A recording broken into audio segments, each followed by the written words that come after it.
Hello, everybody, and welcome in. We're a little bit late to the punch here, but here we are in the CECC Last Chance Qualifiers, USF going against Texas A&M. Yeah, I mean, honestly, I'm super excited for this. A little bit of a different stream today, but honestly, I think it'll be really fun. Absolutely. We are doing a little bit of a different format today, but overall should be pretty good and work out pretty well. Excited to see how that goes. Seems like we did a little bit of a reload there. Oop. I mean, yeah. What do you think about this match so far? This guy is trolling me. What do I think about this match so far? Well, I'm not too sure much about this matchup. However, I'm very excited to see our USF Gold players once again. Always excited to see them, to be honest. I mean, me too. They're always a treat to watch, so super excited to see what the boys can pull out today. Jaka is going to be on the cast, and Source is going to be on the Farah, so just got to see how these guys play it out. They will be going up into the Vendetta on the other team, so it's going to be a little bit more difficult to kind of manage, I'd say. That character is low-key just busted, disgusting. So, it seems like the rollout for this map will be left side, going underneath the entire map. So, I think it'd be kind of cool to see how the boys lay it out. Yeah, absolutely. This is a bit of an unusual map pick for the competitions and brackets that we see. So, haven't really seen the playstyle on this, but I think so far it's a little bit interesting. They're already pretty much up to sight, playing super quick here. We've got a really fun comp here, a lot of damage coming out. We've got Source on this Farah already in there, trying to do as much damage as possible. Oster is going to get knocked out of mech super early, gets taken out by the Brig. A lot of melee damage going on from Tamu. Yeah, I mean, they're just kind of a very brawl comp, right? Very brawl-focused comp with the Diva, the Vendetta, and the Cass as well. They're just kind of able to get in your face and just really make things roll, especially since they have the Juno ring as well. Yeah, absolutely. That just gives them all of that momentum to push forward and get up in everyone's faces, and that's just going to work out very, very well. Hakaranda's getting some good hits here, but they're going to back out of that fight just a little bit, trying to group up with the team here and get a good timing. Take some great damage off of Juno. Vendetta in a really awkward position here, but is able to get out and get some of that health back, but Asura takes them out with the boosters. Rig, one hit taken out by Source. Yeah, I mean, honestly, they're doing pretty well to kind of clean up these little fights here. Overall, I feel like Asura opening it up with that pick on the Vendetta was super big, especially since you have the rest of your DPS line to kind of just fire in a bunch of random shots behind. They have Absolutely. that Surge for the instant one-shot hits. They have Swords for just raining down those rockets. It's just super good. So very well-rounded comp. A couple swaps coming in from TAM USA here, going back to the Tracer instead of the Vendetta.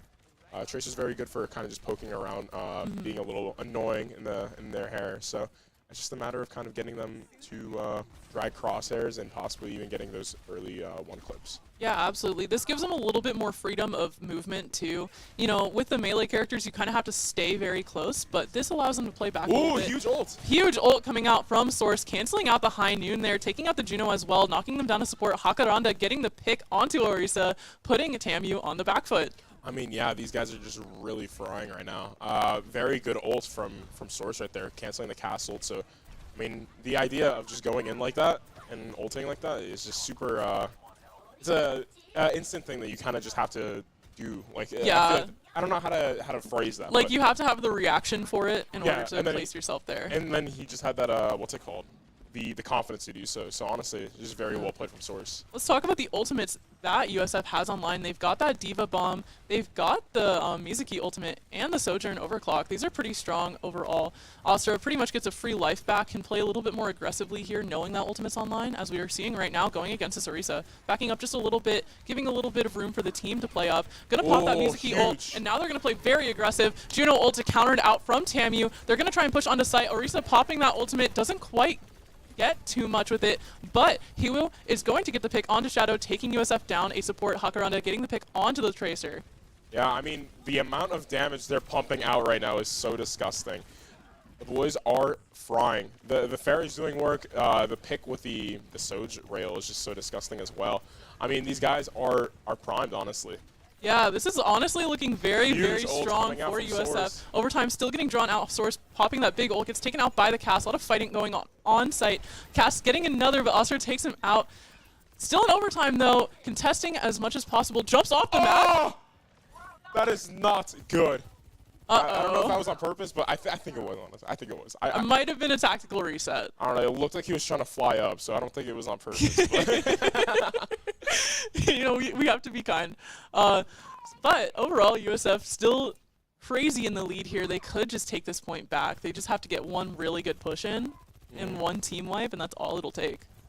yeah, I mean, these guys are kind of just poking around. They definitely have the abilities to get in with these early. Oh my God, this Tracer almost got one tap. Oh my goodness. They don't have the recall pushed out early, so it's very good to have, honestly. All of TAMU is pushed up right now. Orisa gets pushed back. Now it's going to get jumped by the rest of the team. Diva's going in super hard, especially since he has that Diva Bomb. Yeah, he knows he's got that bomb. He's got that free reset. He's going to play as aggressive as possible. Doesn't get anyone, but a lot of trades coming out. USF does take this first point, though. I mean, these guys are looking good, like we were saying earlier. So, I mean, it's just a matter of how they can kind of keep this momentum going, right? Yeah. These guys, their comp is just super strong for overall keeping this aggression and finding those early picks as well. So, very just well played from USF in general. Yeah, completely. I agree.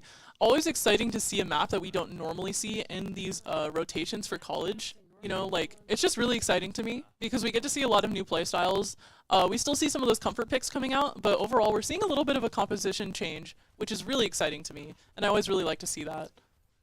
Yeah. Also, on the other side, TAMU switching over to the the Diva, they're going to have the Symmetra just to kind of push everything out since they have insane movement abilities. They can get back with their team at the same time. Yeah, absolutely. That mirror matchup, it's going to be a little bit difficult in terms of timing, but it's really going to come down to the DPS and support timing as well to dictate how this game will flow. We're already going to see that Diva versus Diva matchup. Alistar is going to back up a little bit from it, not going to fully engage into it. Going to fly over here and try to get some, focus on sight. Yeah, going to get bumped down a little bit, going to have to back up, and now Jaka is getting dove by the Diva, going to dash away. But, I mean, his support line is with him. He's able to just instantly heal up a nice little burst just so he has enough HP. Source taking out the Tracer, which is really big. Hakaranda getting another pick. So much going on there just on those jump pads. A little overzealous there from the Brig, kind of just going in by himself, but sometimes, sometimes you're a Brig and you have a shield and you just want to hit people. Yeah. Seems like we're going for that Diva fight once again on the point. Bluehound takes out Cass. Pretty good picks here. Cassie almost has that high noon online. Yeah, now it's just a matter of kind of just equalizing, right? He gets taken out again by Asura, and now it's just a reset. TMU cannot be losing a lot of HP here or beating ults, because if they do, I mean, that's just not good in general. If you feed ults to the other team, they will use them. Yeah, that is true. That is true. So, yeah. Overall, USF does take a little bit of the lead here, not too much farther ahead, but it's looking pretty good for them. They are doing a very, very tight hold here on TAMU, making it kind of impossible for them to move around. High Noon gets popped, takes out Hakaranda on that slide. Source getting some splash damage there. Just a little bit of cyberbullying going on. Source gonna use the jump jet to get away. Hopefully grabs the health back, but unfortunately gets taken out. Yeah, a little bit of a unfortunate timing there with the Cassidy. Asura just trying to stall on site for a little bit longer. 84% on that ultimate charge. Feeling a little bit confident. Gets taken out of mech though. Just unfortunate timing, and then taken out by Hiwu. And now it's just a reset for USF here.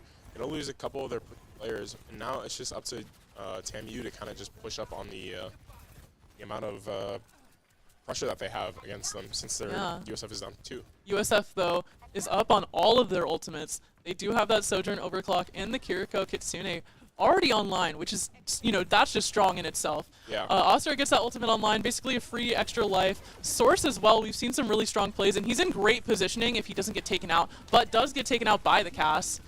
We're going to see some aggressive plays into this Mizuki ultimate to try and keep that healing going on.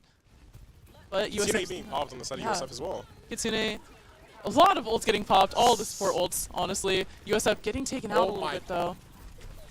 Yeah, USF, unfortunately, using a lot of ults just for team fight to be lost.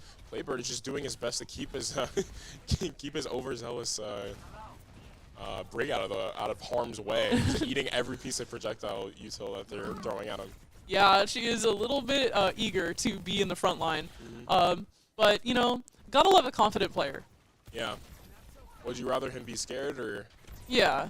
He can't have any fears. He's got to be fearless to be Overwatch, Overclock coming out, hopping over, gonna just get his entire ult eaten because Diva can do that. Crazy cancel from Source. Source getting through. another 2 with the Rocket Taking Barrage. out 3, Source! Ole mole, I missed it. Ole mole. It's okay, it's okay. We are running a little bit of a different setup today. We are also on the production side, so we are the ones picking who to spectate. So it's a little bit more fun, though, because we get to watch more of the interesting action that we want to talk about. Yeah, exactly. Get to watch my DPS players.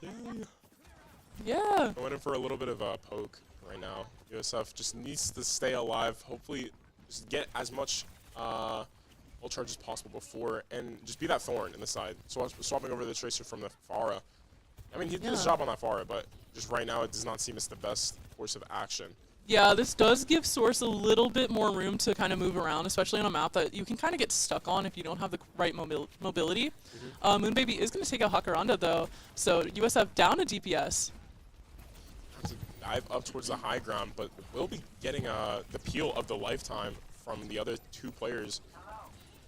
Yeah. It's just crazy chain coming out from Mizuki, but unfortunately, Diva did have that ult online, gets that free mech back here, but Hakaranda's here to do a lot of damage. The Brig is going to run up, though. Shield Bash kind of put Hakaranda in a bad spot. Still able to contest the site, though. Yeah, I mean, to be honest, USF is doing a great job of just equalizing. Going for a little bit of a dive in the back line.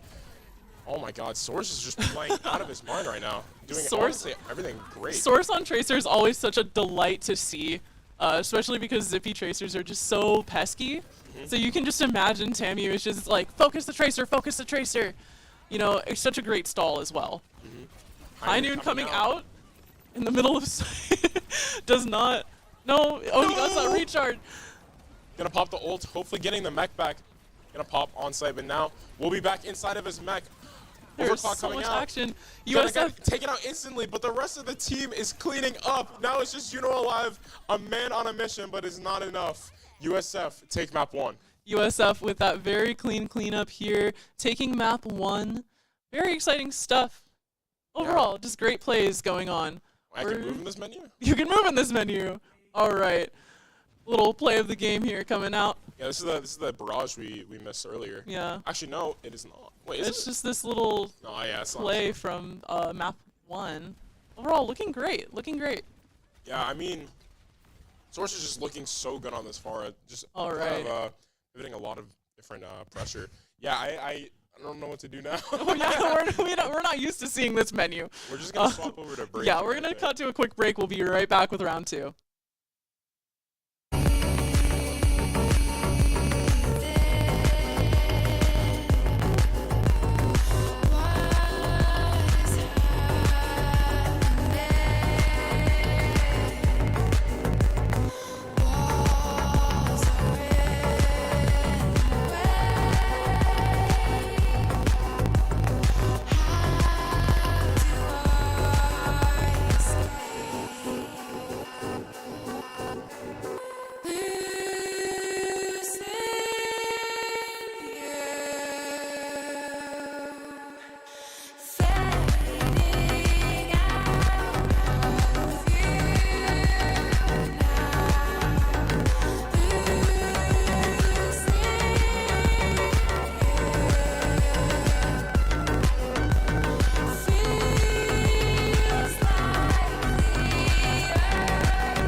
Yo, sorry. Welcome back, round 2 of CUCCLCQ. As some would say, yo. Oopsie. Whoopsies. We are having a great time here. Going into round 2, USF already in the lead here. This is a best of 5. So. Oh, Jaka's on the Widow. Yay. I mean, yeah, on some chill stuff. I'm excited to see how this Widow can kind of go for any of these picks here. Going into this possible Winston as well. I think this could be kind of interesting to navigate, right? Yeah. Winston, that insanely good dive tank that will just get in your face and get out super easily. Yeah. Especially since on this first point too, he just jumps up in the high ground and can drop down to the rest of his team. So I think it's very solid here. Going for the dominant on the side of. Okay, yo, stop talking. Oh my god. Sorry, the Fika voice line, the jetpack cat. Yeah, no, definitely running a bit of an oppressive comp. TAMU is ready to fight here on this offense. This is crazy, but Hakaranda knows. Hakaranda is a knower. He's looking for their toes. Looking for it. He might get a little bit of line of sight, but Source overall is already in this fight. Winston is ready to dive in, takes a little bit of damage, but puts that shield down already. He's going to dive out of that situation. Brig is taken out by Astra on that Domina. In the bans for this map, we have some interesting stuff. So, for the bans, we have TAMU banning D.Va and USF banning Juno. Yeah, I mean, very solid bans, especially since how oppressive the D.Va was on that first map. It's just super good to kind of get that out of the way. And the Juno ban, it seemed like that one player was really, they enjoyed the Juno. They definitely preferred playing the Juno. Seems like Blue Hound is going to get picked off early in this fight, but, I mean, the rest of the team of USF is kind of just looking primed right now. Source is doing his absolute... Oh, never mind. Asura gets taken out. Source is just doing his best to kind of be that thorn in the side, right? Playbird is doing God's work, though, just completely shutting down the rest of the team. I think I can kind of see the strategy TAMU is using. They choose to focus on one person at a time so that the whole team can be there to support, especially in the dive movements. And overall, it's working really well. It's created a lot of space for them to push this payload. Yeah, I mean, they're doing pretty well with it, too. Jaka is just kind of struggling a little bit on this Widow. Can't really find an opening. Yeah, it's a little bit tough of positioning, especially when playing against a Winston. There's a lot of shields going on overall. So it's kind of like a little bit awkward because it's like you can sit there and shoot a shield, or you can try and wait for the perfect timing. But overall, you know, it's just not the best. Blue Hound is going to get a pick onto the Ashe. Another pick coming out from Source, but Source gets traded out by the Brig. Astra getting the pick onto Claybird, putting TAMU down a tank. Yeah, I mean, they're just doing pretty well to give the Widow respect, right? They're not giving up these early picks, especially since Jaka. I mean, this guy's lethal on the hit scan, right? What's it called? They were all playing inside that mega area, so Jaka couldn't really find a sight line. And that just completely shut down the one player on the side of USF, but they just didn't remember Source and Astra, unfortunately, and they ended up losing their lives for it. Yeah, Nanoed Monkey here, going to be pretty difficult to counter. He's just got a lot of health, very bulky. Going to go for that ult. Ooh, huge. Guess one. Playbird does get the pick onto Kiriko. Jaka is actually just getting cyberbullied here as well. Source will be falling, and Jaka and the cat will be left alive. The Shadow got this. Shadow got this. I feel like Shadow always moves so fast on this character. I don't know how he does it. It's like the perfect balancing, honestly. Yeah, I mean, just so good at the. Oh, Source will be getting up top. Just a little bit of action here. Ooh, for some chasing down Source here. Oh my, those things were so nice to hear. Yeah, it was, honestly. Oh, this is really great. Doing a ton of damage. Oh! Takes out Claybird. And Jaka got that pick too. Really clean overall, honestly. Akra is just going to hold this angle here, knowing at least one person is likely to cross through it. Yeah, I mean, they're doing a very good job of just completely shutting down the teams, the opposite team. Overall, the USF is just looking very strong on this map right now. Yeah, honestly, both are pretty well primed to continue through this fight. This map overall, I've heard, can be very tough on the attack, but once you get that momentum, Tracer v Tracer, TAMU comes out on top. Unfortunately, Source will be falling. Once again, going for the dive on the D.Va here and the Kiri, but I mean, I feel like it's just this. Oh, headshot coming on to the Winston. Gonna back up to his the rest of his team. They get instantly healed since that's how the game works. Yeah. And now will be just back on that high ground, being a little annoying. Yeah. Source here with the bomb, once again ready. He's going to drop it. Doesn't quite hit anyone. Oscar gets that pick onto Clayburg, though, putting TAMU down a tank. They're going to have to back up here. Yeah. I mean, Shadow is in there like swimwear. Got antied literally 10 HP and lives. Yeah, Shadow has been playing super aggressive on Jetpack Cat, but it's worked out really well. Ash takes out Source, though. USF still able to hold this point pretty well, but they're down some of that poke damage. Just a little bit more on the difficult side of how this team fight can go.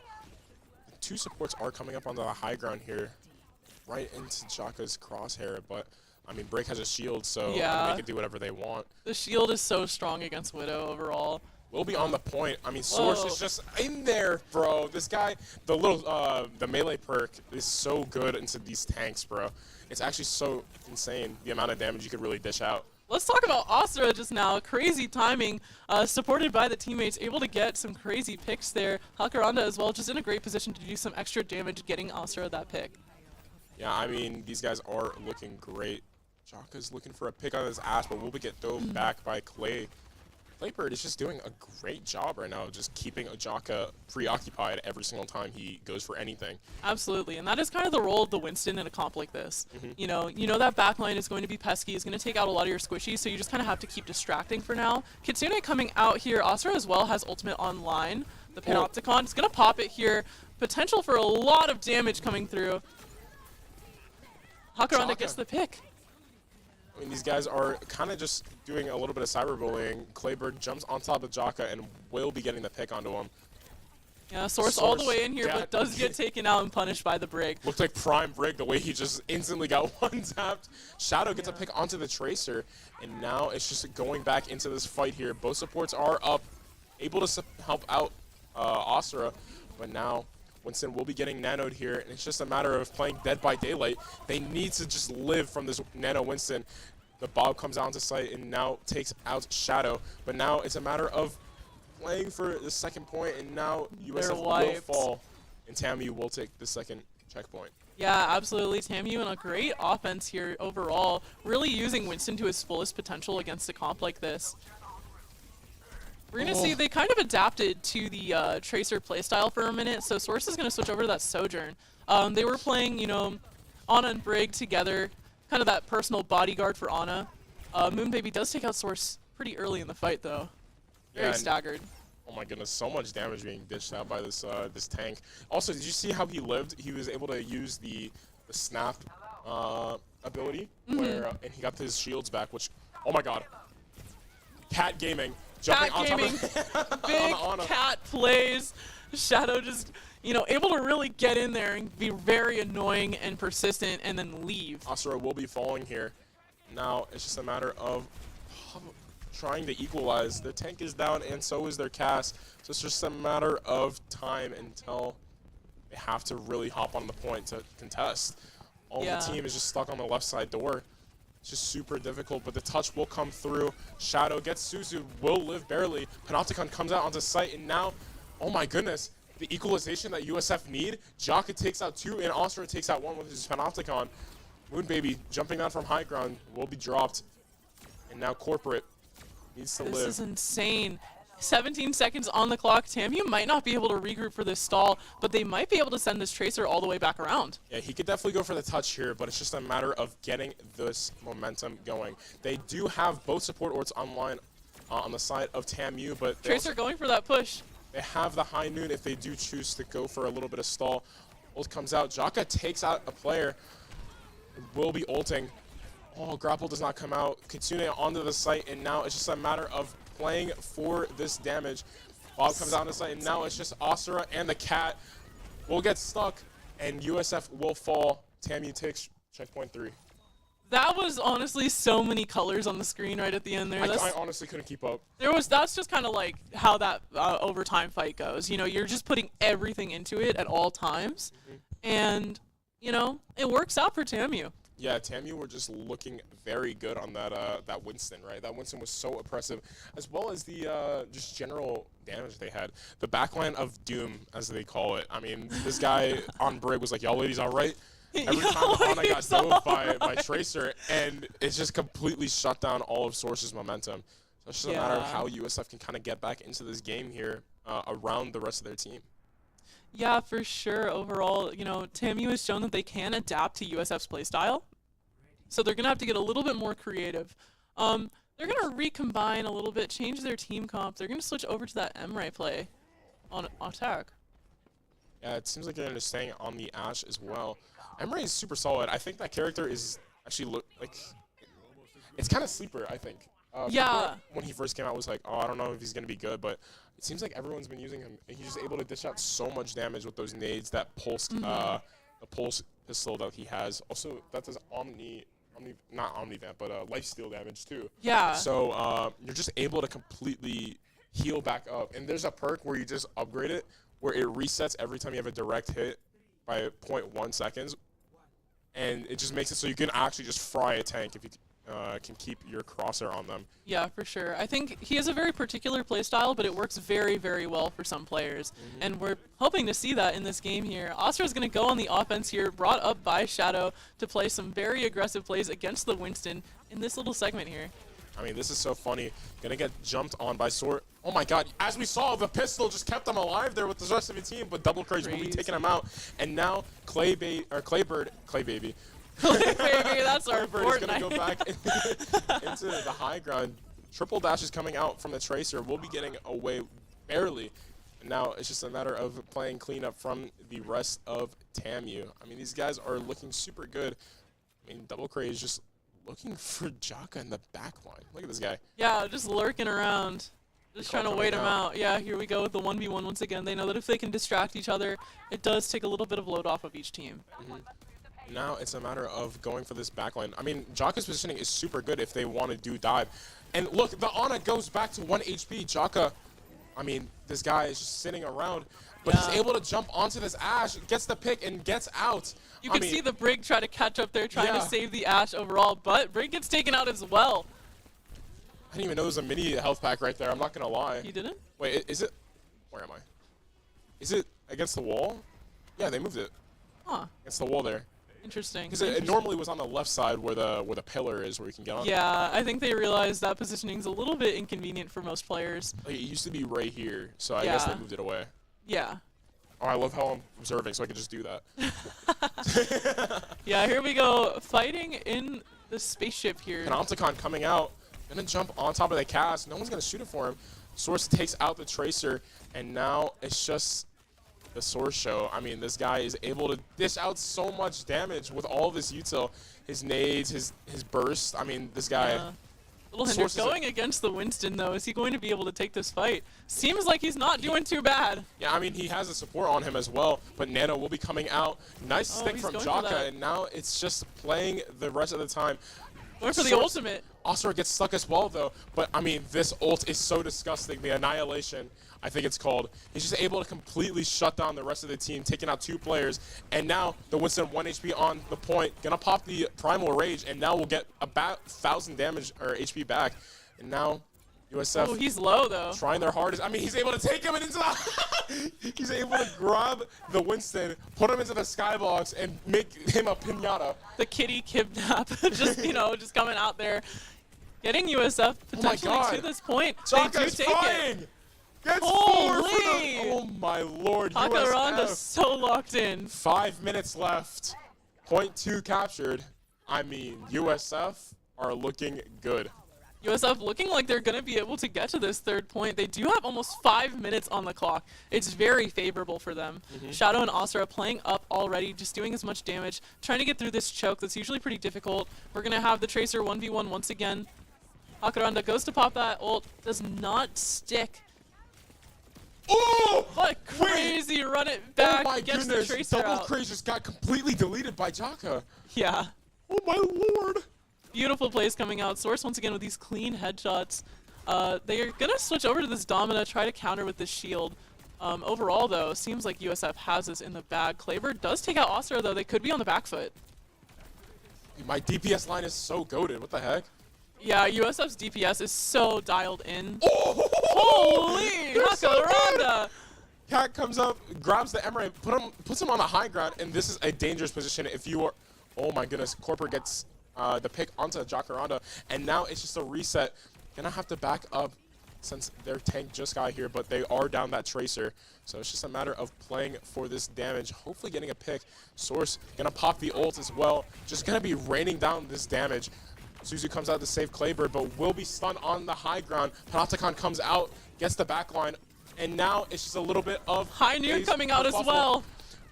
The Cat goes in, does not take out the Cass, and now it's another reset. Cass doesn't get that High Noon though. Yeah, I think he canceled it because he saw. The Cat is going straight for his face. Yeah.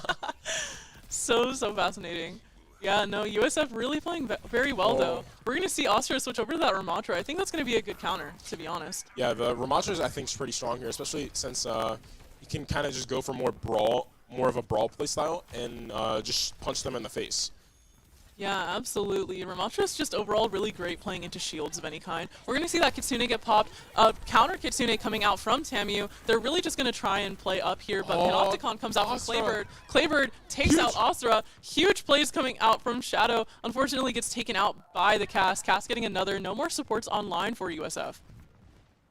Wait, but Wait. how is Jacaranda still alive? Wait, this guy is in the back cap? There's potential. No, he can't back cap, but he's definitely looking to set up a play right now. He stays here for the rest of the game. He definitely can. Jaka is just in a great spot right now. Gonna jump onto the Kiri, baits out the Suzu, and now we'll recall back. Another Tracer 1v1, but Cass will be ulting. Astra will fall, and now the rally will be popped, giving everyone a bunch of shields, and Jacaranda will fall as well. Earlier I called Kiri Kitsune just because I'm so used to only seeing her when she ults. I get it. Yeah. Seems like USF is really stuck on this choke though. This corner here is just very tough to get out of.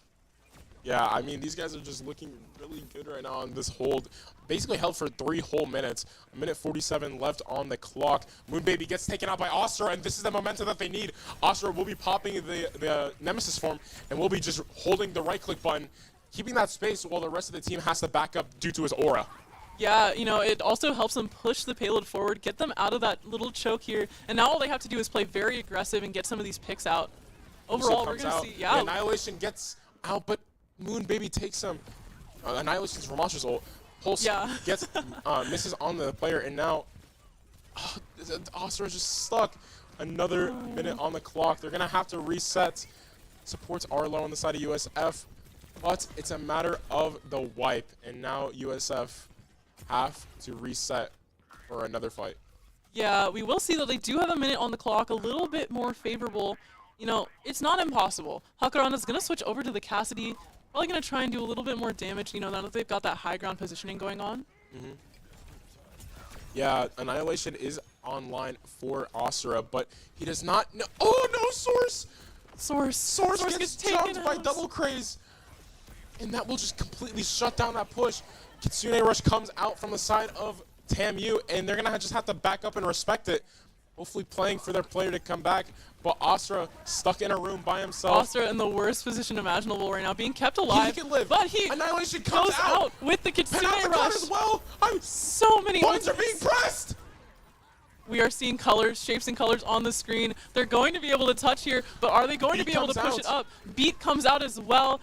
Brig pops out rally. Astra gets the pick onto Kleber. Tamu is down a tank here. Astra gets another pick onto the Brigitte. But now it's a matter of cleanup. Astra is just gonna be the front line, just completely shutting down the rest of the team. Moonbaby put down a 1 HP, but he's gonna keep punching. Punch. This guy's playing freaking Mortal Kombat right now, just doing everything he can to keep these combos going. High Noon coming out from the side does not really hit anyone, but he gets that kill on the Tracer. Moonbaby getting that trade though. USF in overtime here, doing as much as possible. Lucio, the only one on point at this current moment. Source gets taken out by Moonbaby. Lucio and Astra are the only ones up. Wow. They both get taken out. And this is going to be game 2 in Tamu's favor. Wow, what a round. That was honestly insane from the side of USF. Welcome to the caster cam, by the way. Yeah, hi everyone. I mean, these guys were looking crazy. Overall, the play from USF, it seemed like they were so unstoppable with that DPS line, right? But the 5-minute hold that just happened from TAMU, you cannot discount that. They found every single opening that they possibly could have gone early on, which made it so USF could not get a full team fight, and overall just shut down the rest of the team. So Yeah. I mean, they're just able to scale through and completely make it so USF just crumpled in the last bit of overtime. Yeah. Honestly, this is probably one of the easiest maps to really stall out to the absolute last second, and we really did see that in this game. This was just a very long game, but overall, just great plays from everyone. Super hype. That last point was just insane, like shapes and colors, and everyone's doing everything, and it was just so awesome overall. Yeah, I mean, our team was looking very solid, but TAMU looked a lot better there. Able to just hold everything with the positioning that they had, that high ground. I mean, that's why it's so good, right? You can hold you to that high ground. You just have your DPS just up there raining down all these bullets, and now it's just a matter of time for USF to hopefully get back into this match. So yeah, stay tuned. Oh, actually, are we just going? We don't really have a lot of time. We are a little bit behind schedule due to some delays, so it seems like we probably won't be going to a break here. So we can just keep talking.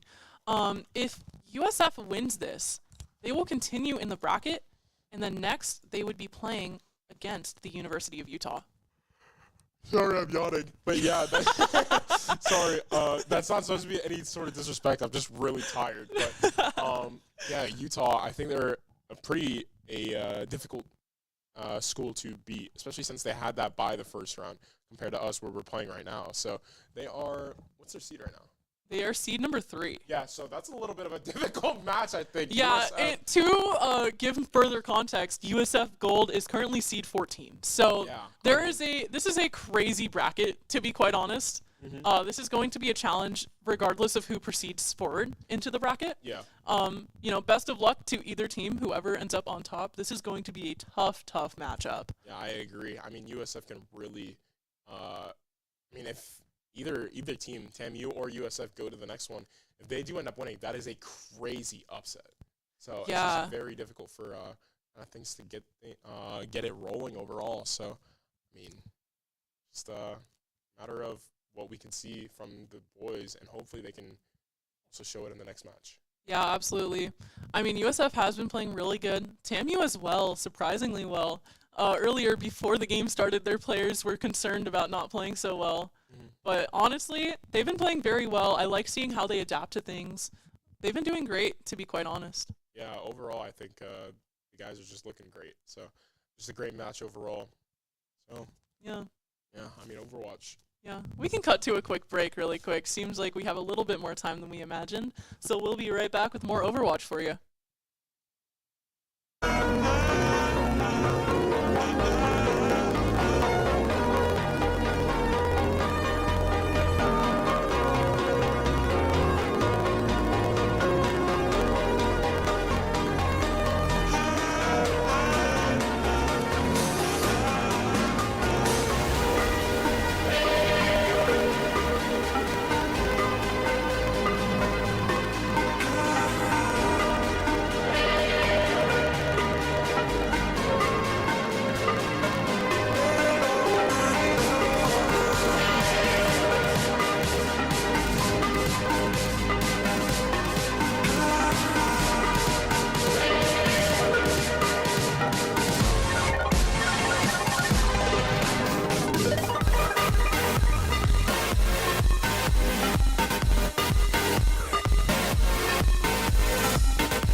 Welcome back. Here we are, Game 3 in this BO5 for CECC Last Chance Qualifiers. Yeah, very excited to see how things get rolling here. I mean, I low-key forgot to put my headset on, but it's fine.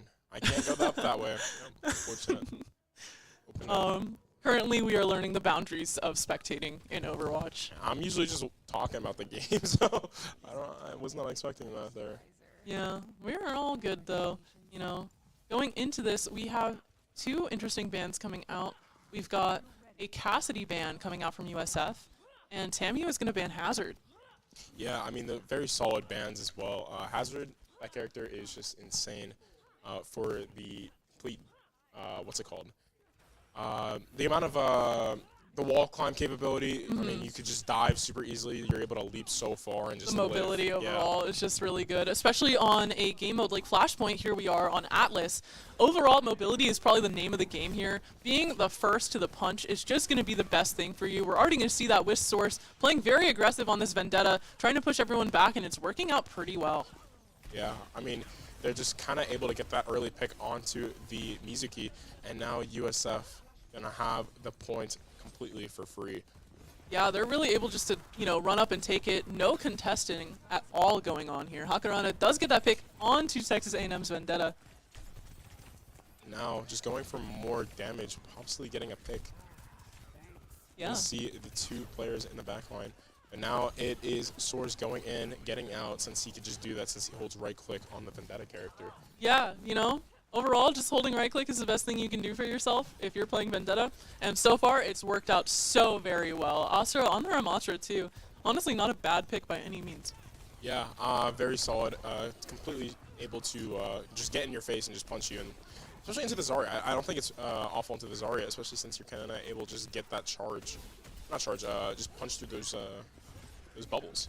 Yeah, absolutely. We're going to see Vendetta running in here. Source getting two, already pinning them back into their spawn. Kind of evil, to be honest. 71% ticking on the point. Yeah, I mean, these guys are just looking great on the Vendetta comp. Source just feeling very comfortable overall. Just a matter of how they can get things translated into the next point. Last point. Yeah, absolutely. It seems like they're going to start contesting here. Not really able to, though. They do pop Kitsune for this just to try and, you know, take away from any further pushing that TAMU could do.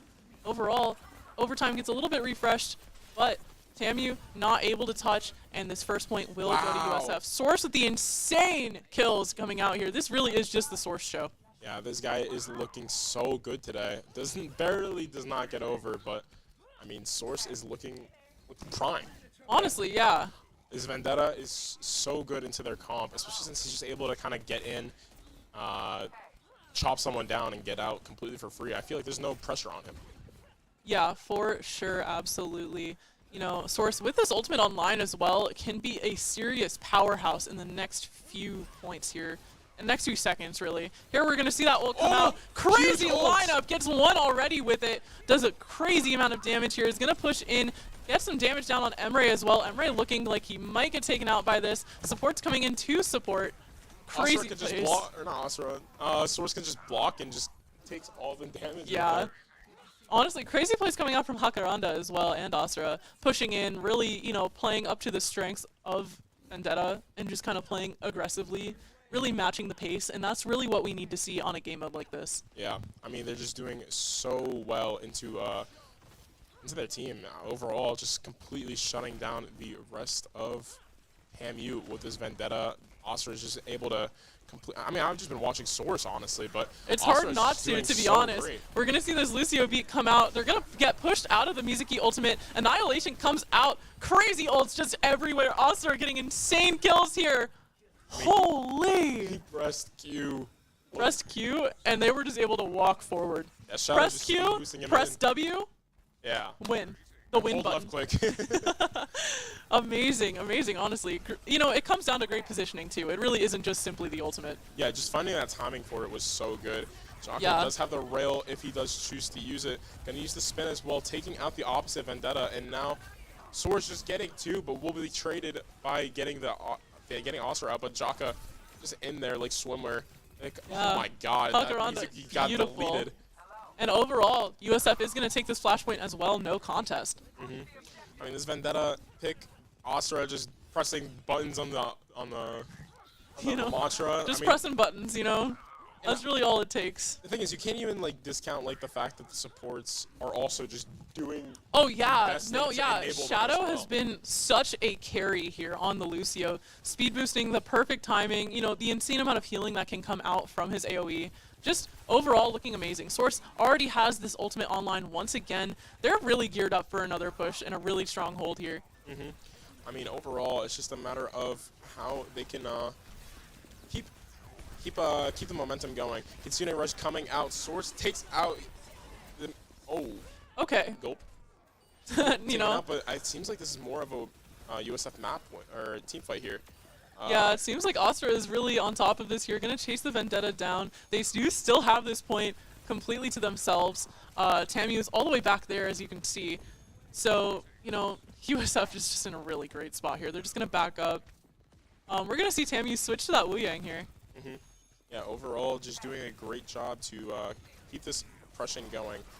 They're just able to completely shut down the rest of the team. Astra, Yeah, popping Astra, ults. Source with this ult doesn't hit anyone, unfortunately. Everyone taking cover in this room. Annihilation coming out from Claybird and Astra at the same Oh time. my Astra goodness. gets 2, Source gets another. Astra with a 3K! Oh! They're so good! Dude, Insane! see, the thing is, like, it's not just Source, it's not just Astra. Everyone on the side of USF is just like that. I mean, Absolutely. these guys are just able to control the match so easily. I mean, wow, that was That a was really fast so round. fast. There's nothing really to say other than well played, Yeah, USF completely shutting down the side of TAMU. Yeah, no, that was honestly beautiful plays coming out from USF. Really just overall, so exciting. Love seeing everyone playing together. These ultimates can be so oppressive. These characters can be so oppressive when everyone's playing correctly and in the same pace. They really locked in. Yeah, these guys, I feel like we're just watching a different team from Gibraltar right there. Honestly, yeah. These guys, something happened in that little break that we had, and I feel like, we're just back in the game like that. They're really fighting to stay on time. I feel like they're like, we gotta run this down. Yeah. And it's working. It's working. So yeah, it's just Yeah. yeah, it seems like they're gonna be going Into a push map push here. map here. Esperanza. Yeah, but we're just gonna have to see how things fare for the other team. Hopefully, stay live into this match. But USF, wait, where's my microphone? Microphone Oh is my god, it's running been away. there the whole time. Yeah, my bad. Seems like TAMU is going to go for the ban on Ramatra. They realize that run it down potential, especially on push. They're not going to have a fun time going against Ramatra. So that's going to be the first ban coming out. Waiting for USF to make their decision here. Mulling it over, but I'm sure it'll come through quickly. They've been pretty quick on that so far. Yeah, it's just what do you expect to see? I feel like the way that Source was playing on the Vendetta, I feel like he will probably stay on that. We're going to see a Brig ban here, too. Yeah, most likely. So, no, confirmed. Oh, yeah, confirmed. It does say that in the chat. That does get rid of a lot of that melee push potential.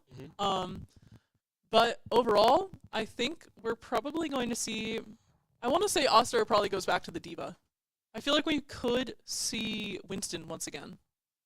Yeah, I think the Winston could be very solid Yeah. into this, but honestly, I'm not even sure. I feel like, yeah, if Diva's up, low-key maybe just playing that. They did ban Ram, so Yeah. the Diva is just a great pick here, I think, for Oster. Oster very strong on that character. So, overall, kind of competing to see how things roll out here. 43 seconds on the clock until we could see what they do choose. But, Esperanza, great map in general. I do like how what's it called? On these push maps, the momentum is such a huge factor on these maps. It's so crazy. Because if you have your tank kind of just pushing through, taking that space, you're just able to completely dominate the map, right? Claybird going onto that Winston and Asura onto the Diva. Dude, I might be a psychic. Whoa. You might be a psychic? Oh, Elias might be a psychic. Yeah, that's what I'm thinking. Wait, me and Twin like that. We're Me and actually Twin. interlinked. We're like two aliens. Yeah, the It's like, two it's aliens. like a very specific picture that I'm thinking of. They're right like now. hugging. Yeah, Yeah. that's us. in like a twin way and not Yeah. weird aliens, you know? Mm-hmm. Yeah, but overall, we're going to see more of that kind of aggressive push. A little bit more into the usual comp for USF Gold, but always excited to see this. Astra on D.Va is always a fun sight to see. We're going to see they're already pretty aggressive, already meeting up with each other here. Astra just going in right now. Kind of keeping that space, but Source will be pushed back by the Tracer. Source in a really bad position here. Might get taken out. No, he's actually able to stay alive. And Kleber gets punished for it. Oh my goodness, Amazing. The way that the supports can press buttons and just completely heal someone up to full HP is so good in this game.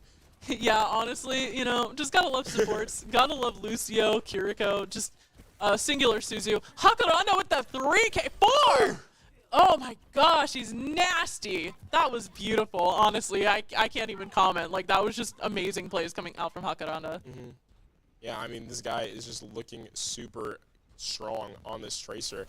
I mean, honestly, it's fair on him why they swapped around, right? Yeah. This Tracer, if he's feeling himself on Tracer, you're gonna want your Tracer to feel himself. So, I mean, just get on in there, especially with this D.Va. You're just able to do so much. Look at this push. I actually love this so much. Getting free push onto the bot, and now it's just a little bit of a reset. Gonna get the checkpoint in literally a minute and a half. Actually, less than a minute and a half. I mean, these guys are looking primed the way they're playing around. Yeah, honestly, this is looking really good for USF. They already at the first tick, basically. Tamu is going to be able to retake, but clean pick coming out from that Source. Right click takes out Double Craze. Also getting a pick as well. No more DPS online. Sagaranda really just getting in there and then recalling out. Just honestly great. These guys are looking so good. Claybird is just going to have to back up, but Source and Jacaranda are on him. Like, yeah, Astra's going to play aggressive here, has that ultimate online, really just playing with that confidence. Gets a lot of damage down, but it does get healed back pretty quick. As we said, it is Overwatch. Overall, you know, Hakuranda with this ultimate. It's not as bad as Rivals. Oh my goodness. Oh my goodness. Thank God we don't have that game. Rivals, you blink and everyone's healed, and it's just like there's no fight going on. I don't even think DPS are in that game. There is no such thing as damage, it's only support. And they're going on strike, apparently. Going in. Astra, yeah, honestly playing super aggressive here. The Winston shield is going to stop a little bit of that push, but overall, you know, he's looking pretty primed and ready to take on this fight a little bit closer. Yeah, just going to have to back up. Jaka is going to fall, and now D.Va inside of USF. Astra is just going to be in this back line, in these buildings, just playing around, flying, being that nuisance, kind of just filling in for that Tracer. But it's like a big Tracer. Yeah, Source has that overclock online, you know, just trying to do some chip damage here. Gonna let oh my goodness. Astra push up, goes through the Kitsune, gets taken out of mech, but is gonna, honestly, did not pop the ult in time, gets taken out by Wu Yang. And Jaka will fall too. Honestly, very good adaptation from Tamu to kind of just turn around and single out Asura immediately. Shadow will be staggered back towards the other spawn just immediately. They do have the 4 ults online on the side of USF, so when they do get that that next fight chance, they're just able to kind of press buttons and really win this coming up. Jaka takes out Double Craze on the Tracer, and it's going to be an opening. Yeah, this is a really great time. Overclock going to come out here, allowing USF to push up, play really aggressively. You know, a Winston on the flank here is going to do a lot of damage, kind of offset some of that potential. Gonna pop Primal just to stay up a little bit longer. High Noon getting popped by Moonbaby. Does not hit anyone though, gets eaten by Asura. Asura takes him out. Very nice beat as well, completely saving 2 of his teammates.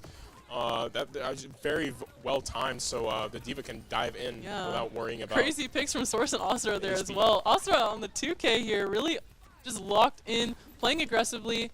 Gonna play into the shield, takes out the shield, takes out the Winston. Shadow with the boop. Anyong. Anyong. That's how D.Va says hi. It's true. It is true. Yeah, how it's D.Va just moves. A matter of how USF can close it out here. 5 minutes, 40 seconds left on the clock. So much time on the clock, honestly. I'd be really surprised if it didn't close out here. They do have the Kitsune Rush coming up in 10%, but TAMU has it in 20, so based off the timing of old tempo, I mean, USF just have They're going to pop that Kitsune, and they're just going to play aggressively here, running in to the cast, trying to take him out because that's their biggest enemy right now. Yeah. Asura gets that pick. They're going to push back here, focus on the Winston for a minute. Hiwu takes out Source, but 2 picks coming out from USF, putting TAMU on the back foot. Another support down, and it's just Double Craze left online. They're going to push the bot up, and they're just going to have to hold this spawn right here. And now it's just a matter of time for TAMU Just trying to body try block a little touch, bit here. but it will Kitsune be looped coming up. around, tossed and turned like a salad. USF taking this series. These guys were looking so good, honestly. I mean, that's exactly what you need from your team, right? These guys are just able to completely fry the opposition, take over, and now they will be moving on to the next match. You know what's really exciting though for us? We get to go watch some Valorant now. Like right now. Like literally right now, we are going to transition over to Valorant. So we're going to cut to a short break, and when we come back, we'll have some Valorant gameplay for you. Stay tuned.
my soul. I live from head to toe. I'll go just alone. I can't stop scratching my mind. I gotta keep asking why. Stop telling me all the time everything will be fine. I can't stop scratching my mind. I don't know.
Not your guardian.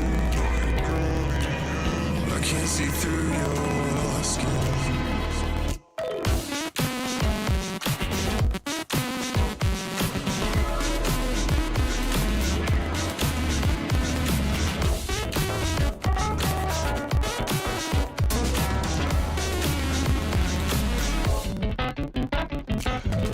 Not your guardian.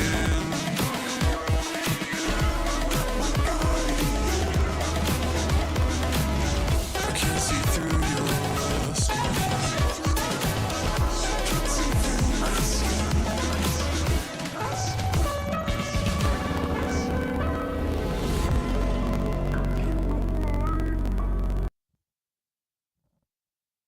Ladies and gentlemen, welcome back for the LCQ CECC Valorant Last Chance Qualifier, which is the LCQ. USF versus UCF, the war on I-4, things are going down. Because overall, I mean, these guys are our rivals. UCF and USF have been kind of overall just been at each other's necks a little bit. In the chat, they've been talking a little bit, you know. I mean, Ooh. at the end of the day, so whoever wins this really can take it away because they'll just move on to the next part. So both teams had a bye prior, which is why we are starting now at 12:30. So just a matter of time for USF to kind of reign supreme here. Going to be going for this Teo comp with the double controller. I honestly do really mess with it heavy since Teo is such a strong character on this map. You're just able to have so much space denial with the rockets. His ult is so insane, and as well as his post plant. Davy Gravy will be on the sky as well. Good for flashing Spider in for these little engagements and everything. So overall, I think it's really solid. Squirmer actually locking in the ISO. So it seems like UCF is going for not necessarily a meta comp, which is probably more based off of their comfortability on the characters. And we're also in a Neon meta, so Yeah. I mean that character is kind of disgusting. We've seen pretty recently Neon being very strong on this map too, honestly. Yeah. Just really able to get into those corners, play very aggressively, go very strong. And honestly, super excited to see this overall. Yeah, so it's a matter of how USF can kind of get things rolling here. But yeah, I think this could be a pretty solid game here. Yeah, I'm honestly so excited to watch this, War on I-4. But overall, Yeah, overall, interesting. very excited to kind of get things rolling here. It seems like USF will be going for a bit, or not USF, UCF will be going for a bit of a C hit here, playing for a little bit of noise, but USF want to go for this mid walk down, it seems. Playing this layered setup. They did this a lot last semester when Lotus was back in the pool, it seems. But having the Omen trap with the blind. Yeah, I think this could be really solid for how things roll out here. Yeah, absolutely. Going for the tail missiles to break the door here. And USF playing that trap setup off of the contact of Davy Gravy or the Neon Spider. Yeah, we're going to go for that flash in already from Davy. Does not quite catch anyone. Seems like UCF is more so gearing for this A push, but we're just going to have to wait and see. They're going to play a little bit slow, not wanting to get into some crazy fights too early into the pistol round. So it's just a matter of when the contact happens. Gonna have information that they are towards A, smoke coming out onto the site, gets tagged up a little bit. Val's gonna have to back up while the rest of USF either rotates through spawn or something else. They're gonna leave an insert of the Neon. Actually, no, they're not. He's gonna back up a little bit, and they will be having it the already inserted ISO towards C. So it's just Hades playing this retake here, playing for that information. Did get tagged up a little bit, so he is aware that the ISO's on site. Gonna pop the shield, and now UCF scaling onto the site. Takes out the ISO and gonna back up. Very well played from Hades, playing his life there. And now it's a matter of how USF can retake here. But look at how Frosty's is playing. He has that lurk up A, but they are aware of it. Spider takes out Frosty's, yeah. And now USF on the retake. But look at UCF, they're just ready to go through. They're absolutely ready for this CT blind push. Out too as well. And now it's just a fight through. Crazy blind coming out, but NACE is going to take out Spider. Seth as well takes out Vel, but two trades coming back. Yeah. Yeah, honestly, USF doing a great job to kind of get going here. Overall, I mean, this is the best thing that you can ask for if you're a USF fan.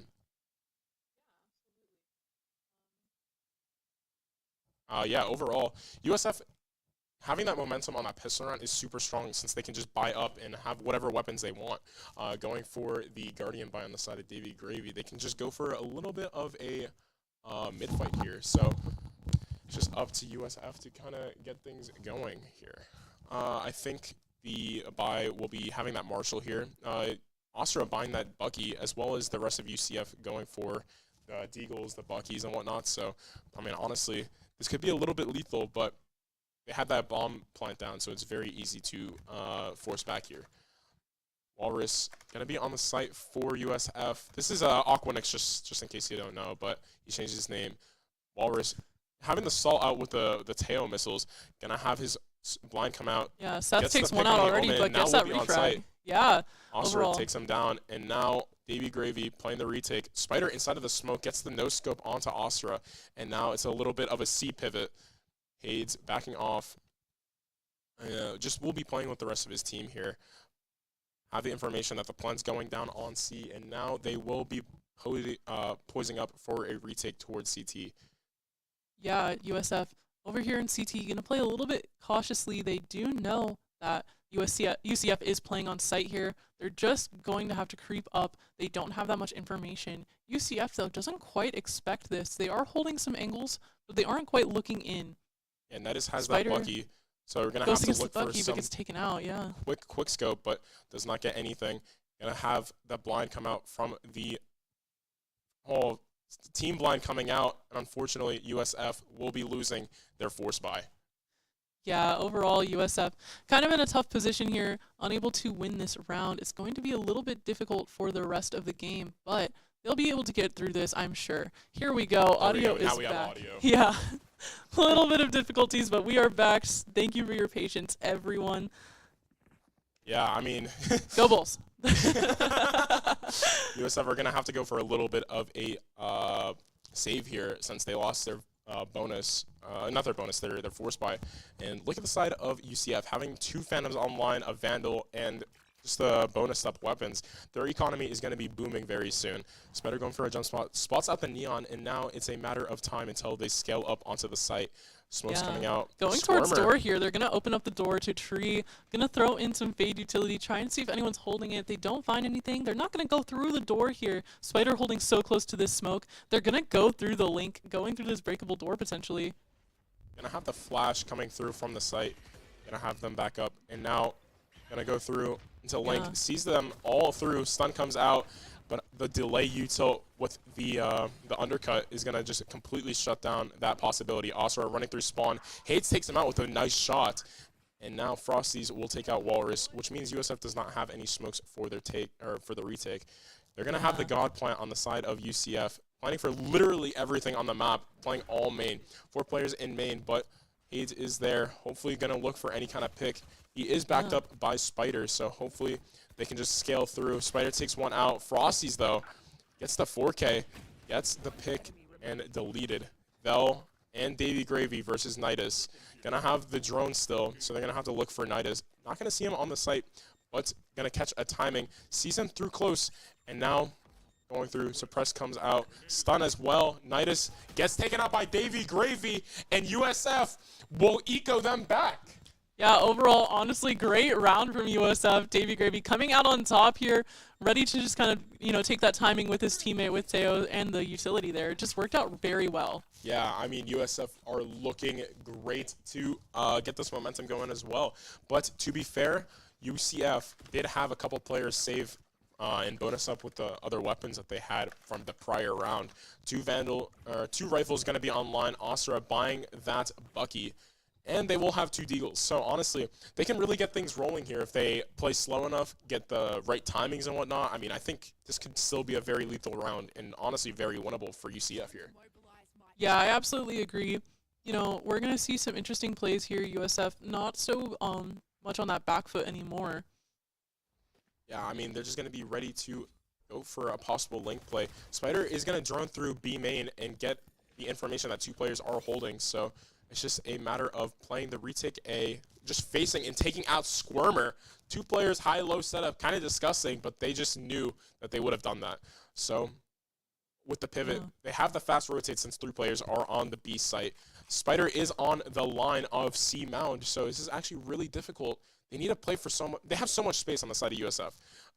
So it's just a matter of scaling through, jiggling out. Gonna see the Neon, tags him out. We'll get him. Now it's a 5v3.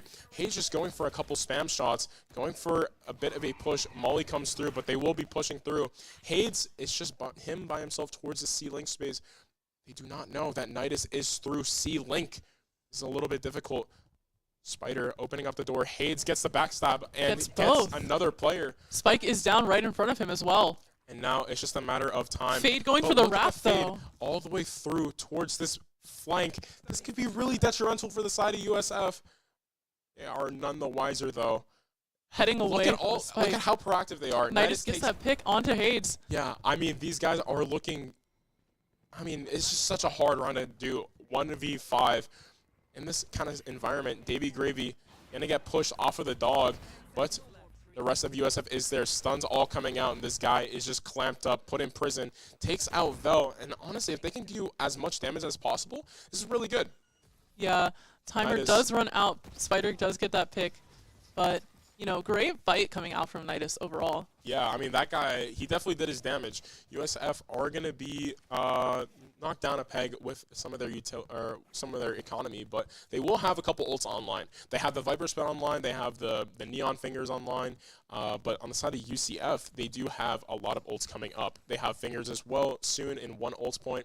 They have the Steel Garden in 1 ult point, and they do have that Nightfall as well to initiate these fights. So honestly, UCF can kind of just blitz onto the C site and get a lot of good fights off of it. Yeah, it seems like they do want to play a little bit aggressive here at Mound.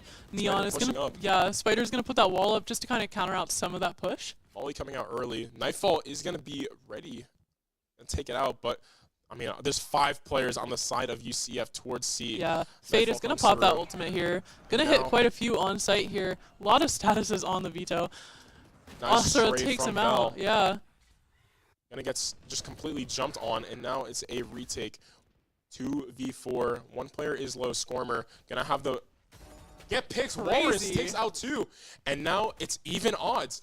Gonna get healed up a little bit. Does have the Omen Paranoia if they do choose to initiate back into the site, but it seems like a double walk down from the CT side.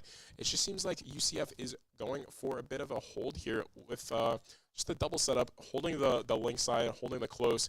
Having the dog online is so strong for USF because they're able to get this information that Fade is on site. They know Paranoia exactly coming where to out, throw but that that opposing blind now. Paranoia comes out as well. Seth takes the timing with that Paranoia, answers back, completely shutting down USF's push. Oh, Crazy. USF take the round. Very well played. Walrus for 3, and they're able to run and get this round 4-1.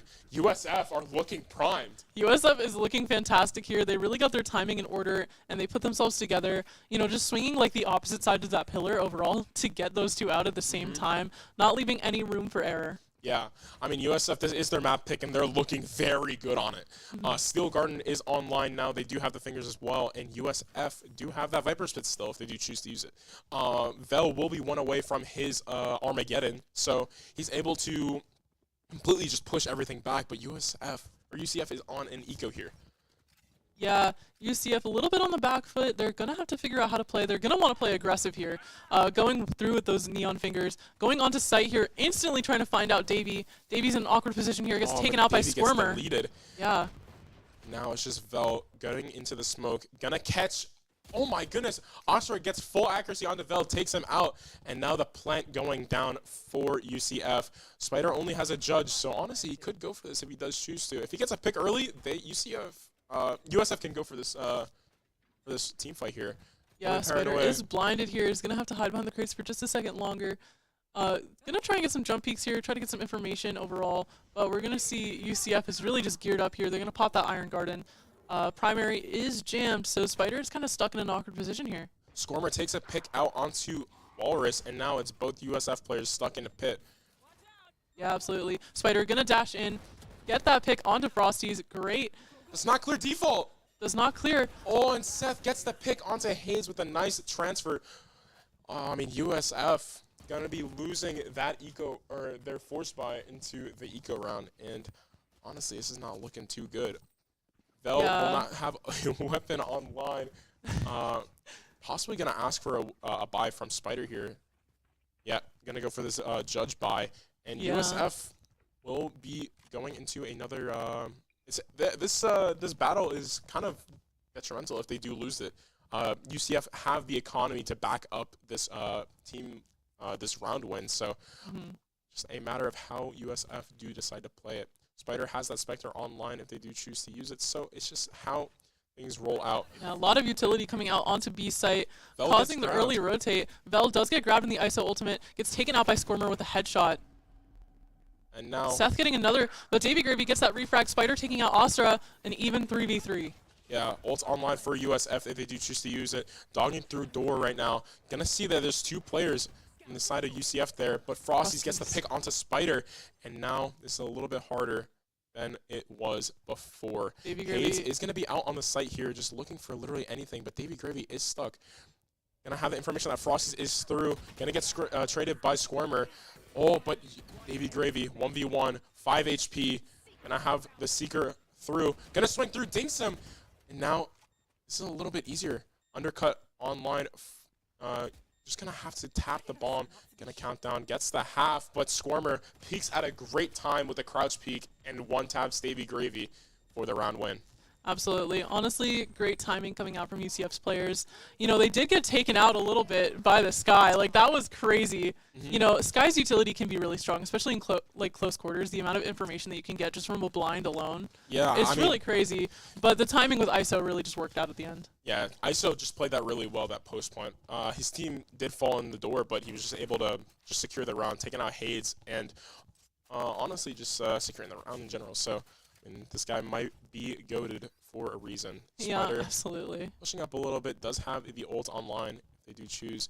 USF is on an eco buy with 4 Stingers and the Bandit buy. So it's just playing for contact. Gonna have the blind pop through. Ult comes through as well. Yeah, gonna go for the neon fingers here. Takes one out. Oh, he gets undercut. The neon, but gets undercut. Walrus getting a few kills here as well. Holy, USF locked in. Takes out the last one. Am I watching Hayes? My bad. I mean, Observer is trolling. Yeah, that's me. My bad. It's hard to cast and also observe at the same time. But for sure, for sure. I mean, USF, very good round win there. Having the Stinger buys, I mean, that's exactly what they needed. Now USF are looking a lot better for their economy, while UCF is, honestly, if they lose this round, they're going to have to eco. Yeah, they're going to be on a really hard eco after this round, and it's going to be really tough to come back from that. 5-3 in USF's favor with a few ults online as well. Viper's Pit is always something scary to go against, you know?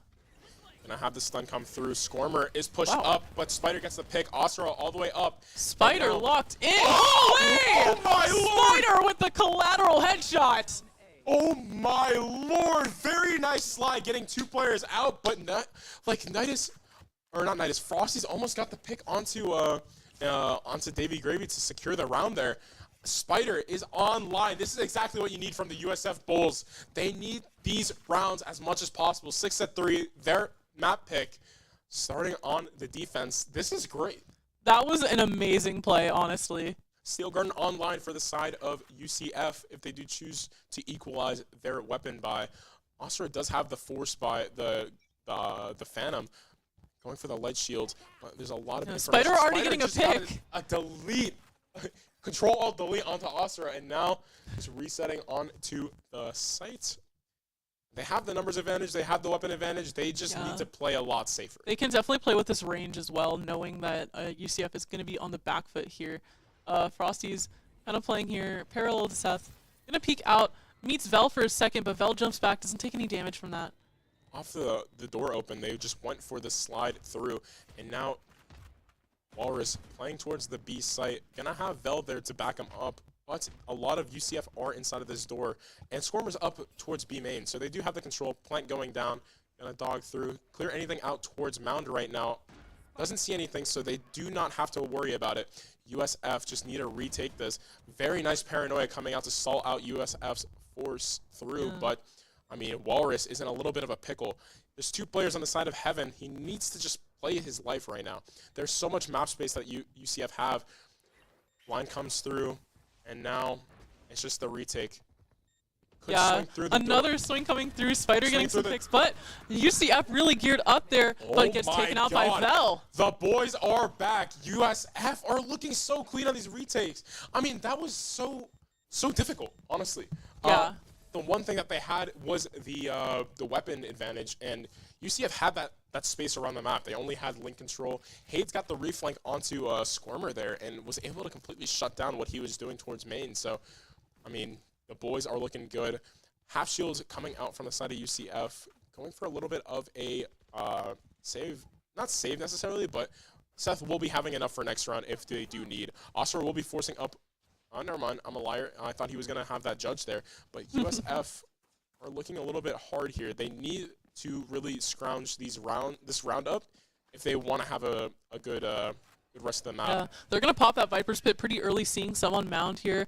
A Hayes lot will of be taken stuff by going on, honestly. the ISO ult here. Yeah.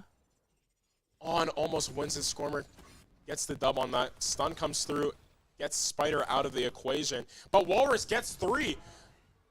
What insane plays coming out from USF. Baby Gravy versus Osira, but Osira will close it out and get that round for UCF. Very close. No ults really necessarily used. They have 4 ults for this next round, so this is actually very scary. USF only really have the Omen ult and the Fingers as well from Spider. They do have Vel's ult online in 1 though, so the Annihilation could be really good for the retakes, for taking a fight, and honestly just in general, I mean, just cutting off, what's it called, hits in general, too. Yeah, so it could absolutely. be really solid. USF definitely not in too bad of a position here in the last round and a half. They do have ultimates online. They're very close to another one. It's also very strong. Baby Gravy gonna throw this blind in, try to get some information. Does hit at least 1 with that, surely. Undercut will be used early on. AIDS does have his fuel up. Gonna use the Molly to stall through. Here's the Neon come up onto Mound, but just a lot of baited util. 3 players of USF are towards C. It seems like UCF are gonna pivot towards the C Mound. They could go towards B if they do choose. Vel droned all the way up towards B main, does not see anything. So he does know that nothing could be left, nothing could be right. Nightfall Utility comes coming up onto out the site. onto C. It's just sitting close with this shorty, and so much stall is able to make it so USF can't do UCF can't do anything. But Oscar gets 2 on the site. Yeah, beautiful plays coming out from UCF. Honestly, they used a lot to get onto site here. They do get the spike planted down. Vel in an awkward position here, just kind of wants to get some information. The Skydog is going to give a little bit of context. They don't see anything too instantly, though. UCF playing a little bit quietly down on site. Gurby onto the site right now. He's going to have to look for something, but there's not much they can do. 1v5, Vel does not get any, and UCF will make it a lot more winnable for them, making the map 7-5. Yeah, a little bit unlucky for USF, but here we go into the second half. Anything could happen here. We'll just have to see how attack goes. I mean, honestly, they do have a pretty decent composition for attack. Yeah, for sure. I mean, that Teo is just able to, for example, I don't know if you can see my cursor. I'm almost positive you can, but the Teo can just throw the mollies onto Ping here and then onto Bend as well to completely shut out any player that's playing on site. He can also do it on the chokes here on the retake for floods, anti-floods on C. I mean, you can do the same towards A, here. You can just clear so much, drop as well. Same with Heaven as well. So, I mean, it's just very strong to have the Teo on this map. That's why USF kind of just pivot for this character. Gonna hear a lot of util come out from A main. Undercut comes through, and Hayes just gonna be playing for this lurk role. Having the wall up, but look at Asura. He's pushed up all the way on the wall here. And now USF gonna want to trip this wall. They can't. Davy Gravy just gets spammed up all the way down to 1 HP. Team Blind coming through. Spider will unfortunately be eating that bird. Yeah, USF gonna push over to Mound here. Davy Gravy contemplating using the dog, but maybe wants to hold off for just a second. Gonna check on the flank really quick. Paranoia coming out, hits Spider. They do have the information that the Omen is close by towards the water. Just gonna be walking through. What?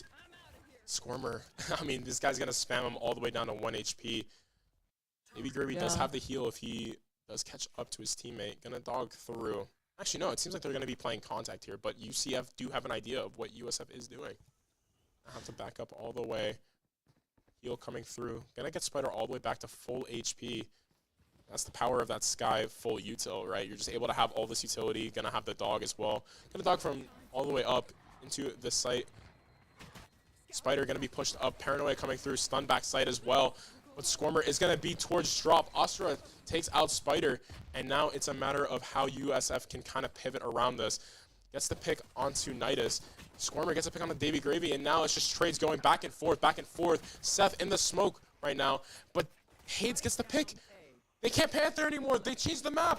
No, Hades gonna have to look for the kill here, but will not find Asura. And now it's just the map side or the pistol win for UCF. Gets the 4K, but unfortunately, it's not enough. Yeah, of course. You know, USF, they can still win this, but it is getting close to getting tied up overall. UCF really putting their best foot forward, just trying to take this half under their belt. I mean, and they're doing it pretty well, honestly.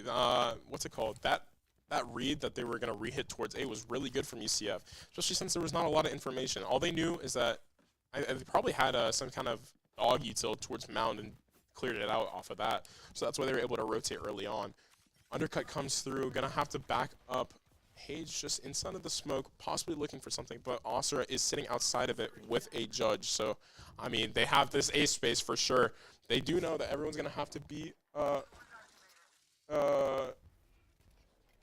it's going to have to be stalled out here. 4 players of the side of USF going to jump through. Does not find anything. Frosty's going to just pacing. Gets a pick on a Davy Gravy, completely shutting him down. But Squirmer is on the site. Has the God angle onto the site. Nice takes out Hades. And going to pop the stun. Oh, very good stun. Takes out Squirmer. And is USF back in this? 2 picks going in the way of USF, but Asura is able to just play Neon slide and take out 2 players with the judge. I mean, honestly, if you're USF, you're not mad about that round whatsoever. Yeah. It's now evened up. That was their force buy, so a lot of players outside of UCF 3 falling. Honestly, that's really solid if you're a USF fan. Yeah, honestly, UCF looking great. You know, they're really locking in. They tie up this game. This is looking great, to be honest. I don't even know what else to say. Like, I'm happy for them. Because this is just really exciting gameplay to see, knowing how good UCF's players are, and just being able to see that in this gameplay. And it's still, like, very close. Like, it's been a very tough game for both parties. So, overall, very happy with how this is going. Having a great time watching. Okay. Yeah, overall, I mean, just going to take this C main space, or A main space of your USF, and it's just a matter of possibly playing the retake. They do have that judge online, so Astra, they have that wall as well. Bird coming up, going to just spam through, but Spider takes him out. Does not get any damage at all either. Spider, I mean, that is exactly what you need to get the space back. UCF are going to have to give it up, and now it's a matter of how they can get things back into it. I mean, Yeah. This is great. USF do have the map space if they do choose to go towards A. They're going to open the door, going to have the dog come through, the drone come through, going to spot out the Omen, and now just have Spider look for any kind of picks coming through. Yeah, just trying to hold some of these angles, get a little bit of intel. Looking at Link to see if there's any fast rotates going on. Yeah, They're going to clear it, and they're going to go for it. Yeah, aids towards the main space with Omen, so going to have the wall, pop the wall here. And now it's just a matter of the retake for UCF. But the thing is, they do not have the weapons to kind of go for this. Scormer gets put down all the way to 1 HP. It's just set towards this Link space. Kill. But Hades gets another pick onto the Link. Spider going to go for a fight on the Nidus, but Nidus shuts down Spider. And now it's just holding for him. Wait. That was kind of scary. Nidus was looking a little primed up there, getting 2 picks towards the main. But David Gravy going for the trade. Nidus looking crazy, honestly. What a great player. Just really spot on aim. Really good positioning. You know, overall, just, you know, great retake attempt, but USF does have it on lock. Yeah, I mean, they are just doing exactly what they need, but Astra will have the operator online.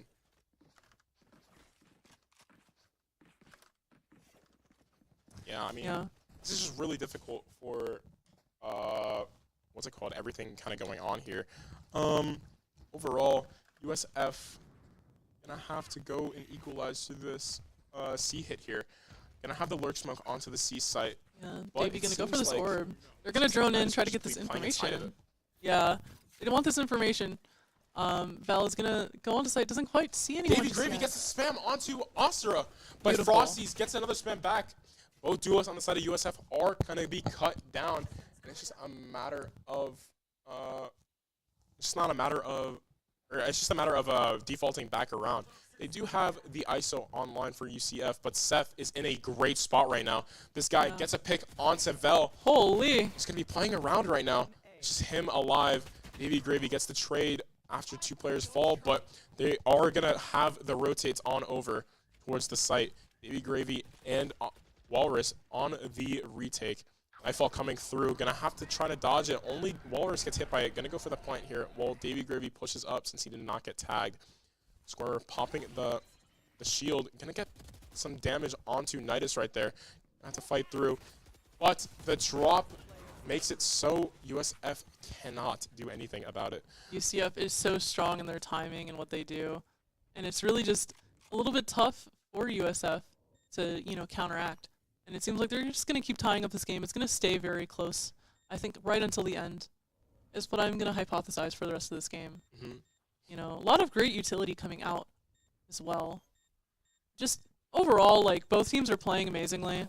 UCF just has some great timing, and they kind of understand the timing that USF is playing at. They're able to kind of get that anti-timing on, like, if someone drops a stun, like Neon throws out a stun, they... You know, like the split second after, they're able to throw back double. Yeah, you know? Exactly. It's just a lot of reactive utility, right? USF gonna be going for a little bit of an eco here. Astra still has that operator online. Yeah. So it's just a matter of how, what's it called? It's a matter of how USF can kind of just wiggle the way through. They do have 3 slingers online, so these close range fights are really good, but Astra just completely shuts down Vel and is going to have this mound space. USF going to go onto the site here, jumping through. Spider does have the space. He's going to push up into heaven, possibly just holding it. Davey Gravy. Oh my good. You can wallbang that? Apparently. Nidus takes out Davey Gravy with an insane wallbang. And now Astra gets a pick on the Hades as well. Super difficult. Yeah. Spider is pushed up into this heaven control. Does not get the pick onto him, but Walrus will get the trade. Seth as well getting the trade. So, I mean, I think it's just super hard for USF to do anything into this, especially since they didn't really have the weapons online. Squirmer will be getting the defuse, so he will have his ult online. So, honestly, this could be kind of hairy for USF in general. I think USF might be in a really tough spot for the remainder of this game, despite how well they've been playing. UCF is just really dominating in this half, and I think we're just going to continue to see that, especially with how many ults they have online. And they're very strong ults. None of them are really, like, too bad in terms of, like, application. Like, I think out of all of them, I think Omens would probably be the weakest, but at that, it can still give you so much information. It's just, you know, overall. It's even good for fast rotating yes, as well. too. So, I mean, yeah, it definitely is the weakest ult that they have online, but it still does have its purpose in the correct circumstances. Having 4 ults online, UCF is just really, it's dominant, right? USF need to really find these early picks if possible without getting their ults out and possibly try to go for these round wins. Vel, since he got punished last round for peeking, he's going to be droning all the way back just in case they have some sort of trap. Going to go for a missile on top, pushing Seth off of the mound, off of the rubble control. Seth gets a pick, or Oscar gets a pick onto Hades, and Seth is going to be just still on rubble. This guy is just insane right now. Seth is insanely locked in, getting these headshots. Yeah, I mean, USF going to be crumpling, unfortunately. Now Oscar just jumping around. Squirmer gets a pick on the Walrus, and now it's a USF round loss. UCF clean round. Still have those ults online. I mean, this is not good. Yeah, this is going to be really tough overall. A timeout's going to come out from Hades. USF is going to try and figure out how to get this situated. But yeah, I genuinely do think USF kind of have to really wriggle their way into this round. They do have the Viper's Pit if they do get the site, but the problem is their early fights is what's really killing them. Asura, with this operator, has been so good at the initial fights, just starting off these initial fights with the pick. And Seth on this rubble, I mean, this guy, he's playing it around it completely, like, honestly, like he's just been there every single round ever. You know, like this guy was born in rubble. So, I mean, it's really hard for USF to kind of get back into it. They do have the util to flood that guy out, but it's just a follow-up with that deep line. Hopefully they can make some sort of adjustment, talk about it, make it go, and get back into this game. USF will be on this eco here, so probably talking about the next round that they would like, cutting the momentum off of UCF, but they also have to remember UCF do have these ults online. It's very hard to get back into this game.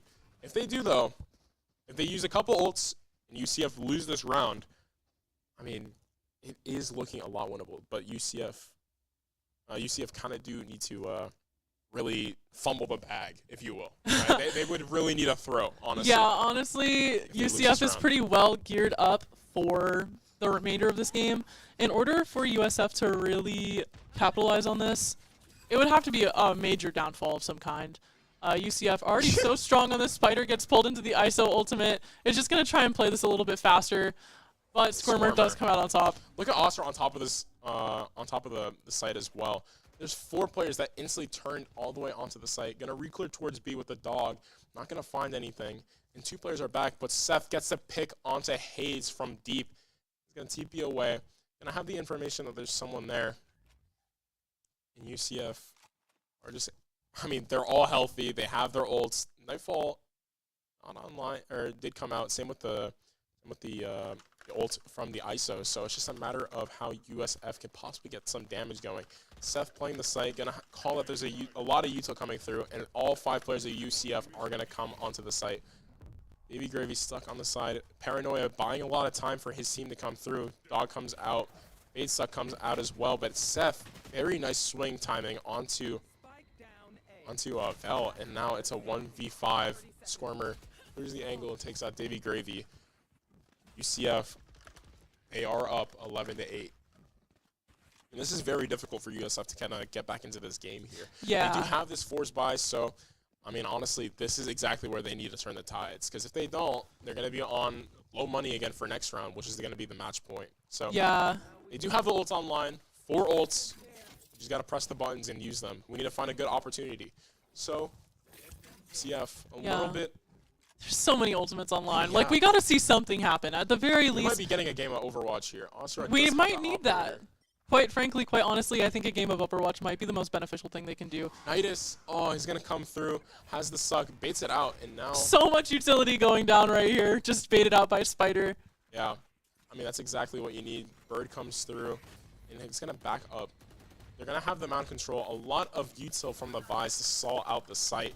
I mean, that's why Vise is so good, right? You have that wall, you have the vines. You can't do anything into that. Yeah, they really do, like, just shut down an entire site. I do honestly very much like their kit. I think it's very interestingly designed. Yeah, a good Vise can definitely turn the tides of exactly what the attackers are doing. Seems like Seth back on this rubble. I mean, he's played her every round, gonna get flooded out by this util. But we're just not aware he's played there every round. Unfortunately, Spider will be taken out. There's another player close on the box here. All 4 players of USF are gonna be inside. Oh my God! God play! Holy Nidus! Oh my God, Nidus! Oh my goodness! Takes out USF in one fell swoop. Very well played. It just squeezed through that door and completely take out USF. That might be the Twitter. timing of the century. Yeah. That might have just been the timing of the century, to be quite honest. Yeah, USF, that's a very tough round loss. Now they're going to be forcing up on Shambles. Yeah, I mean, USF. If I was on USF right now, I would not be feeling good about that. I mean, it was an amazing play. There's not much they could have done, but you watch that and you're just like, oh, you know? Yeah, I mean, it's just super hard to kind of get back into. Seth gets a pick onto Walrus. No smokes for the side of USF within a couple seconds. Seth takes out another, but Spider is there to re-equalize. Squirmer gets another pick, but Davey Gravy gets the trade, and now it's just him and Hades against Nidus and Frosties. I mean, all online. Steel Garden, if they do choose to use it for the retake. Hades does have that Viper's Pit as well. Gonna get the pick on the Nidus for over-peaking. You did get a 4K, but that's a little overzealous there. Yeah, honestly. Gonna have the information that Frosties is towards heaven. This is, looking good for USF. A 2v1 here, using these ultimates correctly. Just the Sky ultimate alone just gives you... Oh my God! Frosties gets the pick onto USF Hades and Davey Gravy. Oh no. UCF is going to take this first game in this BO3 as a win. And oh my. Like, You're a USF fan, you are not too happy about that. That is a rough round loss and way to close out that map there. I mean, what can you really say, right? USF kind of had all these ultimates online, but didn't end up really using them. They had the Viper's Pit, which would have been great into that post point, the 2v1, just secure the round, especially since that was the match point, but they decided to go for a little swing onto heaven together, and unfortunately will be taken out by Frosties. I mean, that guy is just looking primed up on that clutch there. And if you're USF, you're a little bit down in the dumps. But the thing is, there is always another map to be played. There is 2 more. It's a best of 3, so there is more stuff to be done. yeah, honestly, we're just going to have to see how this can play out. But UCF already proving to be very, very strong opponents.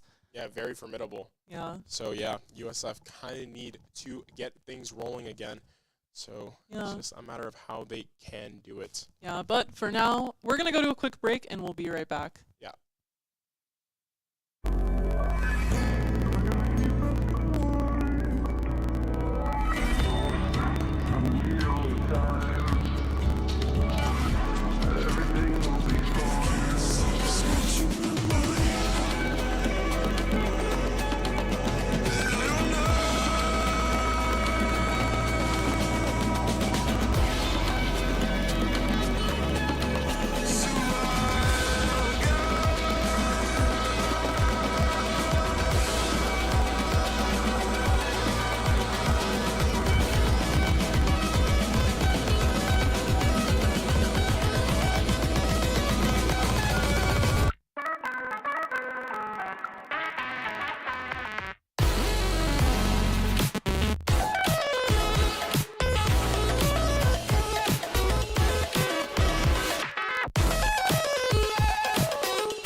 Hello, friends. Welcome back to another round of USF versus UCF for the CECC LCQ.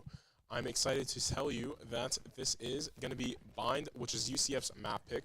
UCF did, in fact, win the first round, so USF really need this map win to bring it to map 3.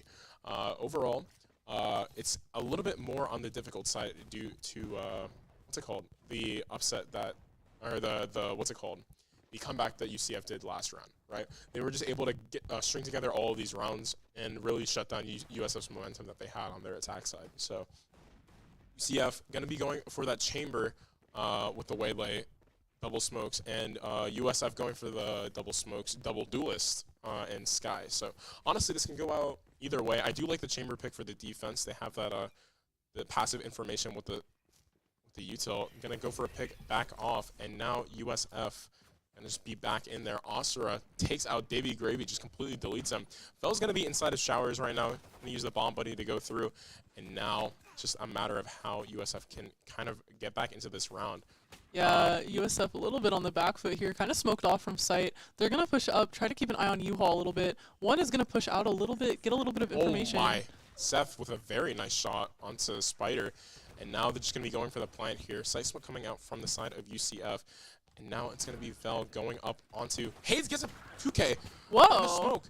Vel running into Seth, and it's just a 1v2. Vel, a man on a mission, going to get mollied off. He's going to have to go the other side of the site, but it's just going to be Nidus covering for his teammate, and Nidus will be closing it out for UCF. Nidus, once again, being a very strong player, really great utility. These smokes are going to make it very difficult for USF to play. Yeah, I mean, that side smoke that they had was very good for the UCF to kind of stall out, kind of get back onto the site, especially since that's where they're playing, right? So they're able to take all the rest of the space around default. So they're able to take triple, they're able to take back site and towards shower control and just go for an isolated fight there. But, I mean, Hayes just played inside of that smoke and kind of shut down 2 players right away. Davy Gravy going for a dog here towards this main angle, and now it's just going to be for a stall. The double dash and takes him out. Spider's going to be inside of U-Haul with that shorty. But all of UCF going to be backed off. Yeah, UCF kind of getting a little bit pushed into the center of sight here. Spider in U-Haul. Could get pushed by Asura here. Yeah, shotgun differential. A little bit of a heartbreaker there. Double dink coming out from Davy Gravy there. Ooh. This guy's classic is really insane. I'm not going to lie. Frosty's going to be on the angle, but oh my goodness, deletes USF Hades right there. And now it's a 2-1 or 2-0 lead for UCF. UCF looking pretty good early in this game. It is still anyone's game, but overall, like, their gunplay has been really coming out to play. Yeah, this chamber's 5-0, right? This That's guy crazy. has been frying. He also is just taking that shower control every time, so he's able to grab those orbs. Going for a little bit of a tech pause here. But yeah. Yeah, I mean...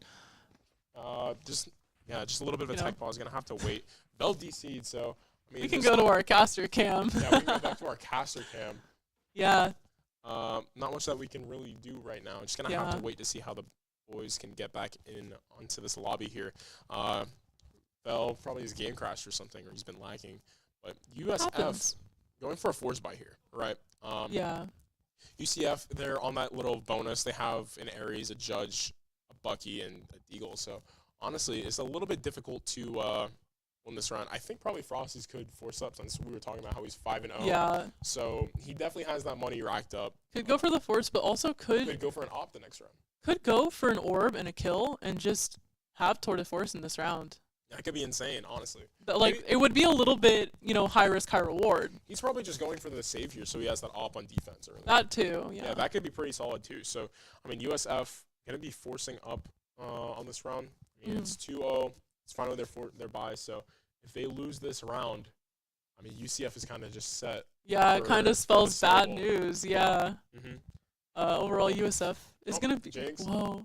Bro, chill. Whoa. Yeah, chill. Yeah, no, UCF really in great position here to continue winning throughout this half. Still waiting on this tech pause. We'll just have to see how this plays out. Hopefully Val can reconnect soon and everything will go working peachy keen. But for now, we wait. Yeah, it's just a little bit of the waiting game. How are y'all doing today? I'm doing pretty well. Yeah, I hope chat's doing well. We won't be able to see it for a few minutes, but I hope y'all are doing hope it's quite good. dandy. I'm sure it is. Ideally, but here we are with our Valorant. Yeah, we're low-key just Valoranting. You guys are missing the Yeah, Bell's DC'd and Davy Gravy's just jumping up and down on his cam right now. But yeah, just a little bit of a Davy Gravy cam. Or no, that's Spider. Whoopsies. oh yeah, it is Spider. Spider God. cam. Spider-Man. Spider-Man, Spider cam. Oh, Bell will be Lakers back, in 5. and now it's just gonna be back in. Yeah. So I think it's just Yeah. based off of if UCF is also ready. Yeah, they're gonna be ready. So All right, going back to the game here. Excited. Here we go. for a bit of a B hit here, very difficult, very good. Honestly, pop here since it's the weak side, but they do have the Viper wall. They have the Molly. They have the stall. Especially they have the Judge here, or not the Judge, the Bucky and the Hookah. So it's going to be a little bit more difficult. Information coming out from Squirmer towards Octagon. And I also have the opposing. Hayes oh gets my a God, pick Hayes onto gets a pick. Asura. Yeah, I mean, you're Asura, you're just not very happy. Judge in the corner. Gets taken out by the Gravy dog. Gets the bite. Onto Squirmer. Squirmer types in chat, GG. After getting hit. Yeah, Hayes getting another Hayes one. is just doing so much. over on USF the looking good on their opposite side. bye. Oh, but no. Nidus is just there with the Ares, and now USF 3-0. No, 3-1 right now. Nidus is probably just gonna look for a gun and go for a save here. Yeah, I think that's probably the best course of action here. They know that they can probably retake a little bit better on the actually, next he round. might go for this since the Oh, honestly a he little bit could of a go for wrap. this, yeah. Okay. A huge wrap, especially since they're on eco. So they did save there. Mhm. Davy Gravy is aware of the possibility though, gonna be on the line. Oh, Taking out Nidus. Very nice angle. These guys are so funny, bro. They're friends with each other, so they're just like typing to each other in chat, bro. It's He so goes- funny. Squirmer types. He's in CT. As he peaks at the same time. Yeah, like right at the same time. So No that is BMs so here. funny. 2-1 here, first round for USF. Could this be the change of pace that they need? Yeah, honestly, USF looking pretty solid into this. Tour de Force is online for Frosty, so he's Oh, gonna that's scary. pop this right away. Yeah. Frosty's gonna get this line on to Showers. And it is pop. You just have to go for a peek here. But Hayes is pushed up. Walrus gets a pick onto Squirmer immediately. I mean, this guy, very nice shot onto him.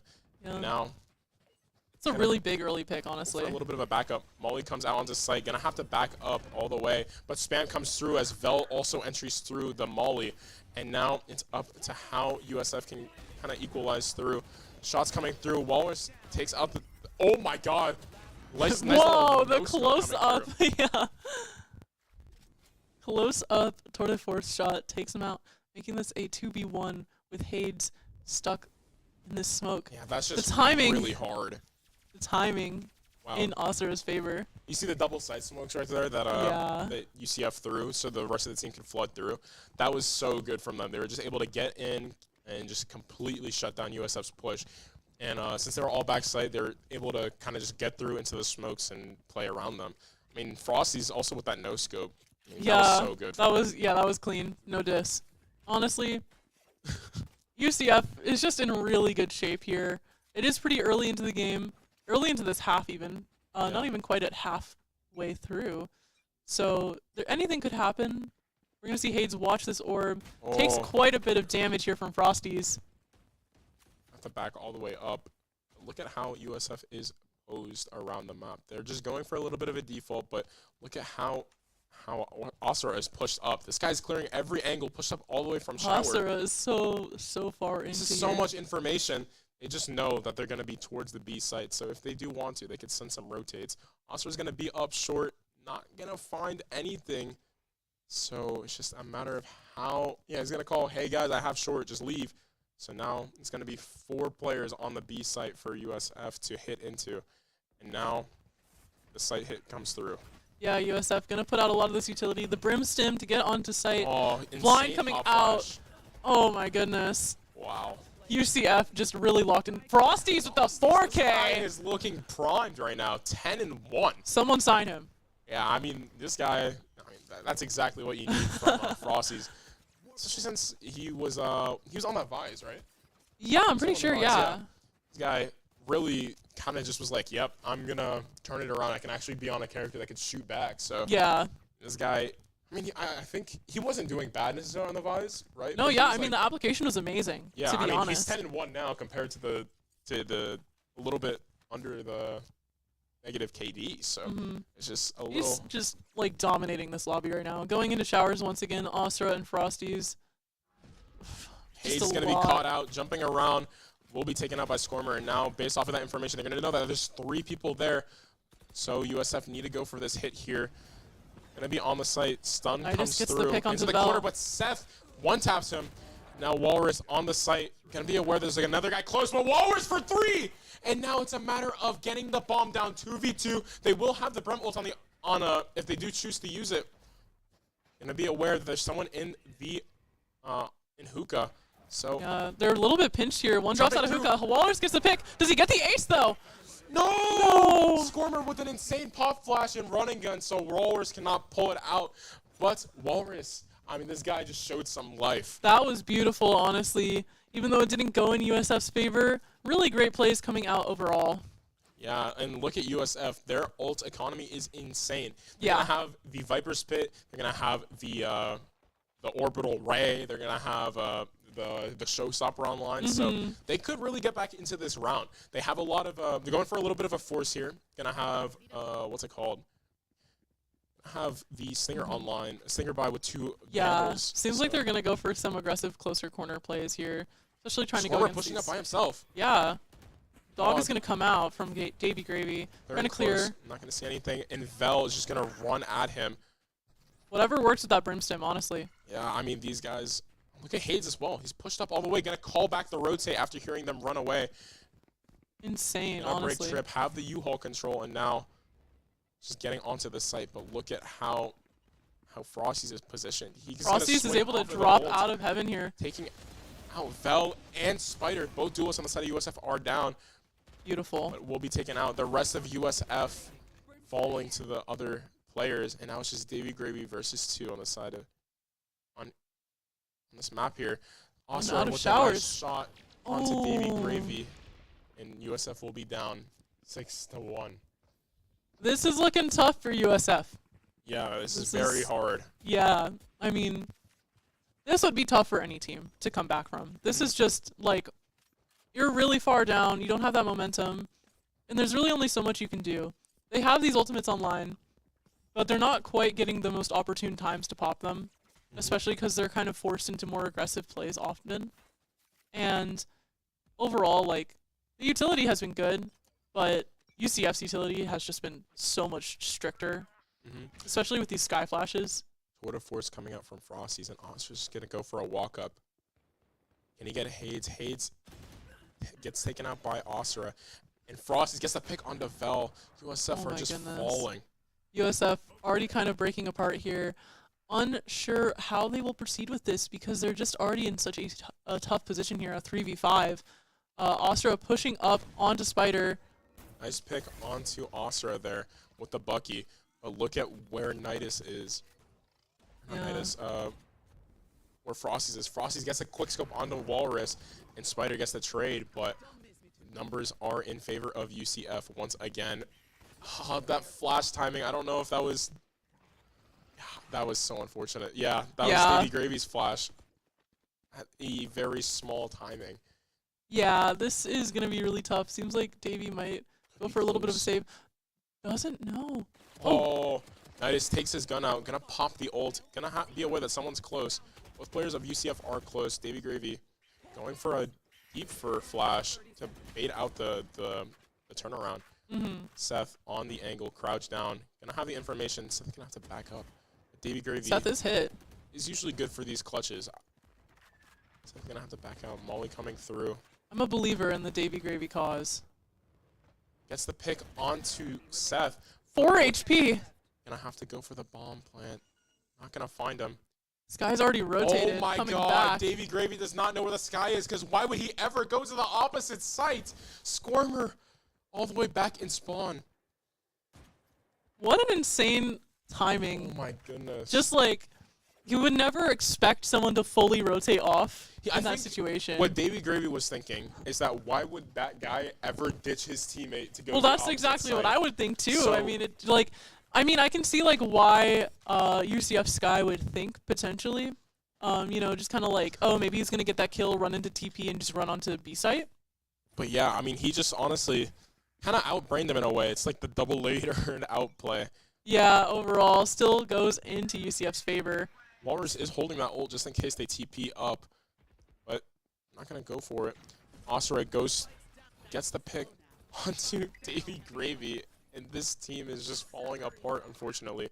They have 4 Yeah. ults online if they do choose to use them. They've had them for a while. Seth going for a walk. Here it down goes for the towards main. showstopper. And now Hades will get the pick. Oh my god, USF up even numbers right now. They do have the Waylay ult as well Yeah. into Hookah. So Waylay pops it, hits Hookah. oh, gonna be able very to well get played from Asura. Spider. Gonna have to try to go for a pick, but Frosties takes out Hades, and now it's a 2v1 once again. Very nice 1v1. adjustment. And now 2 bullets in your mag. Frosties onto top site, and Frosties is just good for those. Yeah, I mean, unlucky for Spider as well. 2 bullets. You saw he probably would have gotten that correction, but just instantly went into the reload, unfortunately. It's Brimstone. Brimstone, reaching. Interesting. Yeah, I Frosty's mean, just trying to style on him with the 505. Frosties is in fact a raid boss right now with being 17 Yeah. and 4. USF using 2 ults there, both the duelist ults. Unfortunately losing the round, but it is a matter of time until, oh my goodness, 2 ops on the side of UCF and an And an Odin. Yeah, Oh this my is low-key goodness. just this is so mean. Yeah, honestly, I mean, if Frosties wasn't already dominating this lobby as the MVP, we're just gonna see like the most obnoxious gun comp ever. Okay, we're gonna switch one of those ops out. Switching Yeah, for so Osric could op. Okay. especially. Switching out the Odin for an op now. Titus gonna be USF up. doesn't even know what they're Wait, gonna walk this into. guy, Squirmer's gonna be pushed up with the op. This Not gonna Squirmer catch grabbing anyone them. since everyone's up, but they all do have the information. Hades gets a pick on the Squirmer, and that's exactly what you need to get the ball rolling. Very nice Holy. stun onto Seth. Gonna dash out, get the, oh my god, missed the Bucky shot, or the shorty shot, and Vel takes him out. Nidus gets straightened up by Walrus, and now it's just the raid boss, Frosties. Frosty's in a 1v4. There is potential, but Spider is there. Spider's there, and there's 2 other people, one top side, one in front. I mean, there's no way he's winning that. Yeah. Overall, here we are. Round 11. Yep, getting that other round, they do need that. Very slow start from USF, but if they can get, honestly, the next 2 rounds, this could be pretty winnable. Yeah, It's like not it's necessarily definitely dead. it's definitely possible If they can as get long these- as they keep on a good streak. Yeah, they get these 2 next rounds, and they get Pistol. I genuinely do think we have a good game coming up. So USF kind of just needs to equalize. 2 players on the side of UCF do not have guns, only having the Classic and the, oh, they're playing anti for the flash to come through. And they're Oh. aware of it. USF get 3 immediately. Hades also gets 1 short, and now Frosties and Nidus are just going to be alive on site. Nidus Yeah. having the molly, but he's going to try to not reveal himself. Oh my goodness. This is insane. They're not going to expect him to be here since there is a couple players, but Walrus gets the trade, going to get healed through, and Frosties gets picked off. Clean round from USF, only losing 1. Very good anti-strat. Yeah, honestly, USF kind of adapting a little bit here in the last few rounds of this half, and I'm excited to see what they can do in this round as well. They did play pretty expertly there. They were able to execute onto site. You know, they did trade out the Viper, but overall, like, that was a great round for USF. Yeah, I mean, they really needed that. Like I said, they get this next round as well. We might have a game on our hands. We might, yeah, honestly. The buy of UCF is honestly pretty cooked with Frosty's not buying a gun, just opting for those headhunter bullets. Yeah. 2 Guardians online, a Judge. I mean, this is really Brimstone difficult. ultimate getting popped. So it's going to pump through onto site. There will be 4 players on the site if they do go onto it, but there's so many mollies. They need to understand that there's so much information that there's a stack here. They're going to just back up. Very nice call to pause. Double Yeah, dash Waylay. in. Gonna have the stun on the Spider, but he's gonna stun back. Asura jumping through, gets the pick onto Spider, and now the rest of the USF gonna have to back up.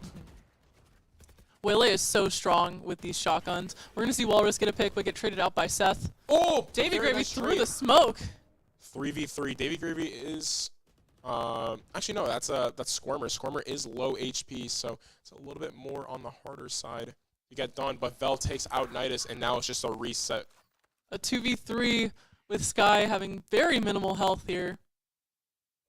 This Going is for a bit looking of a good heal. for USF. Popping up the rest of the team. It will be Squirmer on the site, just playing back into Hookah. And Chamber's going to be set up towards Heaven, so he's going to be playing a little bit more passive. Ult comes out onto site.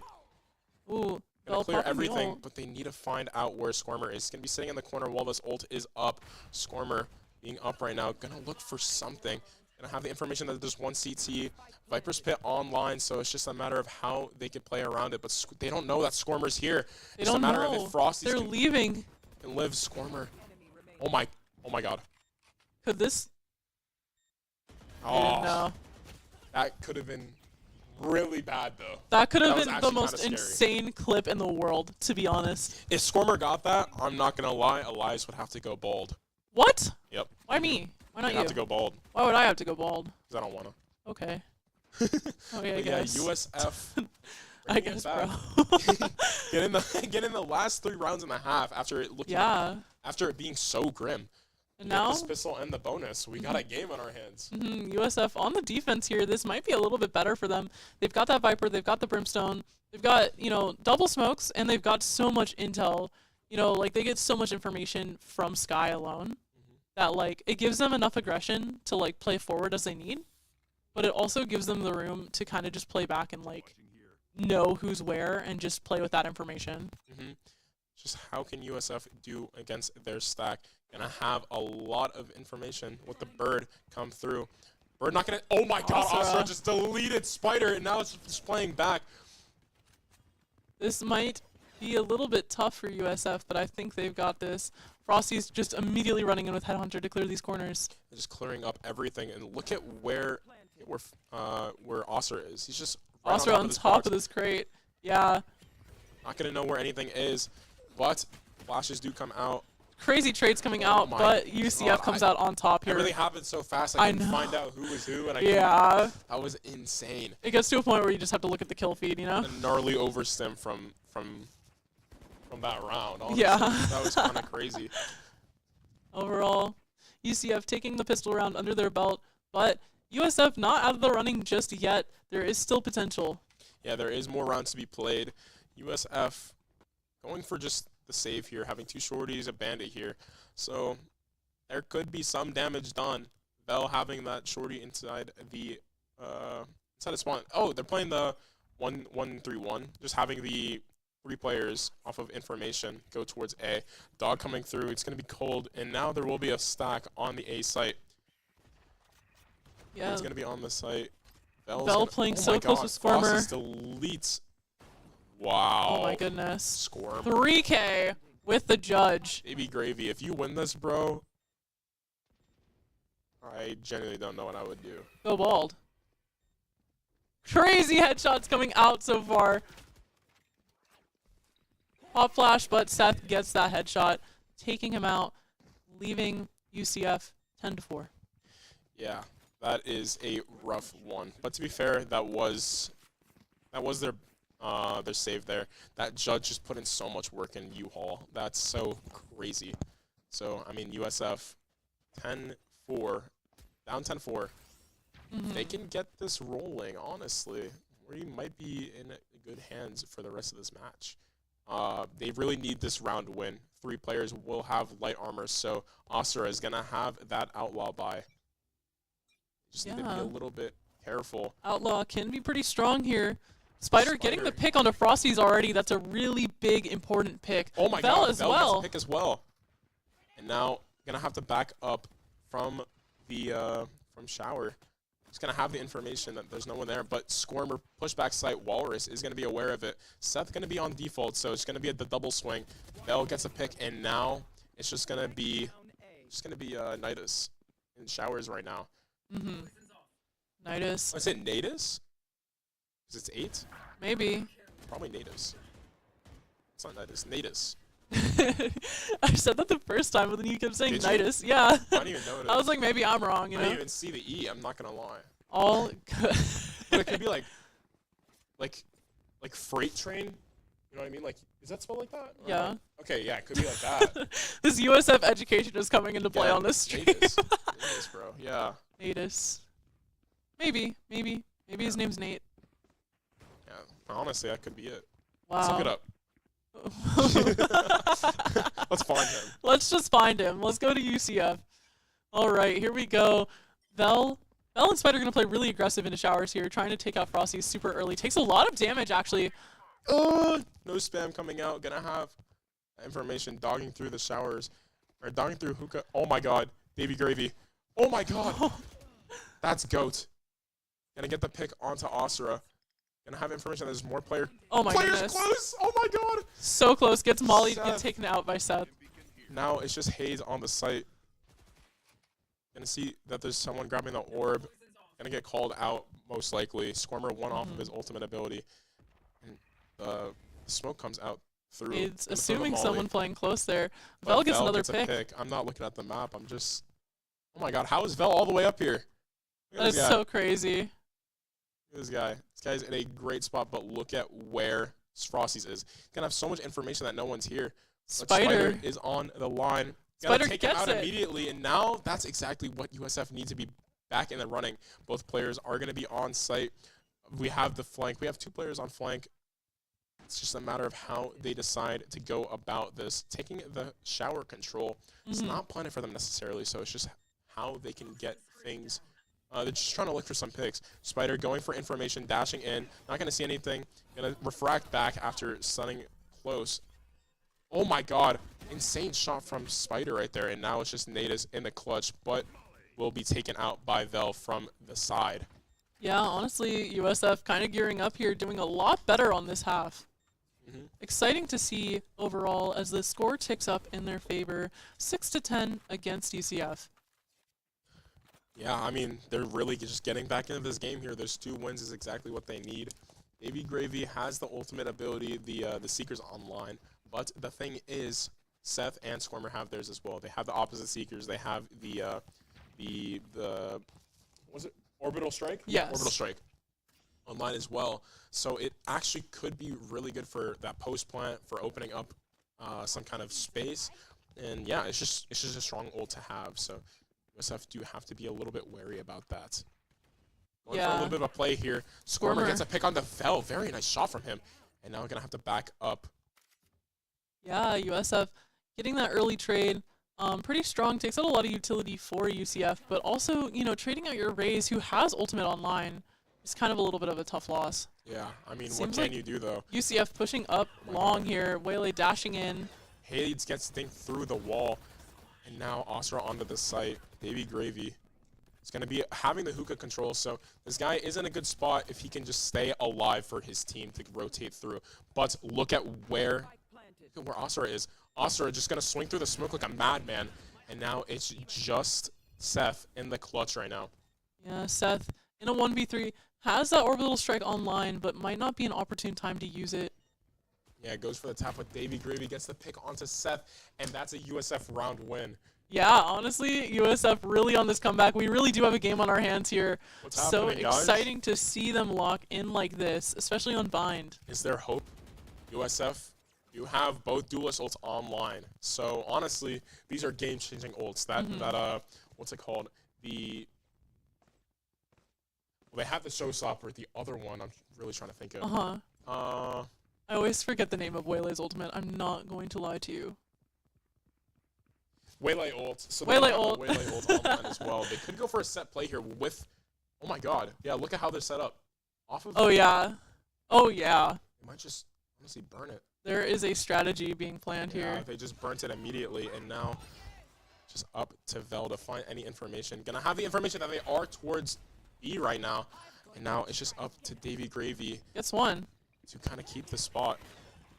having the information that they're up. Oh my God, Davey gets the pick onto Oscar as well. Hade's gonna walk through, but look at where Frosty's is. He is Frosty's inside in of this Hookah, corner. but they are aware of it. Hade's just kind of hoping to look. Yep, that's your teammate, by the way. But Hades is hopefully gonna get caught off guard. Frosty jumps on top of the box. Reloading and gets after taken shooting your out. teammate is crazy. Davey Gravy, very nice flash. I can't find out where people are. Squirmer gets dinked through the wall, but it's just a matter of if Walrus can clutch it up. 2v1 clutch. And a dart through onto the site. Dog's gonna spot him. I'm actually so happy you could see the smoke menus now. Yeah. Wow. Gonna pop that orbital strike. Gets shot through it. And that's just gonna be a hard round. USF using both of their duelist ults to no avail. And unfortunately, losing that round. But UCF has some ults coming up too. They've got Tour de Force online, which is definitely getting popped in this round. And they're 1 off of the Waylay ultimate and 2 off of Viper's Pit. yeah, but look at their money, right?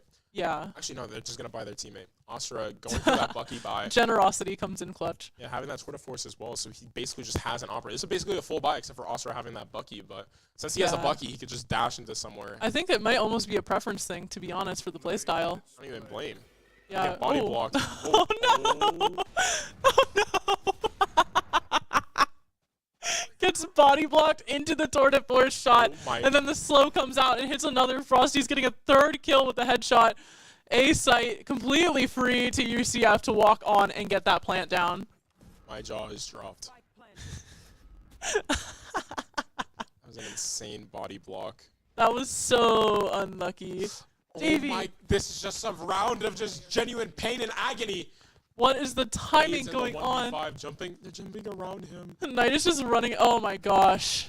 The 4K. That was a round of all time, bringing UCF to their match point. Yeah, I mean, That's timing. That- timing, to that's be not honest. even timing. That's just Well, ow. body blocking your teammate, but griefing and timing.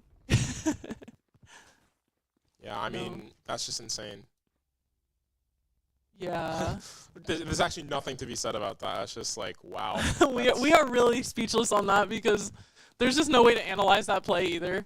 It's just really so many things. Just a lot of positioning and things like that. Another blind coming out into showers here. But it doesn't seem like anyone is really present just yet. A slow push onto B here. Chamber is going to go into hookah in a second here. Oster Oh gets my Hades God. out with the shorty. Davey Gravy gets a nice flash through, gets one, but gets traded out immediately. And now it's just for the cavalry to get back. Double dash, or double satchel back towards the site. Oster is going to be picked out. And same with Frosty's. Wait. The Wait. numbers advantage in favor of USF. Vel is going to be pushed up into U-Haul, doubled up with Walrus, but look at where Squirmer is. Squirmer primed up on the angle, but Walrus takes him out as well. And now you got to look at where Spider is. Catches the Seth. Oh. That's a little unfortunate. Catches Seth out with inside a hookah, but they will be using the ult, which Yeah. kind of sucks. A little bit of a misplay there, a little bit of a misinterpretation. Losing a pretty valuable ult, to be honest. But USF takes this round under their belt. At what cost? We'll just have to find out. 2 ults online for USF. They have the Sky Cabbages. They have the Viper's Pit. On the side of UCF, though, they've got Viper's Pit as well. They've got the Waylay Ultimate. Overall, definitely not looking bad by any means. It's just a bit of a heartbreaker, the rounds that they have been losing. I'm going to go for this shower control, having the smoke there, and just going to have Spider up onto it. It's just a matter of how they can really get things going back into this. Yeah, it seems like UCF is gearing up for an A short push as well, or at least contemplating it. A little aggression in showers. Waylay Ultimate. Oh, I'm so scared. No, Oh, no. Frosty picks out Spider. Insane. Walrus gets the trade. Is kind of surrounded though. 19 HP. Gets taken out by Squirmer. All 3 on flank. Gonna have the information due to the cabbages. Just a bunch of spams coming through. Squirmer gets tagged up quite a bit by Vel, and now gonna have to jump out of here.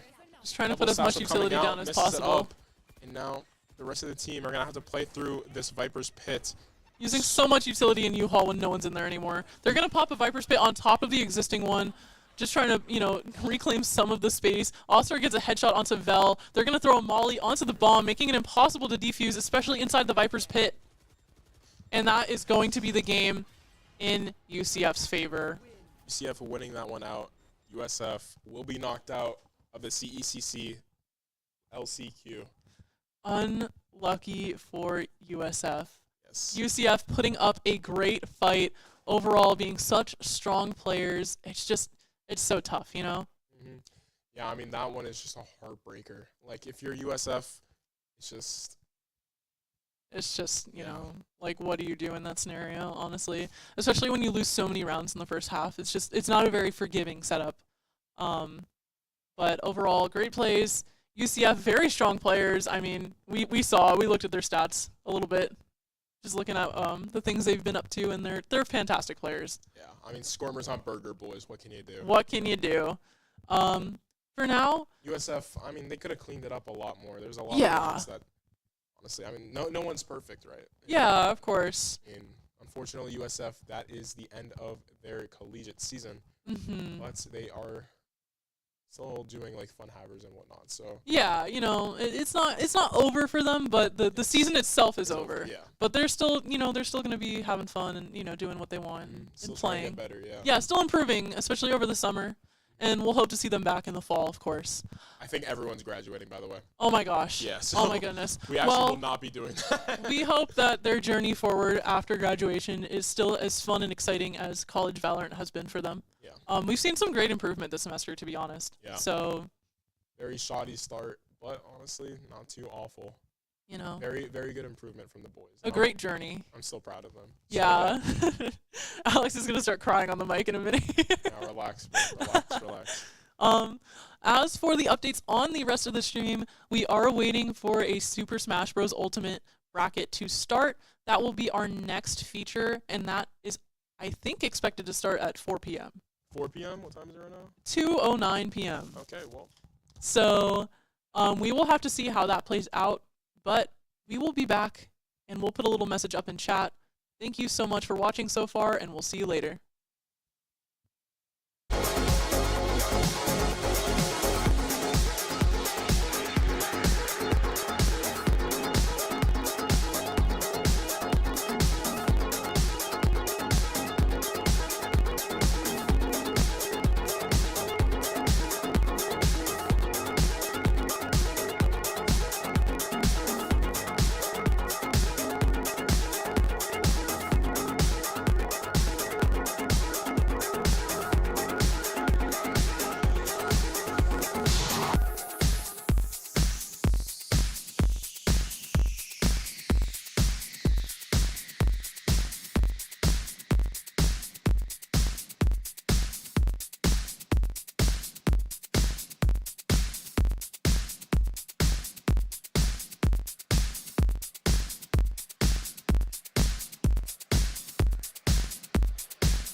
my soul.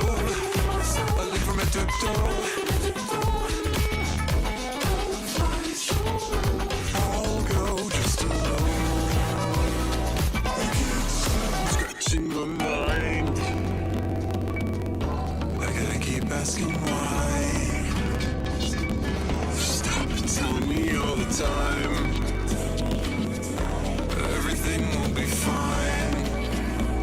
I can't stop scratching my mind.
What is happening?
Okay, welcome back, everybody, to even more action in this intense tournament. Now, we're coming up with a little bit of Smash Bros Ultimate as we come in for this semi-final set where the Bulls are taking on University of Texas at Arlington, and this is going to be Minimaxify in the lead slot. That's right, he is not here with me on comms today. He is out there showing us how it's done. Instead, I am joined by the lovely Alex. How are you doing, Alex? I'm doing pretty well.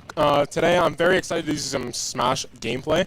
I've just been practicing a little bit on some of my comms for it, so I'm kind of excited to show off. That's right. We definitely have a lot of talent with that, and that is going to be a Thrupper beating out that up smash. As you know, UTA is coming out swinging. This is going to be Atomic on this Rob, a very, very strong Rob player that is likely their best. So definitely trying to go all out. Unfortunately, going to be an air dodge, not making it back to stage, but you know, a little bit of damage has been done. I do think that this is like a fairly good matchup for me, Brawler.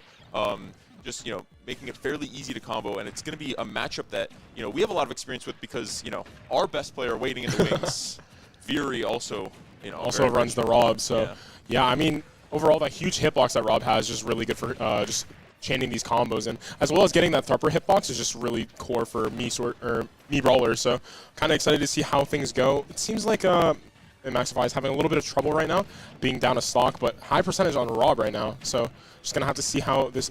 Oh, very nice, little string of combo from Atomic to get out of that situation. Just he's doing super well with his top right now, comboing into everything with chaining. Yeah, definitely. And I'm noticing we're seeing pretty much the same exact stuff. It's not the same me because they're not playing on the same switches before. This is going to be a Lucida switch, who is in fact back as well. We have, you know, a lot of new faces. Well, obviously not new faces, but you know, if you've only been watching the semester, you would be excited to see some of these names coming back and making a return. As we're going to call it out, but Cole managing to get that back air to even up the stocks. That is going to make it 11-11, as you know, it is going to be that standard 4v4 crew battle set. Yep.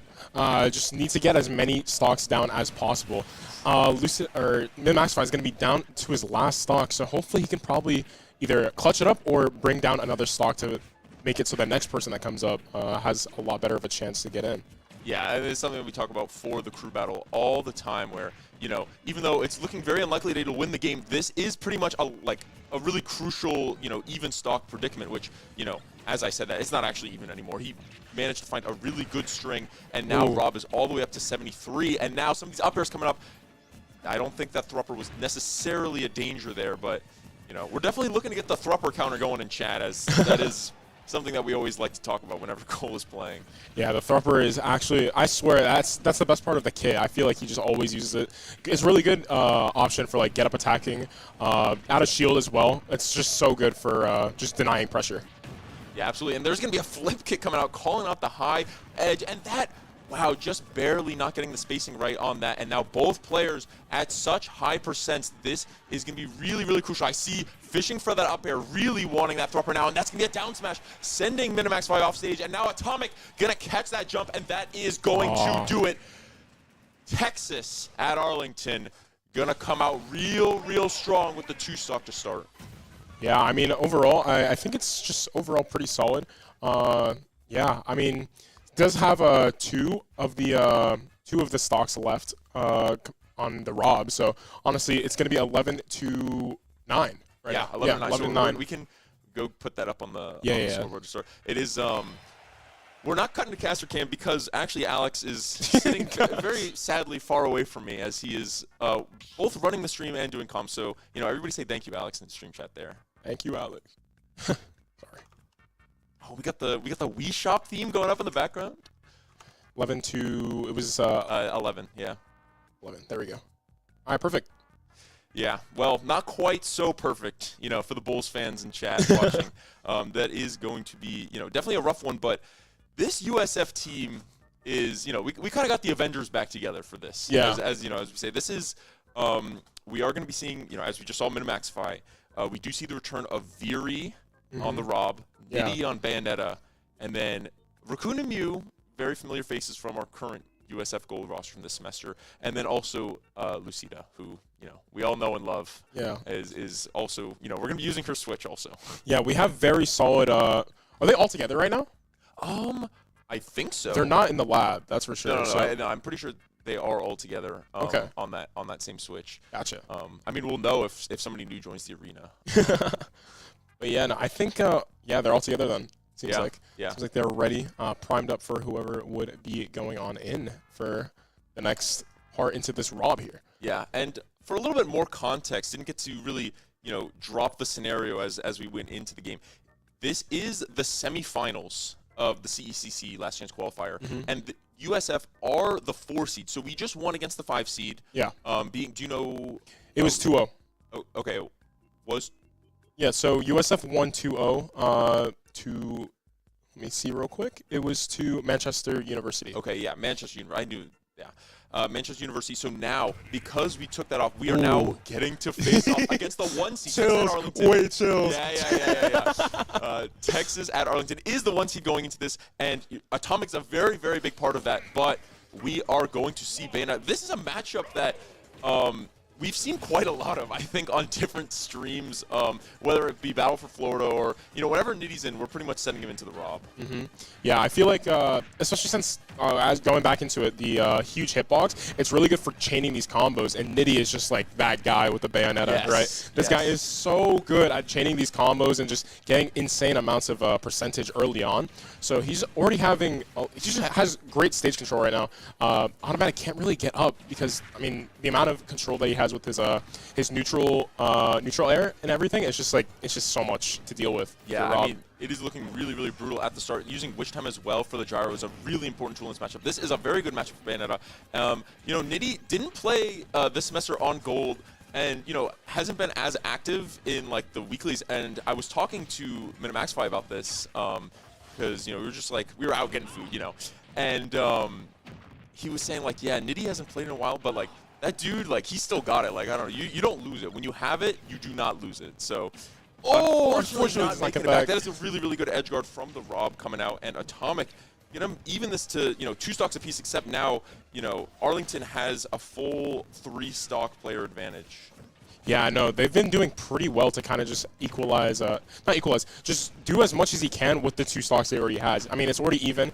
100% on the Rob right now. It's just he needs to try to get back onto stage right now. He's just, the position that he's at is just so difficult to get back on, but now he's on. He has this hop as well, just able to just keep chaining as much as possible and try to get as much percent onto Nitty here. Yeah, so for as much stage presence and control that Nitty had at the very start, it looks like that Atomic has worked their way back into this game, and now it's looking, really, really scary. I do think that Atomic has won, most of the neutral interactions that we have seen, and now, with these tilts and with these also large, I mean, both these characters have pretty large aerials, and Rob opting to, take to the skies, knowing that, the punish is not really going to be that easy.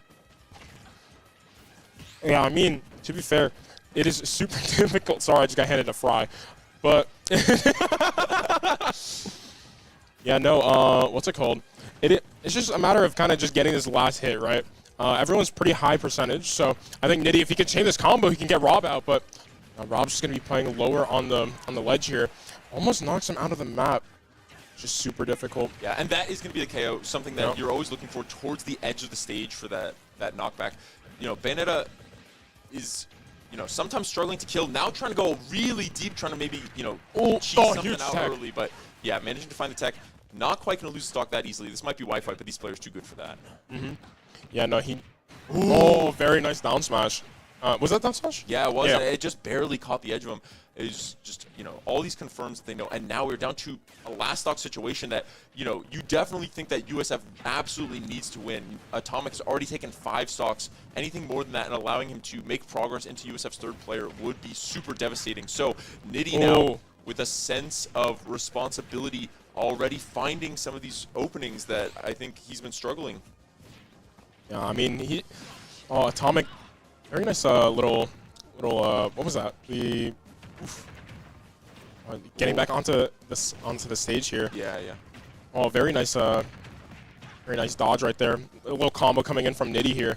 Now it's just a matter of if he can kind of follow up with it. Up smash gets punished here. Oh, this is the danger zone now. Rob is going to have so many tools to prevent Nitty from getting back to the stage. Trying to go low, but Nitty managing to find the height, really going deep for that attempt. Did not quite make it work, and now Nitty, manages to get back to the stage, but the down smash, the second down smash is going to connect, but it sends the wrong way to get that KO. But Nitty, definitely the alarm bells are ringing in a kill percent for so many options of Rob as the gyro comes out.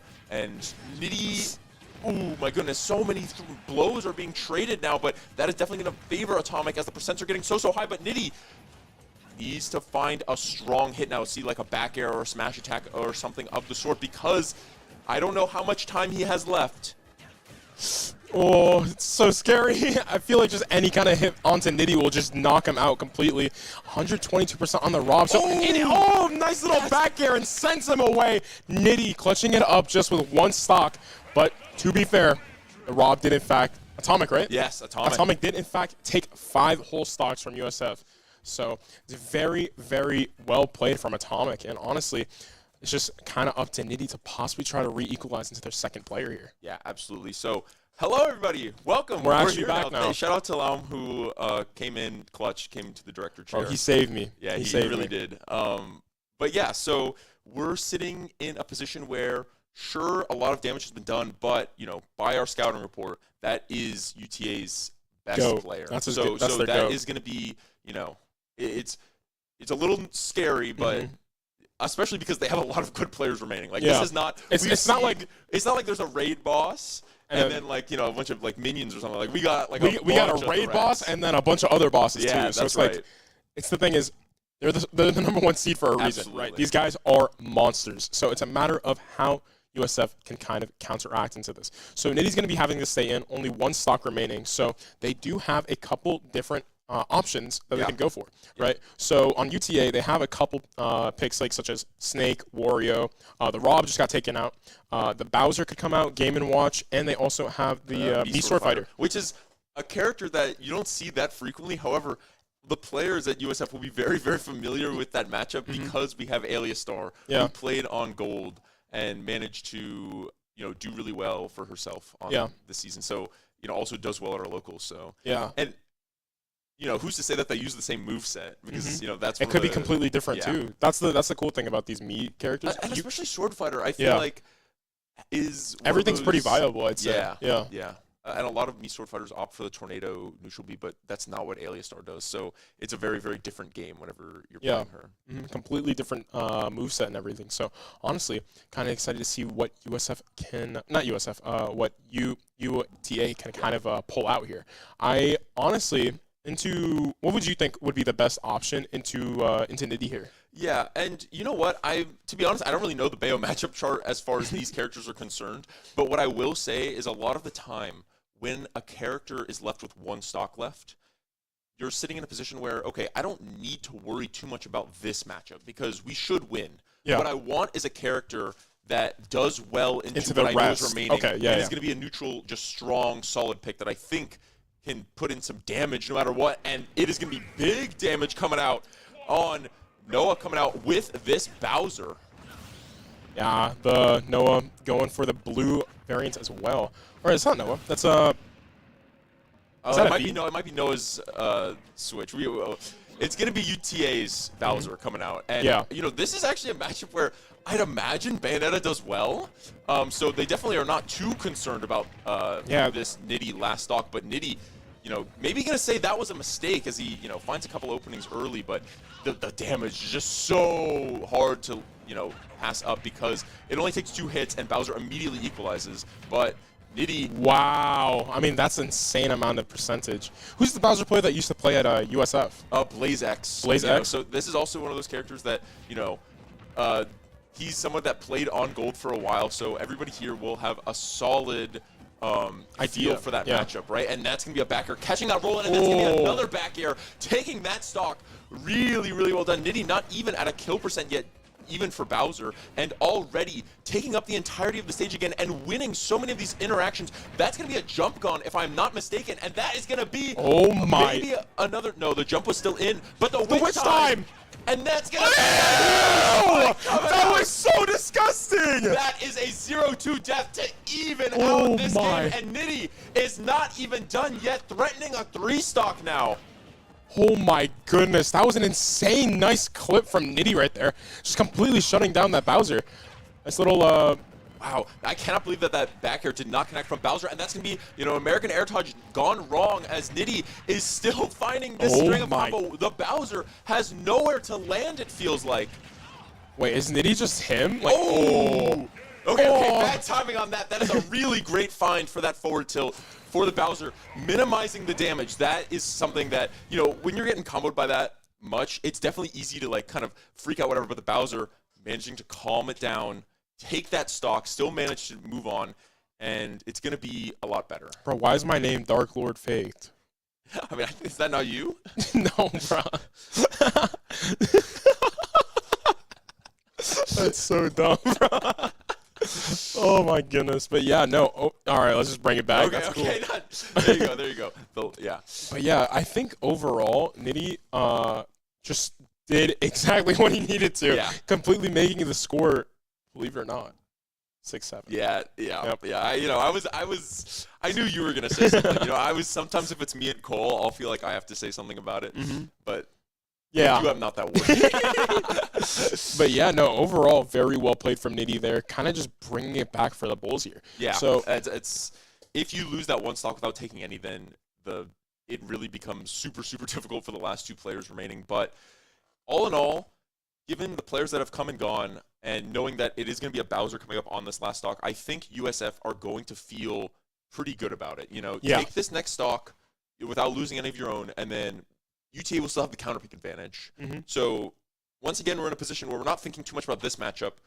We're thinking the next one. I want to go into, like, I want to bring a character out that I know can't be, like, hard counter picked by something that you have. Because I know, like, you know, UTA has some, they have some high tiers sitting in the back. You know, Snake, Game, and Watch especially are the ones that I'm looking at that I know that some of the people at USF are maybe not happy to see that matchup. So they're gonna be thinking ahead to that.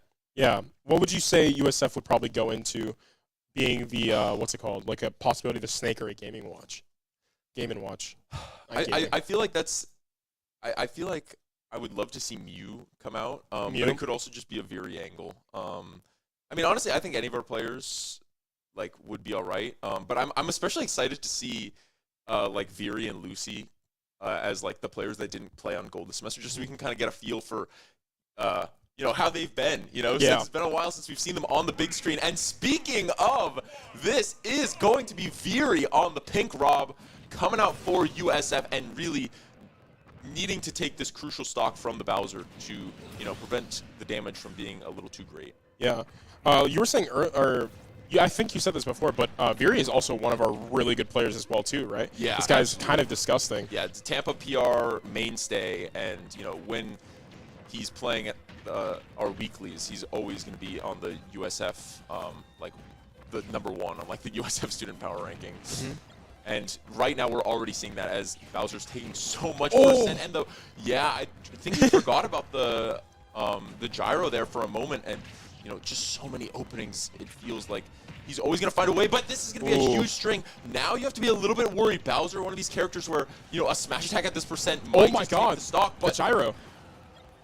Yeah, the gyro finding so much value early, and, you know, Flame Charge coming out. I mean, this game is quite even despite all of the openings that we've seen. That back air would have taken it probably, but, you know, Veery gonna find another back air from across the whole. No, okay, I was gonna say Bowser's huge, but that's gonna be a really big snipe. Oh my God! Veery with another. Last time Veery was on stream, he had a crazy snipe. He is keeping up with that streak going now. Oh my God. I mean, he knows that better than any Rob I've seen. I mean, I can't pretend. Oh my, I mean, I've seen him more than any other Rob, but it's just absolutely unbelievable. That was disgusting. I cannot lie. That was actually vile. But, I mean, he keeps doing it. That's sending a message, bro. That is sending a message. For it to be the laser first, setting up for the gyro like Kobe downtown. I mean, it is just absolutely unbelievable. Wait, no, Bam. He's hitting the shot like Bam.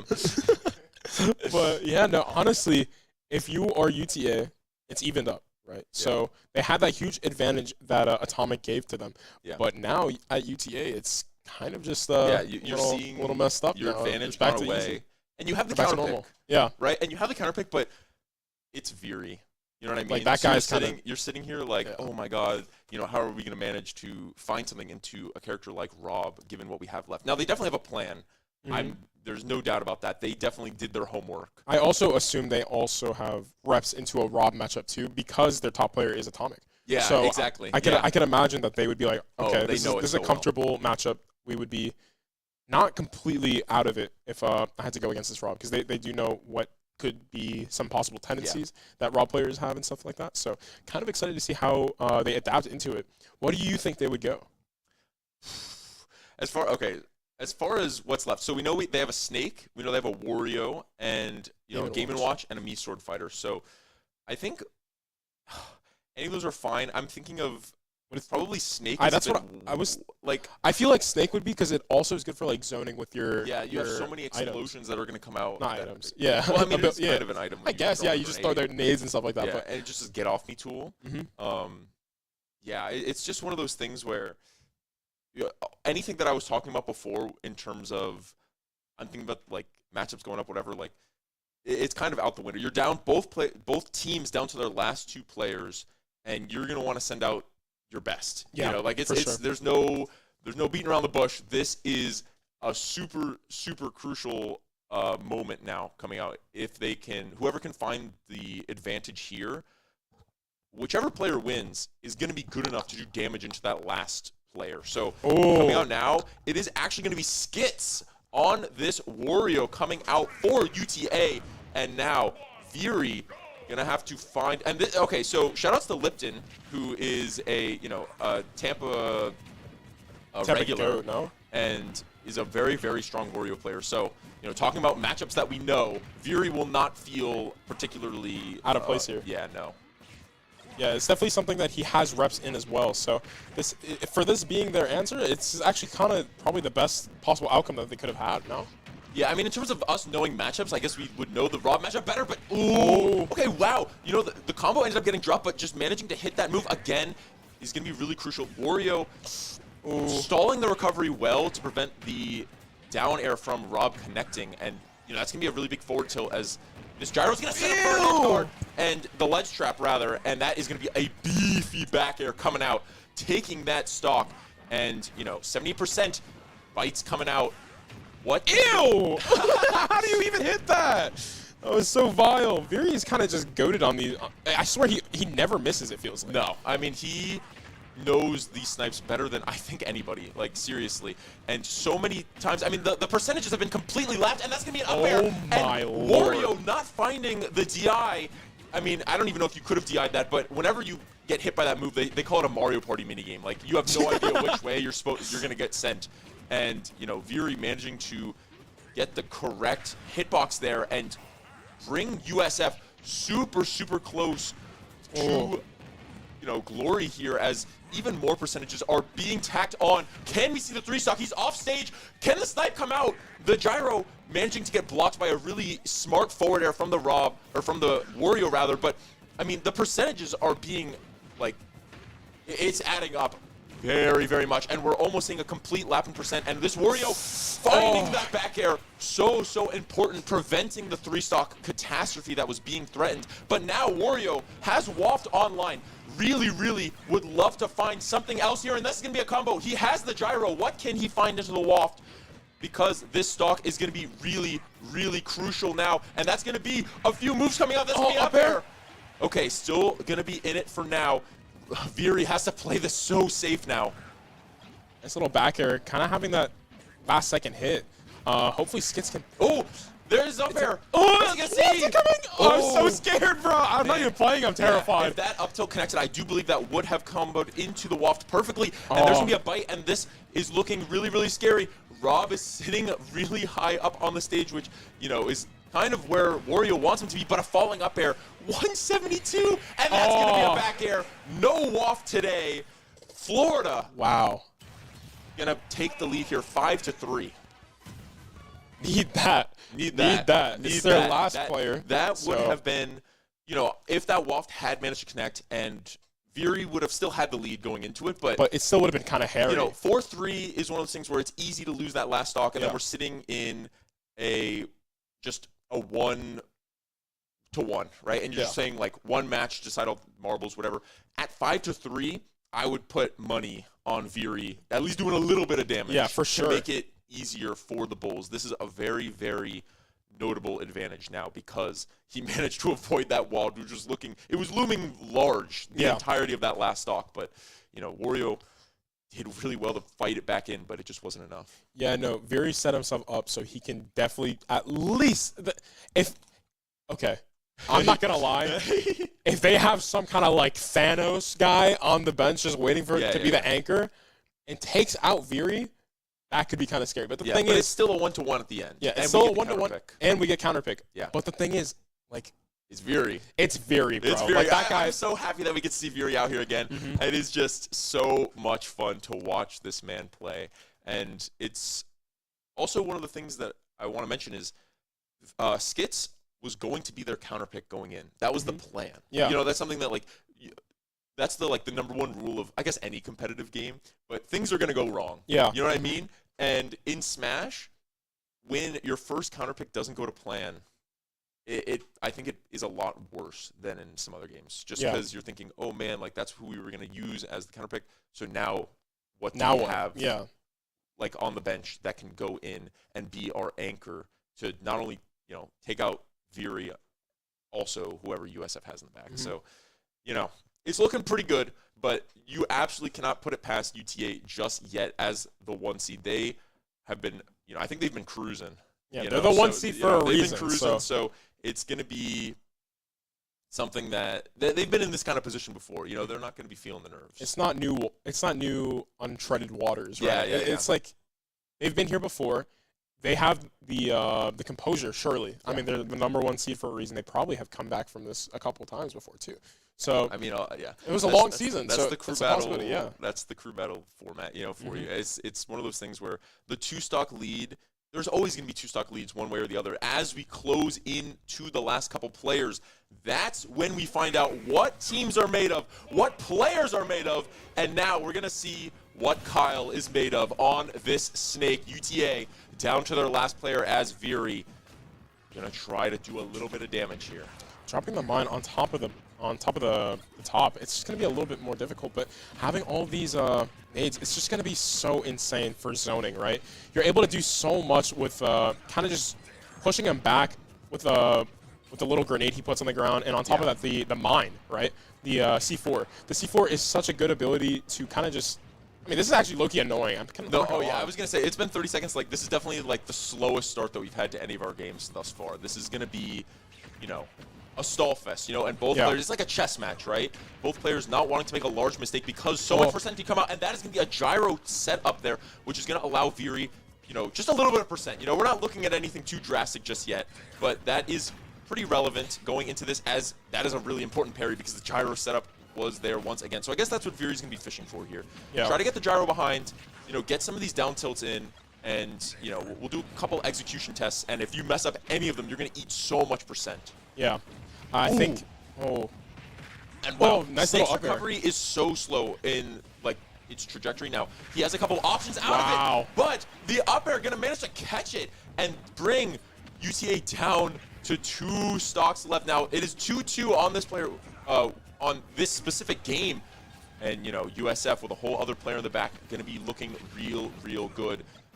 I see the attempt there at that up tilt from the Snake. It was just not enough there. And, you know, Viri's going to be a lot more content to kind of run in and trade percent with the grenades out, right? Because he's up. Yeah, he's up, you know, and when you have a lead and you know that you have somebody in the back.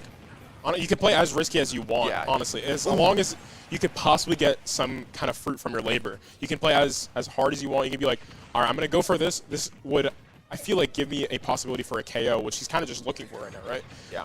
And now he's not going to want to do anything too crazy and just kind of try to take this stock. I think once this, like the Snake stock goes away, then Viri will feel a lot more comfortable moving in onto it.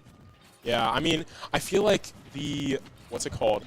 Yeah, honestly, this is like annoying. Like, this sucks. Like, you just have to play so defensive into this. You're just kind of throwing all these nades into him. It's kind of just hard to find an opening. But once he does, I feel like, just like that, that's gonna you're able to do so much. Like I feel like every single one of Rob's abilities are a kill move. I feel like Yo.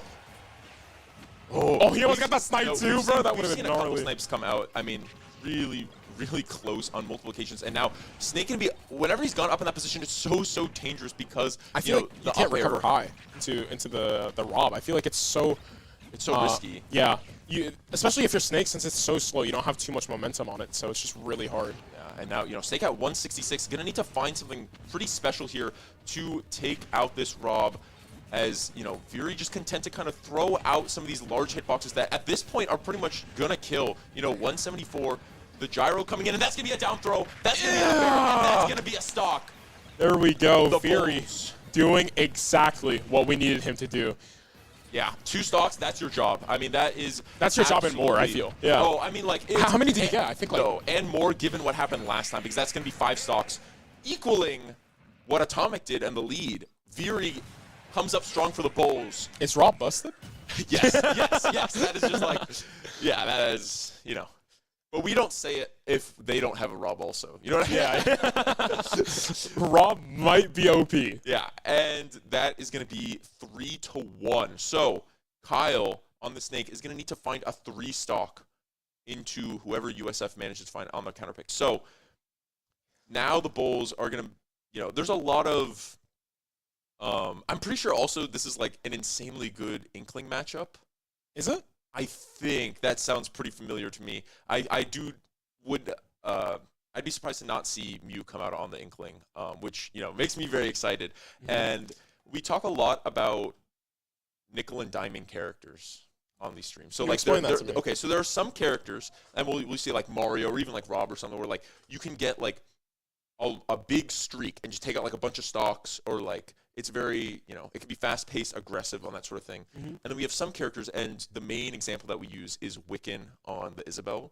Where you kind of play more slow, like You annoying. play slow, and you may not get like 5+ stocks, but you're gonna get at least 2. Mm-hmm. Like even if you lose your 3, like you're gonna get some damage every life, because you're just throwing out the projectile, keeping things like that. And I think Snake is one of those characters because of how many projectiles coming out, and also, which is something that's very notable as we're going into a 1-3 game. You're gonna do damage to yourself with your own grenades. Mm-hmm. So if whoever this last USF player can come out can pretty much just camp out the Snake, wait him out, I think he's gonna be doing a lot of damage to himself as things go on. And we might not even need that because Mew might just like run in. Yeah, and just, like, he's gonna go. Like, I'm just going. I mean, okay. For some reason, I was just fully ready to see him just like run it down the board. Yeah, I And then was like, too. wait. Okay. Crew battle rules. Yeah. Okay. And yeah, this is going to be it. Game number 1 of this barn burner of a set is going to be decided by this match with Mew on this Inkling versus Kyle on this Snake. And already, It's already even. Like, yeah, but it's not even the evenness. It's the percentages Oh are my- mattering oh my God. so much. And wait, he's already, in there like swimwear. Mew, do it to him. ooh, still managed to keep it up. There's a back air. What can you do? What can you do? Oh my God, this is cyberbullying. Oh, I want to see down air. Oh, that was a down air, but it just wasn't meant to be. Down smash coming out, and yeah, I mean, there are 2 more Mew stocks remaining after this one, and that is why, like, you say it's even after the, like, first, like, 15 seconds when it's 30% to 30%, and I'm like, no, this is so much benefiting to USF. Yeah, that's what I meant. I was like, it's even already, and he Yeah. has 3 stocks. So it's Yeah. like, it's, Yeah. oh my goodness. So, I mean, now we can set up for a roller. We can just wait for a bomb. I mean, really, I think this is like a very atrocious matchup. And that's going to be the up air. And that is going to be USF making big moves. 3-0 is a very, okay, not very, very dominant, but that is solid. not what That's people solid. would have expected Yeah. going into this. Especially since this is the number Yeah, one this is number seed 1. in So the we're number bracket. 4. Not too shabby, but These are definitely the big not dogs. what you would expect to see Yeah. in this game 1. And now UTA back to the drawing board, and USF now has to ride this momentum, bring it on to hopefully move on to the finals. Yeah, I mean, I mean, USF are kind of primed. they're kind of cooking. They're kind of cooking. These guys are looking really solid. So honestly, it's just going to be a matter of how UTA kind of just responds back Yeah. to what they saw, right? They'll be like, hey, this was a gap that we had or something. Or, hey, this is like, looking back on it, like, this is what he kind of did in my match. Yeah. So And that's also going to talk about that for sure. Yeah, that's another thing where everybody is in the same room a lot of the time and watching. So you can, I mean, obviously you can do like You have those you can do eyes. coaching as you're going along, but also you're watching, thinking, okay, I'm gonna play this character next. Could you, What are the habits that they have, and you can get to watch through that sort of lens. while they're playing, could they be like, hey, he does this a lot, Yeah, like in the middle? Yeah, Okay. absolutely. Gotcha. And that's one of the things where it's a little bit different. We are, yeah, I see the lobby has been shut down. Yeah. So we're gonna have to cut to a real short break, but I mean, there's usually not a long one between game 1 and game 2. So grab your popcorn, grab your drinks. We are gonna come back for this game 2, which will hopefully be just as exciting as this game 1. All right, we'll see you right then. Let's go, Bulls.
asking why. Stop telling me all the time. fine. I can't stop scratching my mind. I don't know.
Not your guardian. I can't see through your skin.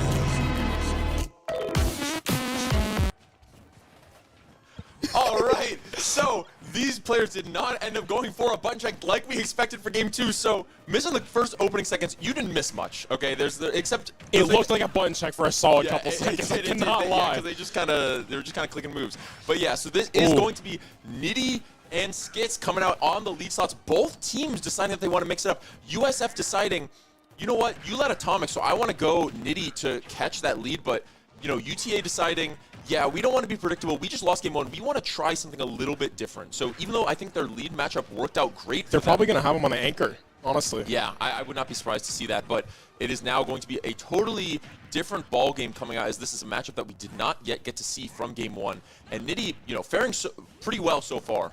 Yeah, very good percentage on the Wario here. Skits was the one that was pretty solid into it, but he unfortunately did lose out. Oh wow. I was not 100% sure if that was going to get the KO. That is, you know, as I said last time, a very important move to find at the ledge. And Nitty already wasting absolutely no time to get this. Trying to play patient there to see if he could, you know, catch out a Wario option. But, you know, playing pretty patiently. And that's going to be the early waft coming out, which I'm pretty sure he would have expected to KO. But now that that didn't KO, the waft is completely uncharged. So that might be fairly relevant, as, you know, there's not a whole lot of this game left for Skits. If I had to guess, you know, at a decent percent on the second stock. Yeah. How long does it take for Waft to charge up? You know, I don't know. I'm gonna be so broke. Gotcha. I don't know the exact timing, but usually you just see 1 per game and maybe 2 if it goes for a long time. But I don't think this game is gonna go for that much longer, as Nitty putting on a clinic now, taking that second stock before losing any of his own. Yeah, I mean, he is just doing a great job at kind of keeping this Wario at bay. I mean, he's high percentage right now, so he's playing a little bit more reserved compared to how he normally does. But if he could possibly get this out, like a very nice string and catch, there we go. If he could possibly catch some sort of, what's it called? Some nice combo onto him, I feel it. Whoa. It was looking a little scary there for a second. Yeah, I mean, Wario's combo game is nothing to scoff at as well. I know Bayonetta's might be a little more flashy, but, you know, Wario absolutely has that in the bank as well. And, you know, I do think that we might see, like, a small waft get built up again. Probably not one of the big ones, but as we approach, we're hitting the red HP music coming out as, you know, last stock for Skits, but, you know, Nitty at a high percent. This is going to be, you know, it would be really, really huge if USF could take a 2-stock lead, but right now, Skits not looking like that. I do think I just saw that small waft get charged, and that's going to be a back air. Can Nitty make it back? You know, Skits going in with this ledge trap. That's going to be a witch time. Very nice. Couldn't follow up with it, though. Yeah, it was so close, but not managing to do it, and getting distracted by the bike and allowing Skits to give a little slap across the face in the forward tilt. Yeah, I mean, Nitty just needs to get this last stock if possible. Already high percentage, but, I mean, Wario hit him twice. He's already now the 40, waft so. is online. Waited too long after, you know, first and second stock went away pretty fast, but now the waft is online, and we are definitely at a waft kill percent. Can Skits manage to find this complete comeback now as the bike is out and Nitty off stage? What can we see? Oh, waft miss! Yeah, wow, and that is going to be a really, really important tool just gone now for UTA, and now Nitty is going to need to find some of these openings that there we go. he was finding at the start, but where's the kill move? Oh, both at pretty high percentage, over 100 each, so they do have the Rage activated as well, so they will be ending up doing more damage. Just it needs to. Ooh, oh, there it no. goes. There it goes. Yeah, Really good patience there, finding that air dodge out and sniffing it out just well enough to manage to take that game. Yeah, I mean, that was just really well played from Nitty right there. Kind of, he's just so patient. Like that. Yeah. It's like riding a bike, you said, right? Yeah, you don't forget it. This guy might be him. Yeah. But yeah, I mean, overall, I think Nitty has just been a great addition to this roster here. Definitely. I mean, this guy is him. I think it would have been one of those things where if we were to lose that match after being up 2 stocks, it would have been really bad mentally. But now, you know, it's not 2 stocks. You can't hope for a 2-stock advantage. You know what I mean? That's something that's an outlier when you're playing these battles. But you know, just taking the win, USF is going to be very happy to go on and take that into the next. Now, unfortunately, I do really do think Nitty was the atomic answer, and USF made a very risky play putting him in the lead slot because UTA is absolutely not going to be putting Atomic in now into this match, and that means that USF is not going to have that tool for when Atomic inevitably does come out. Yeah, I think, dude, Atomic is like actually like do you that. think we'll see Atomic versus Fury? If that's the case, that might be what happens now. Because that might be kind of cool. Yeah, I mean, I think that would be very entertaining. I'd get lost for sure.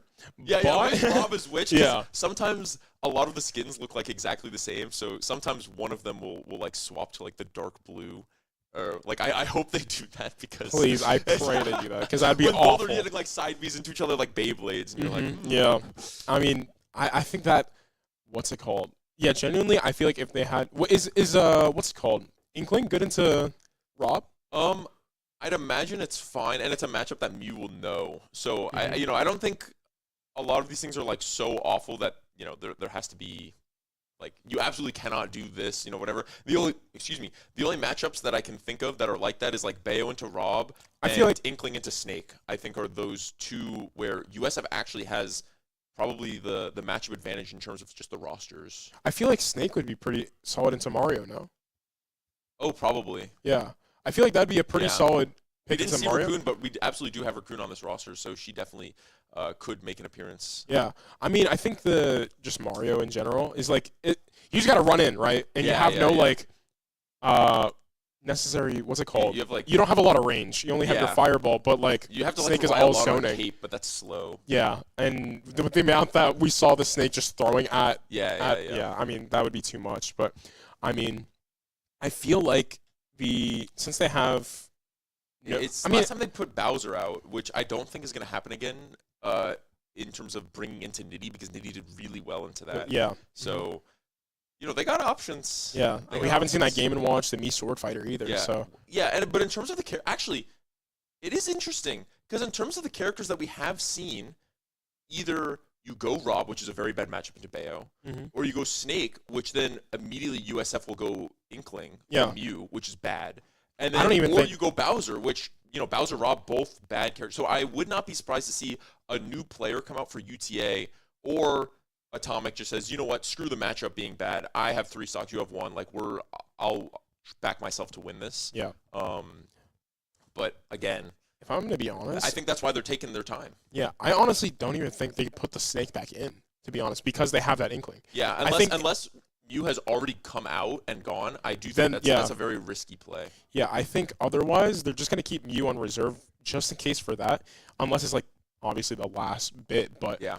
Ooh, it seems like we are going to have the Sword Fighter. Yes, so it's going to be a new player come out. This is going to be Donald on this Mii Sword Fighter. I like the drip quite a lot. Oh my, this guy looks like a Dark Souls boss. Yeah, we're going to find out soon enough what sort of a moveset that this Mii Sword Fighter has, because this is something that I was talking about where we have experience fighting against Aleostar, and it is going to be that shuriken coming out on the neutral B, which is Aleostar's choice. So already, and this is looking like a mirror of Aleostar's moveset so far. I have never seen what Mii Sword Fighter can do. Yeah, I mean, and you're not alone. There are good players that just have like no matchup experience, but Actually, it is interesting because I was going to say USF does have experience because of Aleostar. Nitty might not be one of those players just because, Because he hasn't doesn't played. show up. Oh my. And that's okay. That is a different up B than the one that Aleostar uses, and that is exactly why offering much less recovery prowess, and that is going to be a super early stock Nitty getting the Gimp and allowing, USF to absolutely strengthen their lead, and this game is still going. Yeah.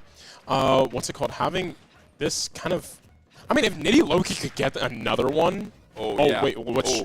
Loki So much 67%. damage. I'm tweaking. Yeah, and so much damage, and that's going to be another setup into this back air, and now Me Swordfighter, going to be off stage. Nitty really covering so many options. That can be... Oh, I thought the up air was going to be it, but... Oh, completely no! whiffing. Yeah, and that's going to do it. You cannot whiff... it looks like both players had a bad whiff, and in the end, UTA going to take full advantage of that and minimize the damages. Yeah. So, honestly, to be fair, Nitty did get one off took of 4 that. stocks. So, that is really good. Yeah. You should not be mad about that whatsoever. But the thing is, USF do have that counter pick. Yeah. Right? So, it's just advantage on advantage. So, what do you think they go into this sword fighter? Especially since they know the whole matchup. Or not matchup, kit. Yeah, they know the whole kit. Right. Yeah, I'm pretty sure the players already know the kits. Like when they send in the character, actually? they have to say the kit. That's good to know. Yeah, but that being said, like we don't. We get that. don't. So, Okay. It's we kind of figure it out at the same time as the viewer. Gotcha. And try to put together the pieces as we find them. I really want to see Metamaxify, of course, because you want that to would be kind of tough. That would be kind of tough. That's not a matchup that you see every day. I don't know if the thing is, I don't know if it's a good or bad matchup, and neither do you. Because who nobody does knows that? Who does that? Unless you're a me player, of course. That seems like it's not a very common. Is me gunner like? I don't think I've ever seen. Yeah, me gunner. I was gonna. I've seen a few sword fighters, a couple brawlers. Actually, a pretty. I feel good like character. brawler does so much damage. I feel Yeah. so. I feel like gunner. I've never seen before. Well, we said Aleostar, who usually obviously plays me sword fighter, ended up going in one of our crew battles, played me gunner to allow Pooby, who usually plays like Piranha Play and Steve, to play me because she also plays me sword fighter, and you can't have 2 players play the same character. Okay. In a crew battle, and that was a really weird. Did they end up winning that one? Yes, we won that game. But I think we were already winning because, I think that Pooby me sword fighter is not bad, but it was not. It was very unorthodox. Let's just say. Wait, so you can't run me sword fighter and me brawler at the same time? No, you can. You can't. Okay. It's just the same character. Gotcha. So Aleostar got forced off of her main to allow Pooby to play. Gotcha. Which is definitely that's a little bit of a suspect choice in general. But I mean, hey, it worked out. Yeah. But in terms of the me sword fighter matchup, I'm sure we have answers to it. Tools. And I'm sure. Yeah. The thing is, Mew is probably good into this as well, but I don't think they should put him in. You save Mew knowing that I feel like Snake is in the Yeah, back. I feel like the Snake is such a. It can be oppressive. Like it really can be. I feel this is a very matchup, character matchup oriented crew battle. A lot of the time it doesn't really matter, just mattering like who feels good in the moment. Everybody's matchup's kind of even, whatever. And this, it definitely feels like a game of chess. And I notice it with the amount of time that the teams are taking to think about their counterplays. Because I think we could be into game right now if we were in a regular season match, but recognizing the weight of the importance of the semifinal match and recognizing like the importance of making a wrong character call could really be very punishing into the end. Very detrimental for the state of the rest of the crew battle. So honestly, if I had to guess who they probably would put in, I'm saying Minimax. You say Rob, you're gonna say Viri. I feel like it would be Viri. Yeah, I want to see. Yeah, I mean, honestly, I feel like that's just a good answer. Like, a good answer, and then it's Viri, so that guy's probably gonna like. Yeah. You'd expect him to do work and then move on doing work into whoever was the next one. Yeah. It's a tough call. Yeah, it's a really very tough call because USF has the lead. Does not want to squander it. Now, at this stage of the game last time, UTA was on a tear. They won the first game, 2 stocks to their name, and Minimaxify, really did not do the work that, he was supposed to do because they got caught out by that atomic lead. Yeah. So I think that into this character, I think he'll have a lot more opportunity to do well. do what he does normally. Yeah.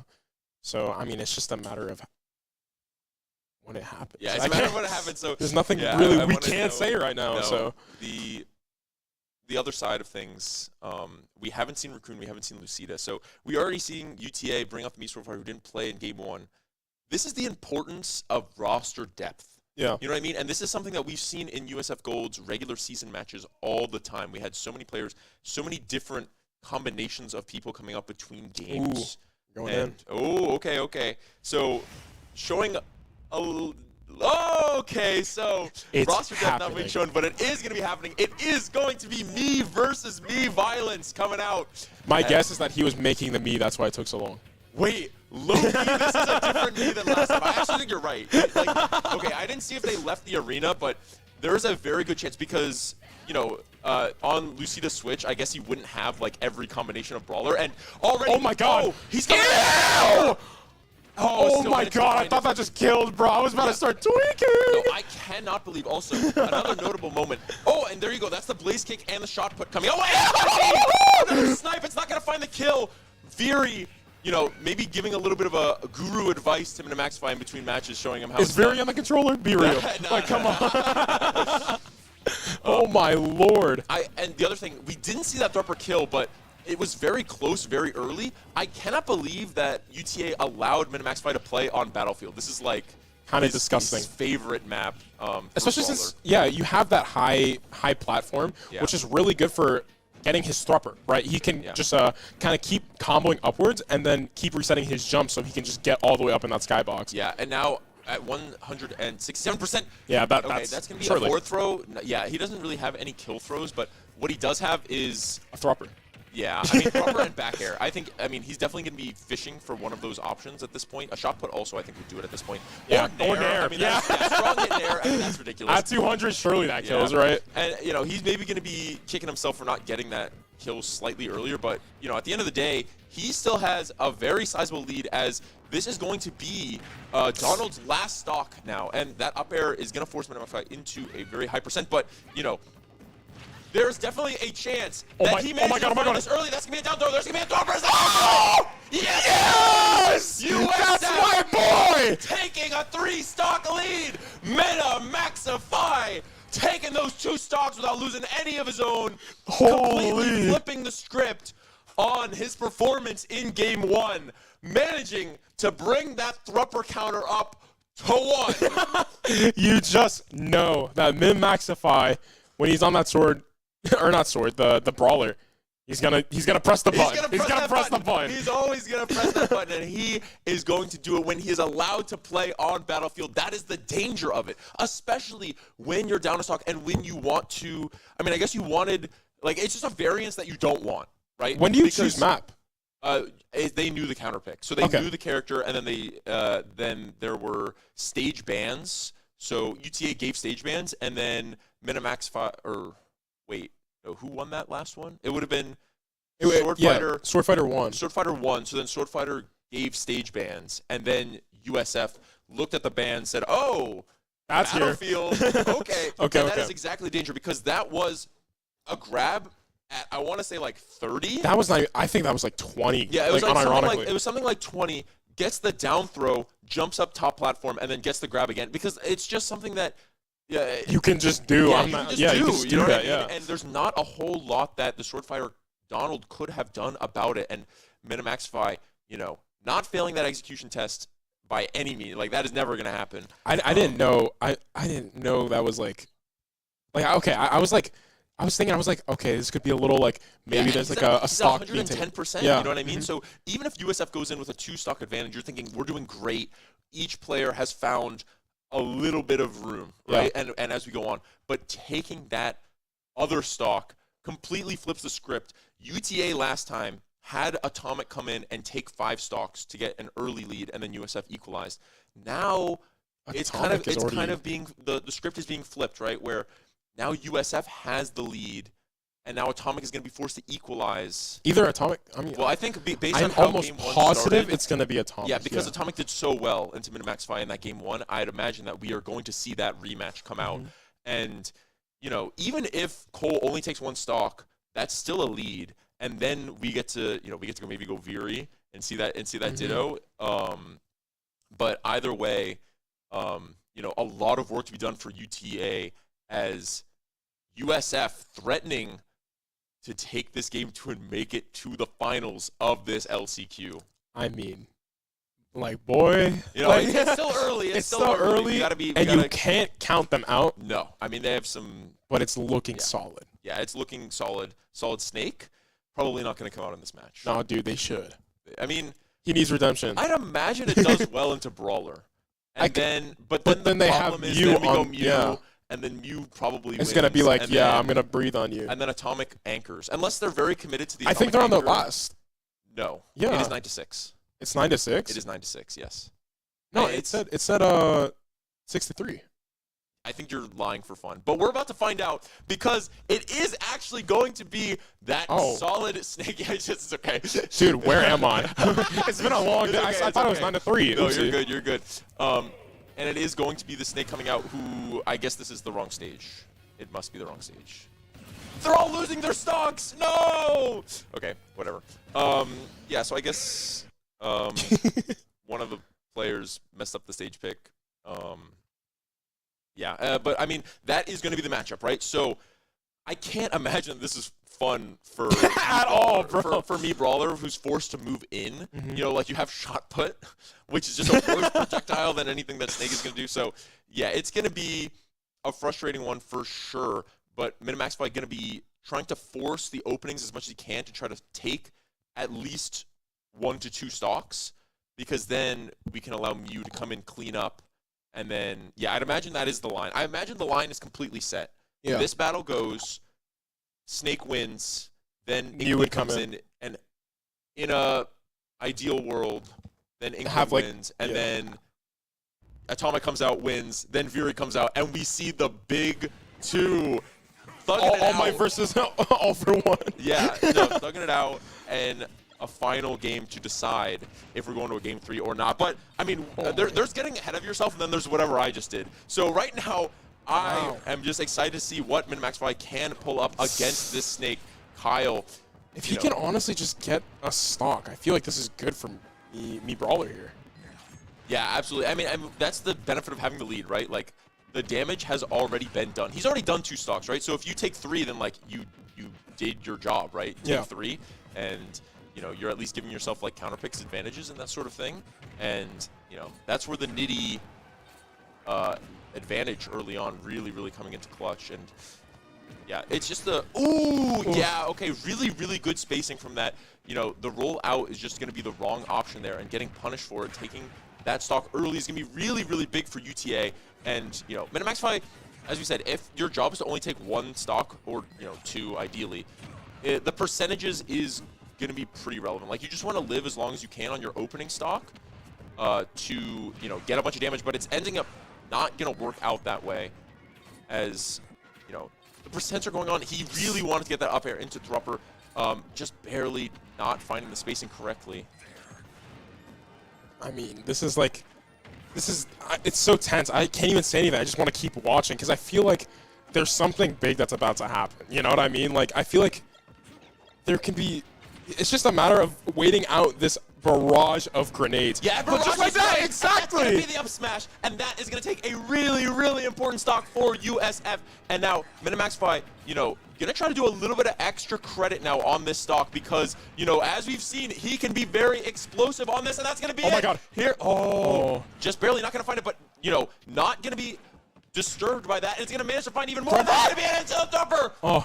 Not going to do it, but 106, and Minimax still with another stock after this one is looking huge. That's not going to be enough. The percent is now too high. Down throw Thrupper is off the table now. God. He's going to have to find a back air, and that's going to be a really big up tilt. No, it's just a matter of 120%. Yeah. He just needs to get one kind of a stock, possibly. It's a blaze kick, or it's a back air, or it's an up smash. Those are what we are looking at now. Or, Thrupper incoming. Thrupper incoming. Yeah, he doesn't have the tools to combo into Thrupper, but he absolutely can find raw Thruppers if things are unsafe on shield. But Snake not managed to make it back, and another stock is gone. Honestly, this could even go in the way of the Maxify possibly getting another. Like, if he gets... Yeah, he if just there's... needs to find that thrower combo. Oh, my God. Yeah, and so many things, and that's Wait, a there good we go. jab. Okay, now at 23% is, you know, we're setting up for that percent where the thropper combos start getting a little bit lethal. Just barely whiffing onto that grab, but oh, that's a really good parry. And now off stage, this ledge trap is going to be so difficult. Yeah, going to eat the up smash for his troubles, and now we're back into the same position once again. I'm not sure if he has flip kick. Any of these up tilt would have KO'd, and that's going to be it. He went for the grab at 58%. I think a down throw thropper might have done it there. It would have gone at least But, close. You know, attack beast grab. Yeah. And that's going to be the up tilt beating out that option and giving UTA, you know, just a little bit of breathing room, as it is going to be 6-4 now in favor of the Bulls. Very well played from Min Maxify. I mean, he did it. He got 2. Both characters, both of our players so far, Nitty taking 4 stocks, now Minimaxify taking 4 stocks. And, you know, it doesn't feel like, you know, when you say like, oh, it's just a 2-stock lead, just 2-stock lead, like when you have the players of the quality that we have in the back. Of course, last time Atomic took 5. So we have 6, and Atomic took 5. So, you know, it can happen again. But the thing is, he hasn't gone against these people. No, and that's exactly it. And I really do, I sense it in my bones that we are going to see this Viri versus Atomic matchup come on and out, which, you know, I don't think it could get any better than that, to be honest. But in the meantime, into this last Snake stock, it is one of those things where I think it has to be Mew, just because I really trust Mew to go take into that other stock. people too. Yeah, and he can take that stock probably without losing any of his own, just by nature of the match. We saw how that matchup Dude, went that last matchup time. was brutal. I'm not going to lie. That was so many openings.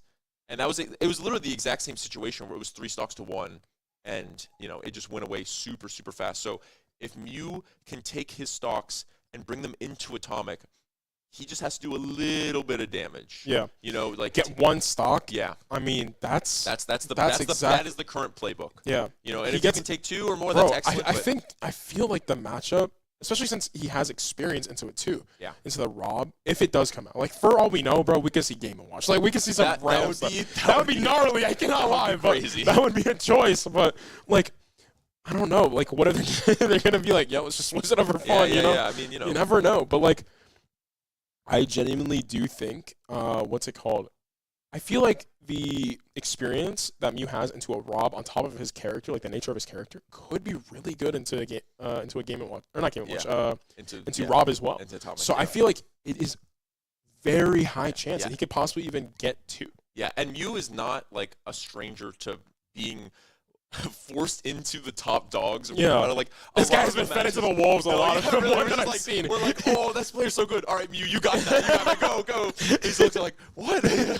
I actually love Adam. Is so good. He's always up for that challenge. Yeah, I mean, I think, I mean, that guy's. I think it could do pretty well. I genuinely do think. Mew's a very solid player, so I mean he's very comfortable on that Inkling, as we saw earlier as well. He knows his matchups, he knows his capabilities, and I mean he could even go for a little bit of limit testing too. Like for all we know, we could see something crazy. Yeah, and in the meantime though, with Kyle on the Snake remaining, what kind of takeaways, like that first match you had? Sure, okay, you lost the stock like pretty instantly, 1-3. But the difference is, I think when you're anchoring, it's a different kind of feeling. Yeah, because you have more pressure. You have to swing for the fences because you're like, I have to 3 stock, or else it literally doesn't matter. But here, he has fallback. I think you'll be a lot more disciplined in the sense that, you know, there's not pressure to get all the stock, because that's kind of how you have to play when you're anchoring, like, and you're down by so much, and that's not his fault.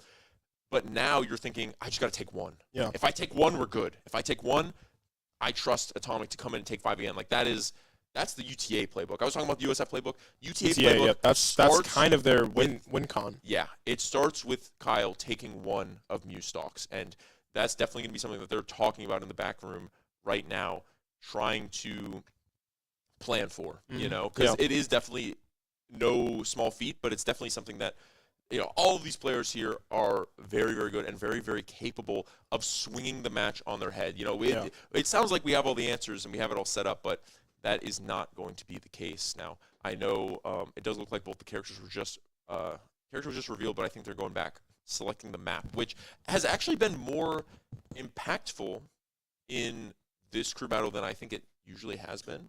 Yeah, I mean, they got Min-Maxify on Battlefield. That was come kinda on. it. That'll do it. So, I mean, I do think, I don't know, I think this is win percentage-wise, I think right now, unironically, it's probably looking like 80-20 in favor of USF. Oh, in terms of this particular stock game. No, I think in general. Oh, okay. Yeah, I think in general. I mean, you're an optimist for sure. I don't know. I just know my boys. I know my boys. With I know my Atomic boys. waiting in the wings, I don't want to say anything like that just yet. But I definitely would say it's looking favorable for us right now. And I think 60-40. You know, Is he really that guy? I mean, but but Viri's also that guy. Yeah, I mean, so, you know, like I know my guy. I know my guy. Viri is him. Like, Yeah. I don't know. Like, yeah, I didn't see Atomic hit those snipes. Yeah. You know, I saw Viri do it a couple times actually. Yeah. We need like a Minimax we have a Minimax Thrupper counter. We have a Viri snipe counter. We have like a Raccoon forward air counter. Mhm. I don't even think she uses it that much. Like, yeah, I don't. Let's just count everyone, bro. No, I don't think. But it won't hit the same as Minimax Thrupper. Dude, you know, I mean, nobody Thrupper gets else. too hype, bro. I feel like whenever he hits it, bro, it's like you feel it. Yeah. You know what I Yeah, mean? yeah, Like, yeah. I feel like whenever he hits that Thrupper, like he hits it. You know. Yeah. So it's like he's doing an IRL. I feel. Yeah. I Like think when they he just wins, he jumps up, he's like, yes, and he hits like the, you know, A big- the post I'm talking about, Yeah. and like it freeze frames. Yeah. He goes like, he's stuck up there. dude. Another thing, I like watching like the actual players when they're playing Smash. Like you can see how locked in they are. Yeah. You can tell whenever I don't know like a crazy amount of like okay, you can be like, oh, he missed this combo. A big emote that Min-Maxify does whenever he misses something, he goes. Oh, he's like the FGC nod. He goes. Oh man. Okay, hang on. Can I expose Cole for a sec because he's not here on the chair? He can't say anything. He'll just be like IRL things, and he'll FGC nod. Like you tell him something Yeah. like that's gone slightly like not like he expected, like on shift or whatever, and he's just like, yeah. I love it so much, bro. And then he looks up. He's like, There's like a couple things. yeah. I've called him out before. Yeah, he's very expressive. He's very aware. Dude, I actually love it. Oh, And the FGC nod. Oh, what's oh? Oh, that's oh. It is not gonna be Mew. It's gonna be Raccoon coming out. So this is a God concept. bless America. Yeah, okay. This is a concept that I was talking about in game one, which is the idea that for as good as that Inkling into Snake matchup is, we're actually more concerned about the Rob matchup. Yeah. And we have decided that Raccoon is a better option into this Rob than Mew. It's just Raccoon really needs to get something going here and possibly make it like a clean little. I think the Flood already being shown to throw away some of these grenades is going to be very relevant. And already I think we've seen a lot of these, up air strings that just barely are not finding the second hit. But I'm really feeling. You hear the music? Oh my god! Yeah, I know. I was gonna say I couldn't even tell you what the song is from. But yeah, the C4 being set up, and now a lot of percentage being tacked onto Raccoon, and this is going to be very relevant for UTA trying to find something that's going to be that kind of up air that we needed. But the up tilt is so dangerous on that platform. Up tilt absolutely going to be finding a kill as of things stand, and that is going to be a really interesting moment where Dude, Mario's so. Oh, that's gonna be the forward smash. Raccoon loves those forward smashes. Calling out the option. I'm saying, you know what?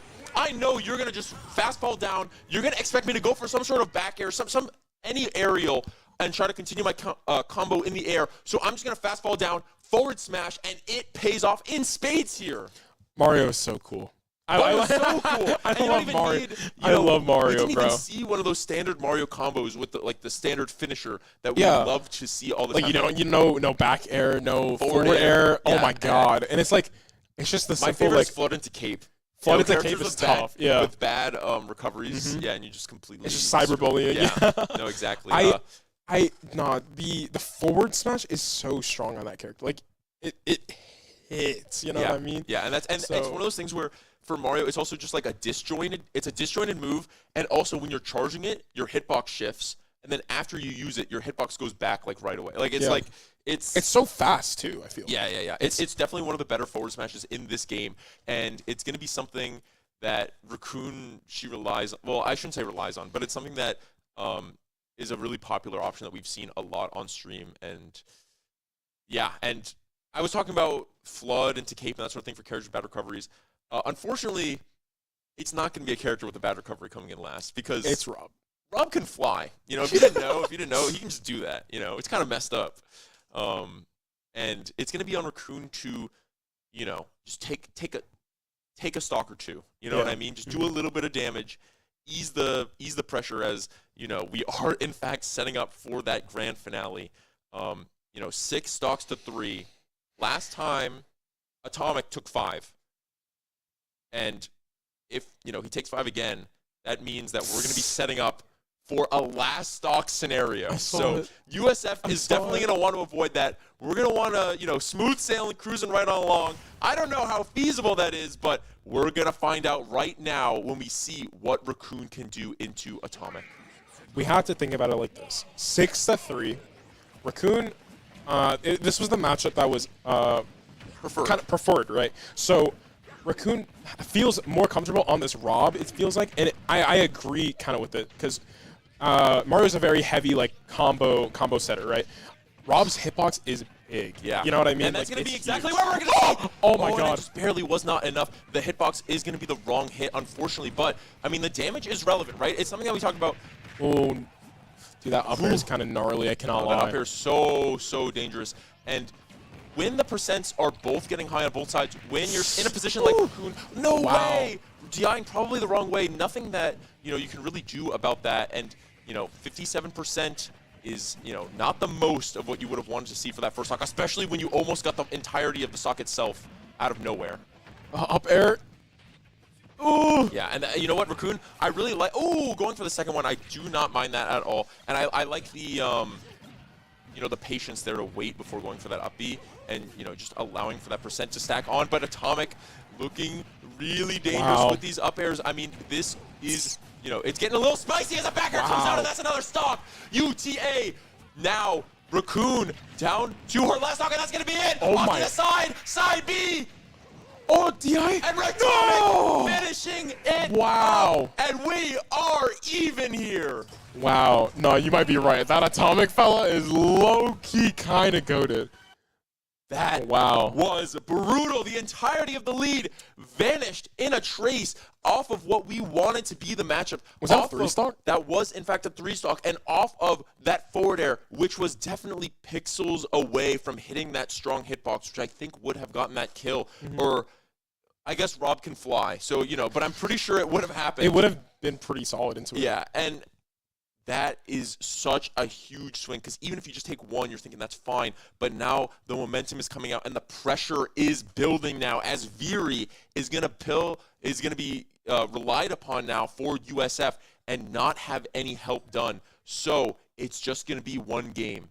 3 stocks to 3 stocks. My best player, Rob, versus your best player, Rob, and we're going to go at it and decide if USF is advancing or we're moving to a game 3. Head-to-head, this is what we live for. Yeah. This is Super Smash Bros. This is, ultimate. I think Atomic is favored on paper based on, you know, their records and Atomic being like, you know, a very top player. Top player world or country? I could look it up. But Let's look it up. He's one of the top players in NA. I'm curious. Yeah. Atomic is, I mean. The Smashers app.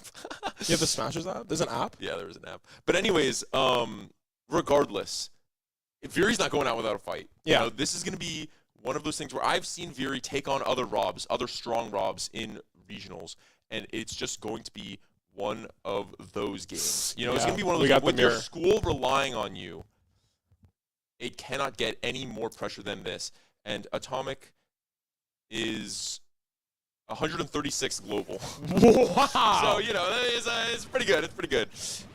Okay. Yeah, there he is. So, Atomic is definitely going to be the favored into this matchup, and already a lot of damage is being done to Viri now. Viri choosing the pink option as over Atomic's blue. We are going to be, it's one thing to keep in mind like whose Rob is whose, but it's so impossible to know whose Gyro is whose. Yeah, for sure. I mean, the gyro looks the same on every chroma, right? It's like, I don't know, actually. I think it's slightly different, but like, what are you going to know? Oh. And that is going to be a huge survival there from Viri. That could have been really, really devastating if that stock was taken so soon. And now he's going to manage to survive for a little bit longer, get a parry, Nice get a parry. grab into the berry. And, I mean, wow, holy mash. Did you see that? Yeah. That was actually kind of insane. I mean, I don't think I've ever seen a faster mash out of that move. 136 for a reason. Yeah. I mean, And both nairs coming out. It is going to be Viri's winning out. That back air attempt is just going to be out, and that's going to be a berry into an up smash, if I'm not mistaken. Although, going for up air, because the Viri's mash is just as good. yeah. I mean, it's just a matter of how the Robs can kind of just get the center space, right? This neutral is very important because if you're able to kind of get general, kind of just spacing on the map, I feel like you're just more in favor, especially since you can ledge trap with the top. You can ledge trap with just general, all of your abilities, or not abilities, your kit. Yeah, your whole yeah. kit is so good for kind of just denying their get back attack, or get back what's it called? Options. Yeah, Their yeah, options, yeah. And I mean, it looks like Viri is faring just fine, but really, gonna feel a little bit of pressure to find a kill option now at 150%. Gotta be a grab, gotta be an up air, something of the sort. I don't think we're really in range yet of Nair killing just yet, but Atomic is gonna take this advantage and build up even more damage, 70% now, and the pressure is looming as Viri now stuck on this edge of the stage, but managed to find that back air. Yeah. 2-2. Very nice back air. Now it's just getting back. Oh my god, it's so scary. 88% onto Viri here. It's just he needs to look for some kind of string of attacks, but unfortunately could not get more off of the 2.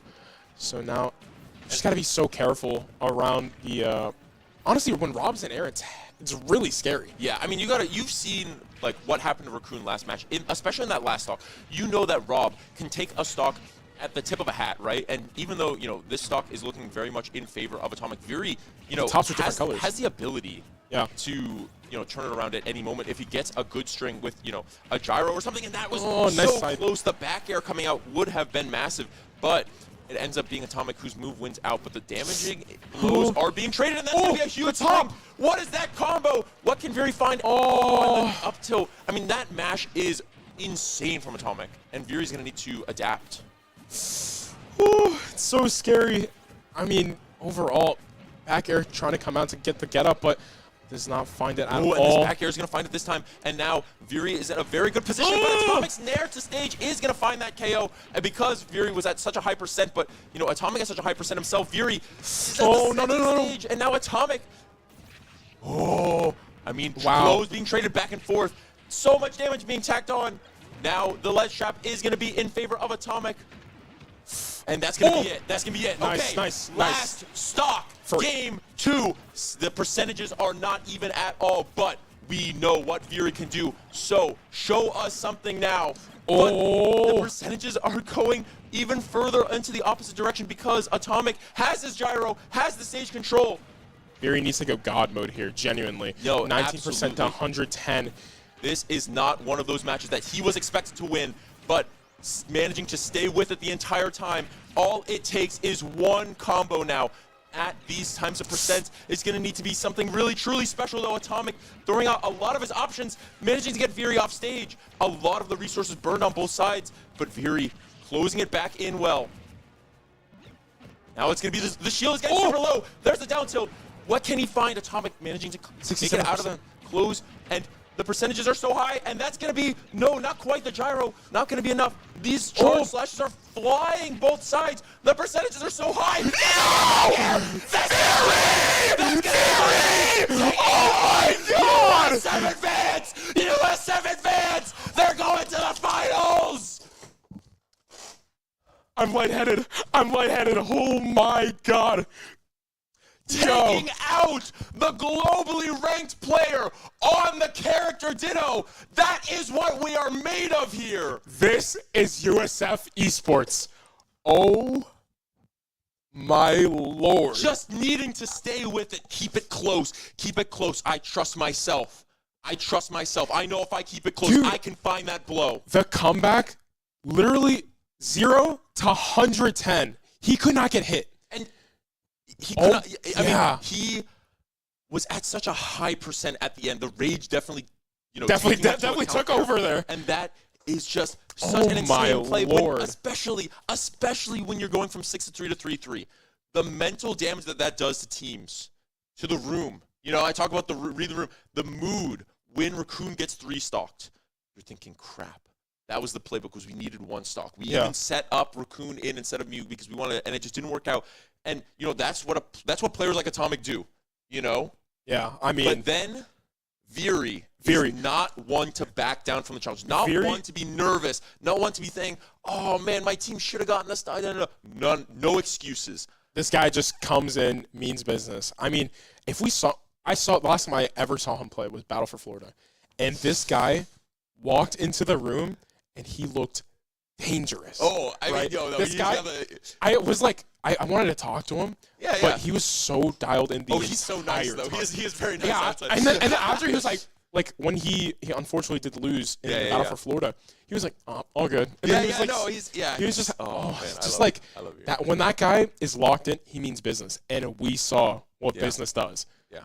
So I mean, we're in the finals. We're in the finals of the last chance qualifier. Think about it. That was seed number 1, and we 2-0'd. We 2-0'd them, and now we are sitting in this position where we have the chance, to take it home. Yeah. Do we know what the other side of the bracket was? I believe it was 2 versus 3.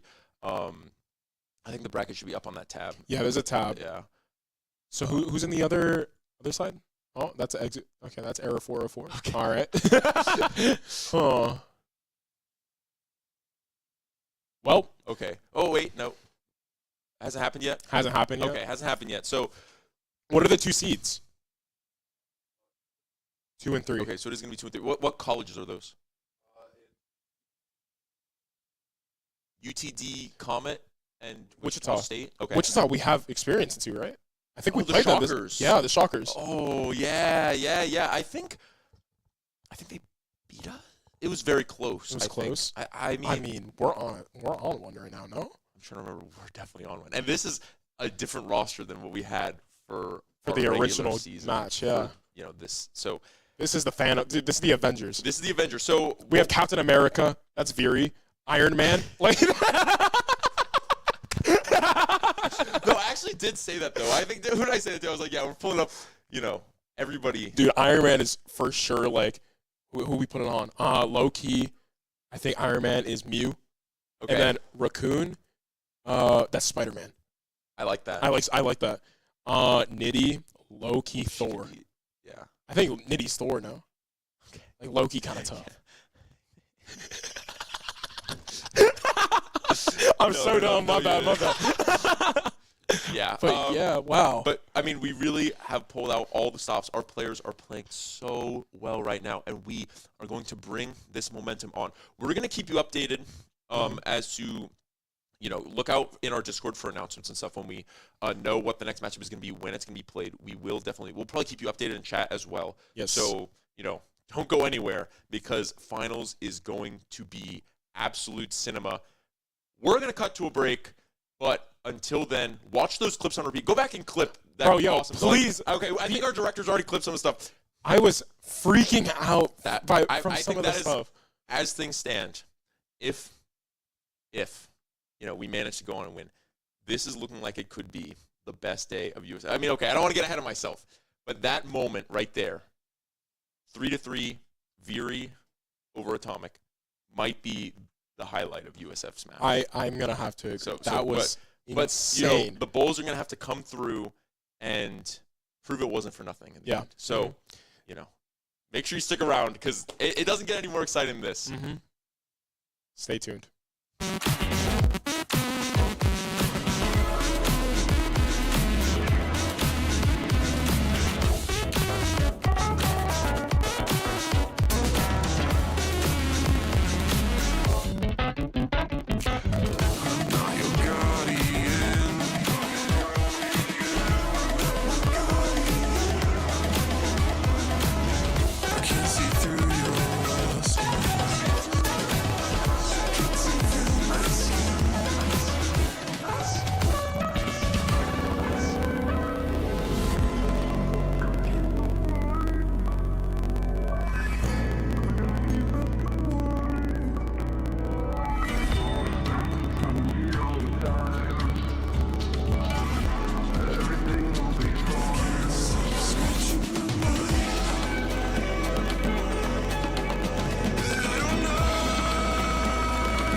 Hello, everybody, and welcome back from what was the most exciting set that we have seen in a very long time. And it's even more exciting because of a little bit of news that we got the moment we went off air. Yep. Is this last chance qualifier. You did not have to win to qualify for LAN. You merely had to make the final. So congratulations. USF is, in fact, going to Texas. Congratulations to them. Give some love in chat. I mean, really, it couldn't be any more deserved than it currently is. It's been so special to watch that run from the last game to that last game was crazy. There were so many hype moments that, like, you can... It's like pinpoint. Every person had something cool. Exactly. Yeah. I couldn't agree more. Every single player, did their part. And now, we are celebrating a little bit, but we can't celebrate too much yet because this last chance qualifier still does, in fact, have a final. And it is really important because of the way the seeding, right? The seeding works. So if we win this next match, not only should we win the last chance qualifier, which is, it's a trophy. I mean, not a physical trophy, but I mean, that is a really good accomplishment. We do get to be, I believe, either the 1 through 8 seed in this LAN. So eat this Mega Smash. Eat this Mega Smash. So we are fighting UTD, University of Texas, at Dallas, and it is going to be Clue on the Snake on this lead. But it looks like we've sniped that lead pretty well. Yeah, I mean, we were talking about it earlier, where Mew, his Inkling is really good. Is a really good matchup into Snake. Being Snake is one of those. You said what was the term?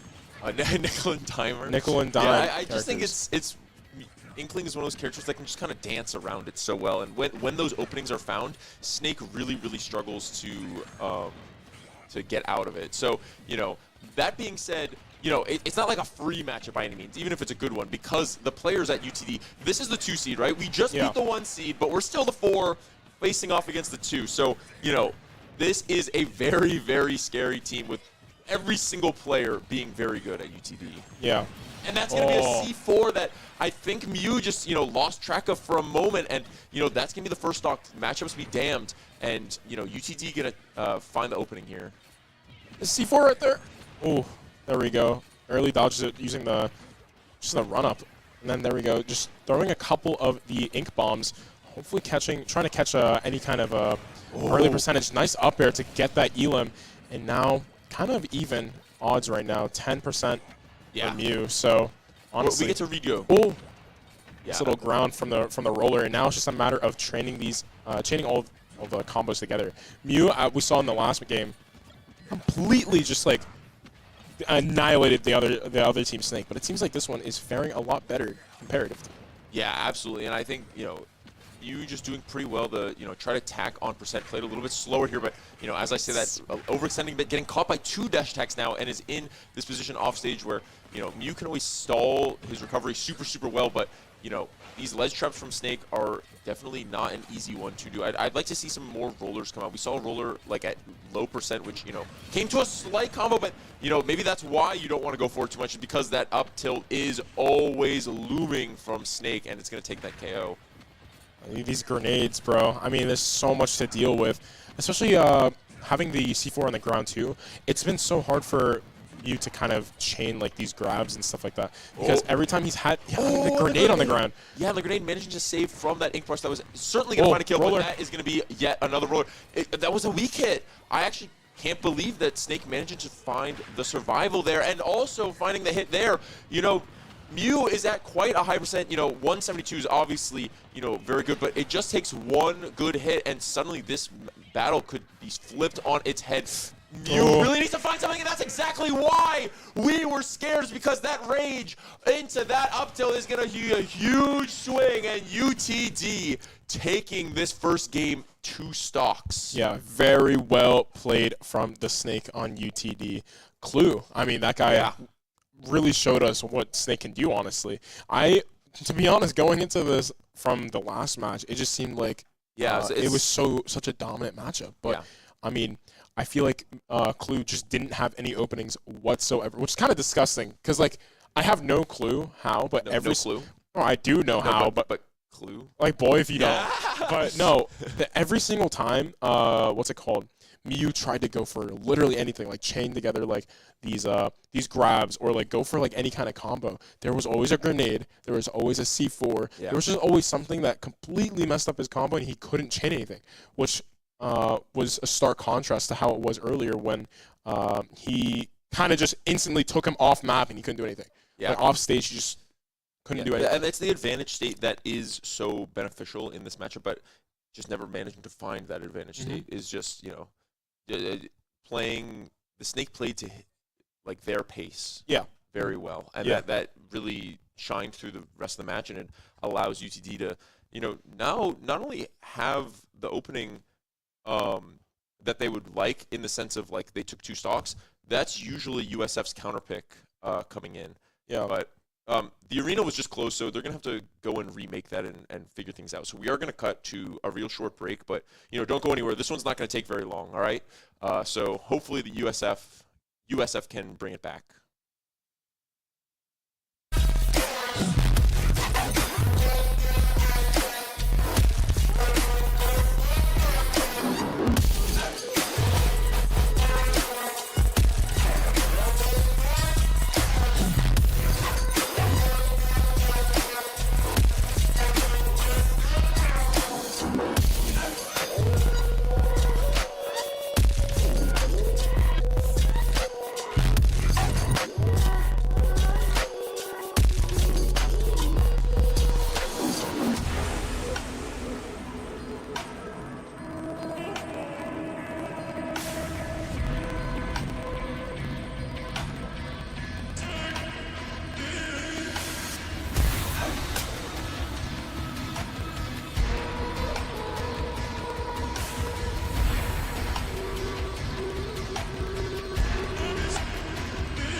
Mini Max 5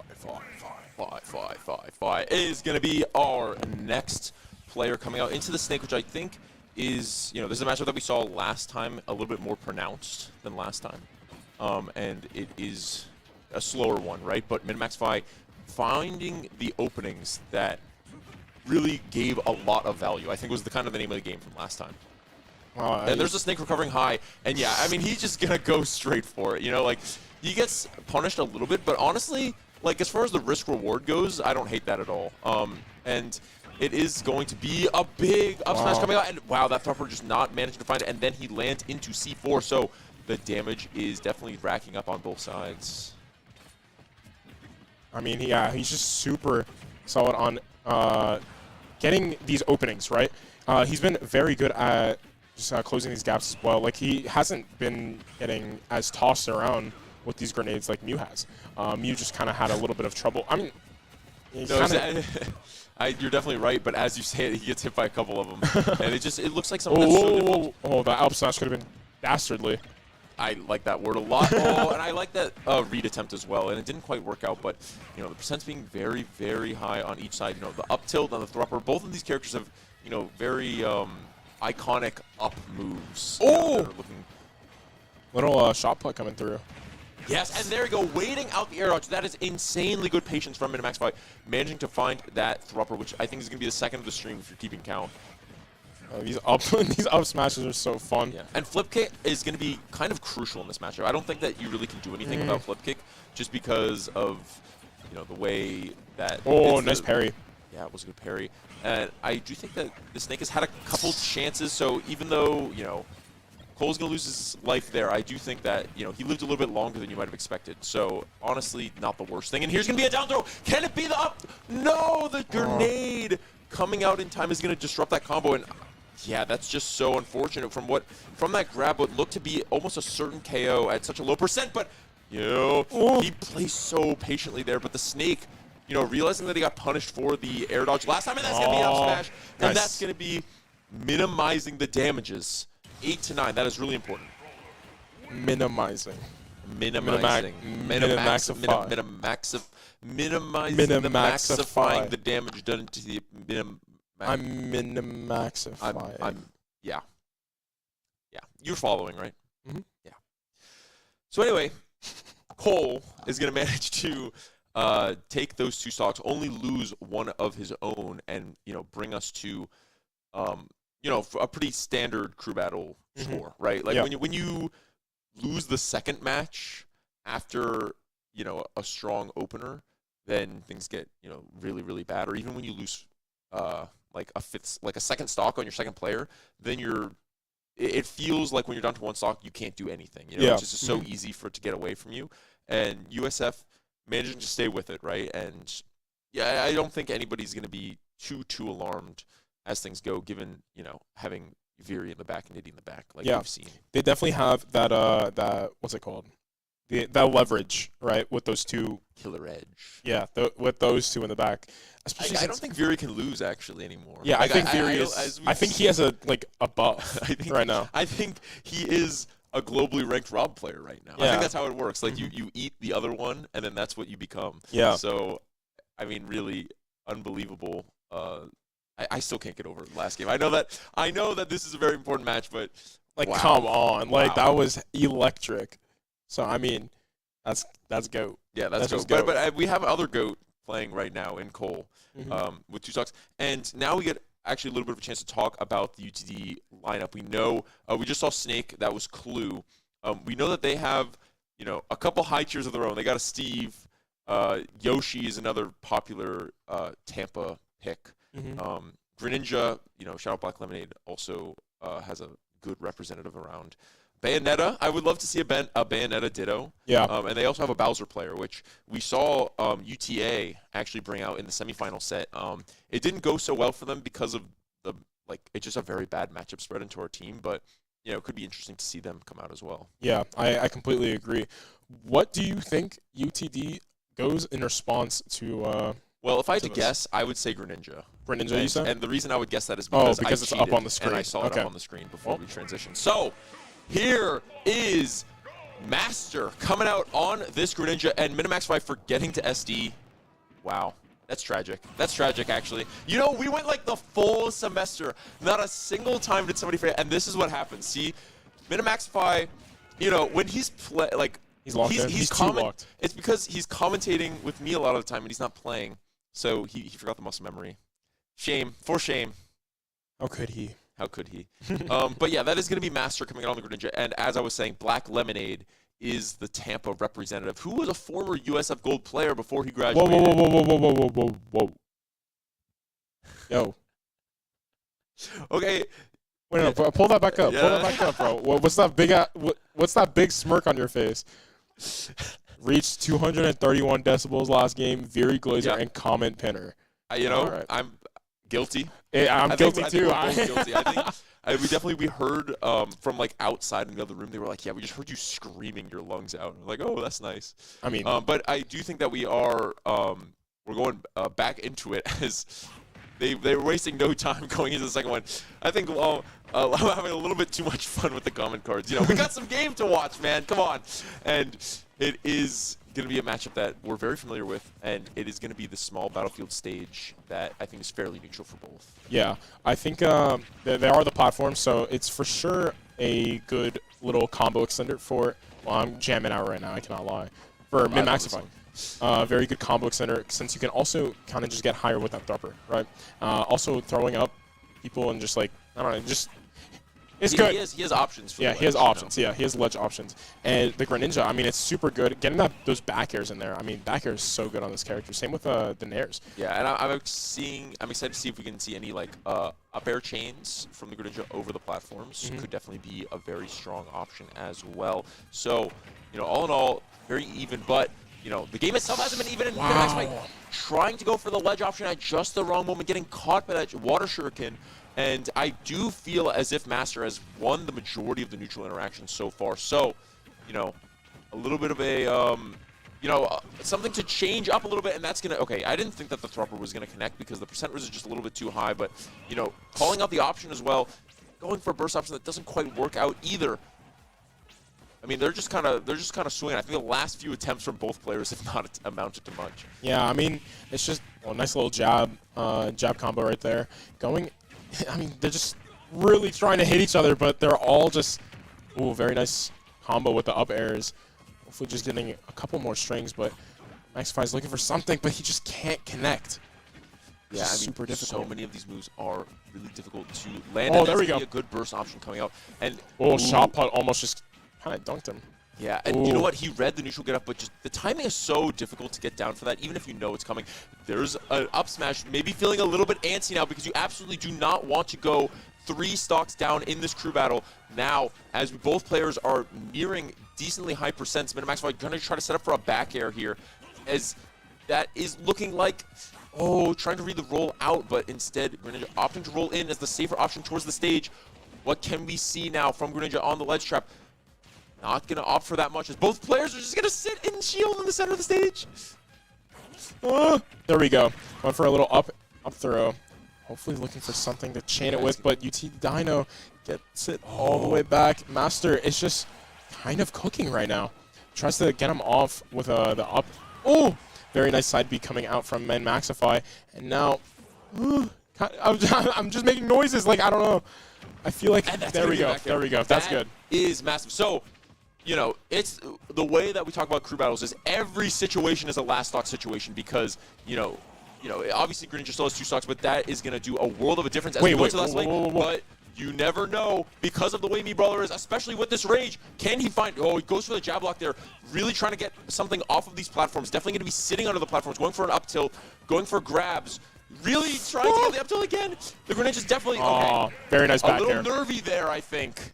You know, I really like the attempts because it's one of those things where Brawler, when Brawler gets the opponent percent at a certain level, a lot of the options that he really likes to go for kills stop working. Yeah. And then it becomes harder for him to find a kill, which sounds, it's the inverse of what you'd normally expect for Smash, right? Like higher percent, easier knockout, whatever. But it got into that awkward stage where you were forced to fish for a back air or like a smash attack or something, and Cole managing to find that very brilliantly and, you know, keep the score, close. Yeah. I mean, honestly, he did really well for.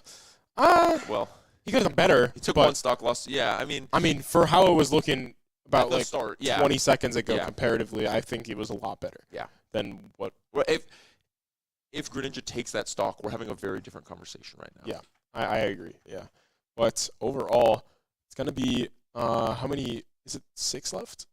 Yeah, so it is going to be 6 to 9. Yeah, Or 6 to 6 to 8. 6 to 8. Yeah. Yeah. So, yeah, I mean, they have the counter pick option online. So I'm gonna keep asking you this question. What would you? You keep guessing, right? I mean, this is. I'm not too familiar with the matchup, so that's why I feel like. So as we go into Greninja, I'm thinking of people that have a good record into Lemonade, and I think that's Veery. Yeah, Veery. I think that absolutely is Veery. That's going to be probably preferred into a kind of Greninja matchup. But I know that we have other people that do just more than just fine into it. I think Mew is also very solid. But I know that, the thing is, Veery, you could say, oh, Veery does well into this, but Veery does well into anybody. Yeah. Right? So, okay. So my logic, I guess, prevails, and it is going to be Veery making an appearance for the first time since 30 minutes ago when he beat Atomic, and now me trying to do a little bit more damage to try to at least even up the score. That's a high ask. When we're down 2 stocks, but that's what you expect from your heavy hitters. Yeah, it's just a matter of hopefully getting this rolling, right? He is down by 1 stock, so it's just a matter of if Veery can kind of get a nice, clean wipe on him, possibly. I mean, this guy's on God time right now, so hopefully he can kind of just carry on semifinals Veery into this. Yes. Finals. Ooh, but Greninja with a gyro there is definitely going to be a very scary sight. Of course, not lasting for very long, and Veery managed to come back. I do think Greninja relies a lot on reactions for things, which is always going to be a little bit more difficult online. I think it's something that we try to, we don't talk that much. Ooh, nice spot dodge there, avoiding that up tilt. And now the combo's going back the other way, and, Master putting Veery into the corner, but... Nice parry. Yeah, it's going to come out even. It's just a matter of creating this this gap if possible. Veery kind of needs to... He is in kill percentage if he does choose to go for it, if he gets an opening. Obviously, he's going to want to choose to go for it, but if he finds the opening on Dino, or not Dino, Master here. Master kind of needs to keep chaining things, but... I always think that the things up on the top are going to KO because of our scoreboard. Yeah, it's just... it's a matter of... very nice down B. Yeah, there's a side B, really good. That's side B? Yeah, that is side B. Side B's the counter, right? Yeah. Okay. And just catching out that option where Veery was definitely not expecting that, and Master catching him out, keeping this a lot closer than anybody would have liked to see, just because, and that's going to be a good DI, but just not going to be enough as we see the frog splat on the front of the screen, and we're back to 0 apiece. Yeah, it's just a matter of okay, managing to get the jump out there, which is always very important because your Rob player's always going to try to go for that combo just to kind of get a cheeky stock, pretty much for free out of nowhere. Not quite going to work out. Yeah, I mean, it's just kind of going into this, he needs to get some chain going, right? It's just really hard because he is very easily punished since Greninja's all of his attacks are super they have very little lag, right? So it's super fast to come out. He can just instantly just kind of just press a button and instantly it pops out, whereas the Rob, the back air has some lag. It's possible to possibly even see animation and then react to it, right? So it's just kind of chaining something together off of a mistake that this Greninja might have, but we're already at 100% on each side. Yeah, and this is once again one of those last... Oh, there we go. Yeah, perfect conversion. And once again, a last stock situation going in the favor of the Bulls this time around, as we are going to bring it to 5 stocks to 6. So this is the start, right? Yeah. You lose a stock, but you take 2.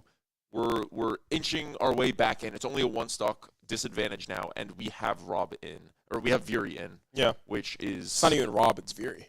Yeah. Yeah. So now it's going to send UTD to the drawing board with 2 players remaining.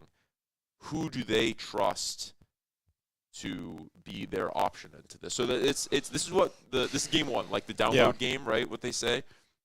We're going to learn a lot about this team based on what they choose to go for here, because I'm certain that they know the danger of Viri, and the different teams. You can talk about how conventional wisdom saying, okay, we're going to lead with like our second best player and anchor with our best player, that sort of thing. But like at this sort of level, everybody is capable Of and being that best player. and being that anchor and just being locked in for that. So I do expect that UTD is going to want to send their best into this Rob that is threatening to build momentum. Yeah. What I do think UTD might do, they do have a Bayo, right? And I feel like they do have a Bayo. Yeah, that's right. You're right. So I feel like they could kind of use that as an answer into Viri, which can easily combo together, string these all these combos together, and also that witch time could be really good into that top too. Yes. So that's literally something that we saw us do into UTA, where we know that this, just conventional wisdom, just based on the matchup, this is a very, very strong matchup for Bayonetta. So and we actually will not be seeing a Bayonetta. Oh, I actually, for a second, like I can barely see from back here. I thought that we were in fact going to see it, but it is actually going to be Varun 5 on this Steve coming out. That is such a tough name. Varun 5. And New 5 is the tag. I like that a lot. And we're immediately seeing block get placed and mining come out. So Viri is going to be forced onto this front foot already. Oh my god! And it's going to be a stock. That is 15 seconds. Oh my god. And that is why you cannot sit back and play too passively into the GOAT, because he is just going to rob you blind and even this up at 5 apiece. Yeah, I mean, when you're playing into Rob IRL, it's like, what can you do, right? Yeah, and this is, I'm already seeing that this Nair is actually a very good option for breaking the blocks. Maybe that's just because it's dirt, and that's like what Steve gets at the beginning. So as the set goes on, it'll be more difficult for it to work. But yeah, that is really brutal, and just preventing the material, like the materials that Steve has is very mediocre. Given what's coming on, it's gonna be a deep. Does he live? Yeah, he does. Oh, wow. Steve Elytra is so strong, going so deep for that forward arrow. Really crazy play. Dude, this is annoying. I don't think I've ever seen an actual Steve play. Yeah. But this is like not normal, methinks. Like this is like kind of crazy. There's so much util that this character has, especially you can get just stronger attacks just by mining too. I think that's really cool. But yeah, definitely an overtuned character that has so many awesome options, but that's going to be a big back air. And now Viri, okay, trying to cover the mid recovery, but Varun going high, definitely the correct play. Yeah, I mean, it's just, nice little minecart coming out to steal Viri away, but... And that's the thing when the minecarts come out is you're not even trying to get a lot of damage from the minecart itself, but if you catch Rob in that, then the aerials that you can get off of that are so dangerous. And, very nice try. Not coming out. And now remember, this is the last stock for Viri because he lost the stock in the previous one. So, at such a high percent, can he do a little bit more to make this very even for the USF anchor? Wow, he teched off of it. Wow, he teched off the stone block. Yeah, teched off the block, and Viri trying to find the option. Not quite going to get it. The smash attack is going to be whiff punished by a smash attack in turn, and UTD taking a very strong lead going into this final player, 5-3. Yeah, I mean, that was just really well played from the Steve. Yeah, I feel like this guy, he's very comfortable with it. He had those blocks, so like literally every single time Viri had something, he had to go through so many layers to even reach him, and he was able to mine for so many materials like for so long. Yeah, and not to mention that first stock was within 15 seconds. Yeah. So we're thinking, oh my god, it's even. But then from that even 2-2, the Steve manages to two-stock Viri. Yeah. So that is really remarkable. And, USF is now realizing, oh boy, this guy's got some buttons, Yeah. So we're gonna have to go and it's gonna be a lot at this point, given what we just saw, finding so many openings into Viri, for us to not just win this one, but then take 3 stocks on from somebody else is not gonna be an easy feat. Yeah, it's just a matter of kind of finding possibly that anchor. Like that anchor needs to put work in.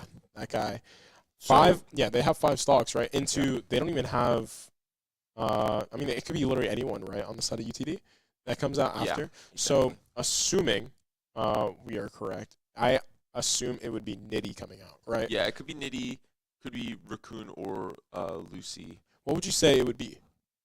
Yeah, I think Nitty's probably the most consistent option, but this is, you know what we're saying about like players and okay, well, I think both characters kind of have this option where a character that can make something happen instantly, and that's why we kind of in our regular season would anchor Raccoon a lot of the time. Okay. Because with the explosive combos, there's I guess different ways to play Mario, and Raccoon plays in a very aggressive manner that, if it works, is going to get a lot of value really fast, which is necessary to make a comeback. But that being said, Bayonetta absolutely has that ability as well with the to combos. kind of just get going, yeah. and just kind of make some crazy things happen fast. So honestly, I don't think that USF can really go wrong either way, but I do think it's going to be a really, really big ask no matter who they put that for sure. job to. But the thing is, if they do it, that would be some legendary stuff. That would be some legendary stuff. I mean, taking 2-0 over UTA, suddenly, this is the most dangerous position that they've been in of the day that we know of, from stream at least. I'd imagine that their previous sets were, not as difficult as these as well. So yeah, I'd imagine this is the first time today that they're looking at this sort of position. Yeah, I think so too. I think the other sets that they've done, it was 2-0, 2-0. So yeah, this is their first loss that they've gotten today. Like the first projected loss. It's not happened yet. Oh yeah, it's been a long day. Sorry, I've been here for a while. I casted other games too, man. That is crazy. I mean, that is how have they been doing actually? Well, we have a.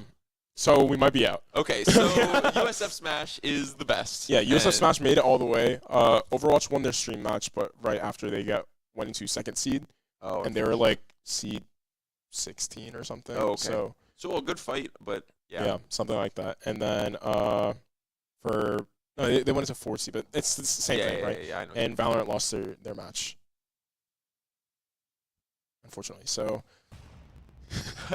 Okay, and it is okay. Forget any of that because it is going to be Nitty on this Bayonetta coming out to take on Varun and try to force something. Now, Steve is one of those characters that gets worse as I think is unique in the sense that in the crew battle format is worse, just simply because when he has 2 stocks, Steve's best the best thing about Steve is that, he can use his materials through stocks. When you only have 2 stocks, it's less relevant. Yeah, especially since, what's it called? If you just have less time on the field, you won't have similar materials. So yeah, so it's definitely one of those interesting. Whoa. Does that do damage? Yeah, it can if it hits, but it's not really going to do a whole lot. It's probably just trying to set up for an early combo into something or just a get off me tool. But Nitty managed to find a good grab. And I was going to say, I want to see a back air come out, and I want to see some sort of smash attack, something aggressive just to set the tone. But Steve managing to make it back just fine. I think it is so cool that Minecraft is in this game. I agree. I think most people thought that until they realized Steve was top 1, and then it became less cool. But I still think it's cool. I remember that reveal and just screaming my lungs out at the in my room. Oh, very little silly footstool going on there. But yeah, I mean, this Steve is just so impressive on the what's it called? The minecarts. Yeah, the minecarts, the blocks, just annoying to deal with.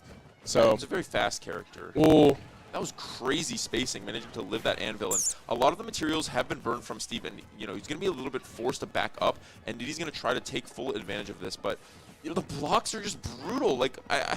It's so difficult based on the toolkits that Bayonetta has to actually work her way through that, where she's just playing this very patiently, which I actually quite like. And that's no way managing to find the roll through the block, and Steve does not have any materials at all, but does have iron tools, and this high percent is going to be really, really difficult to come back from, and that's going to be a couple guns, and that's going to be a stomp. Very nice. Hopefully. Yeah, and now Steve with one. Oh, no! Oh, okay.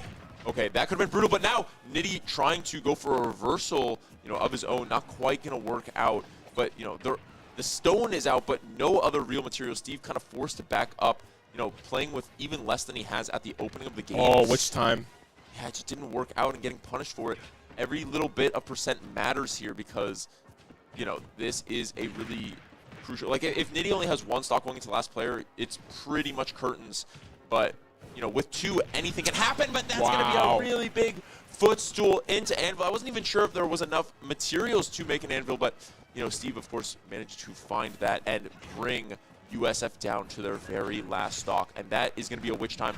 Can we find something special off of this to force them into their anchor? It's just barely not going to work.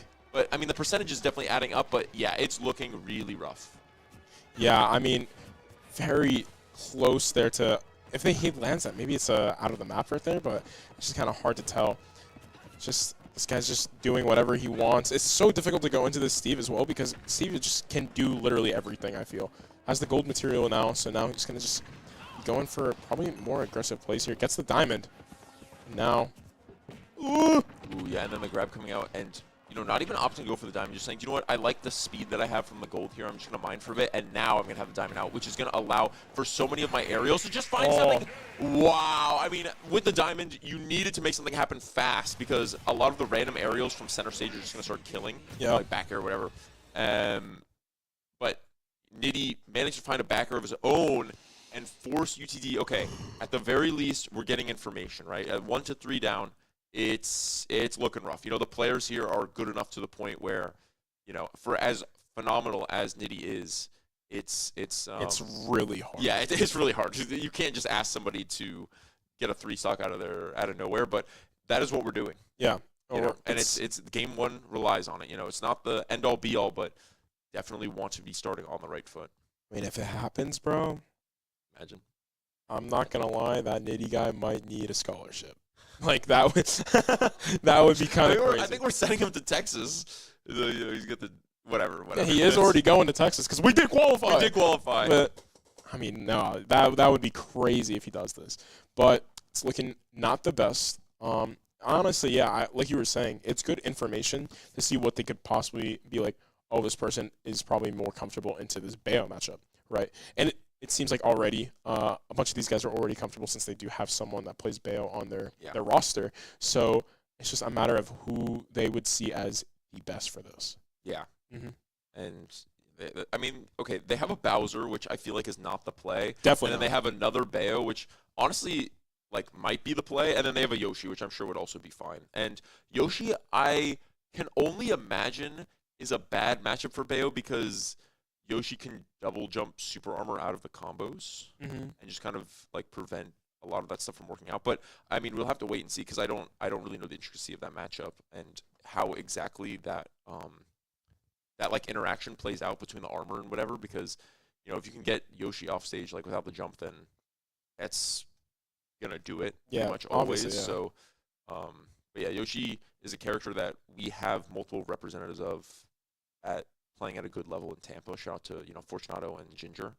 But yeah, I mean, for it to be a 3 stock is just, it's definitely not the position that the Bulls wanted to find themselves in. Yeah, obviously. And for now, they can also just start thinking about game 2. You know, you're already thinking.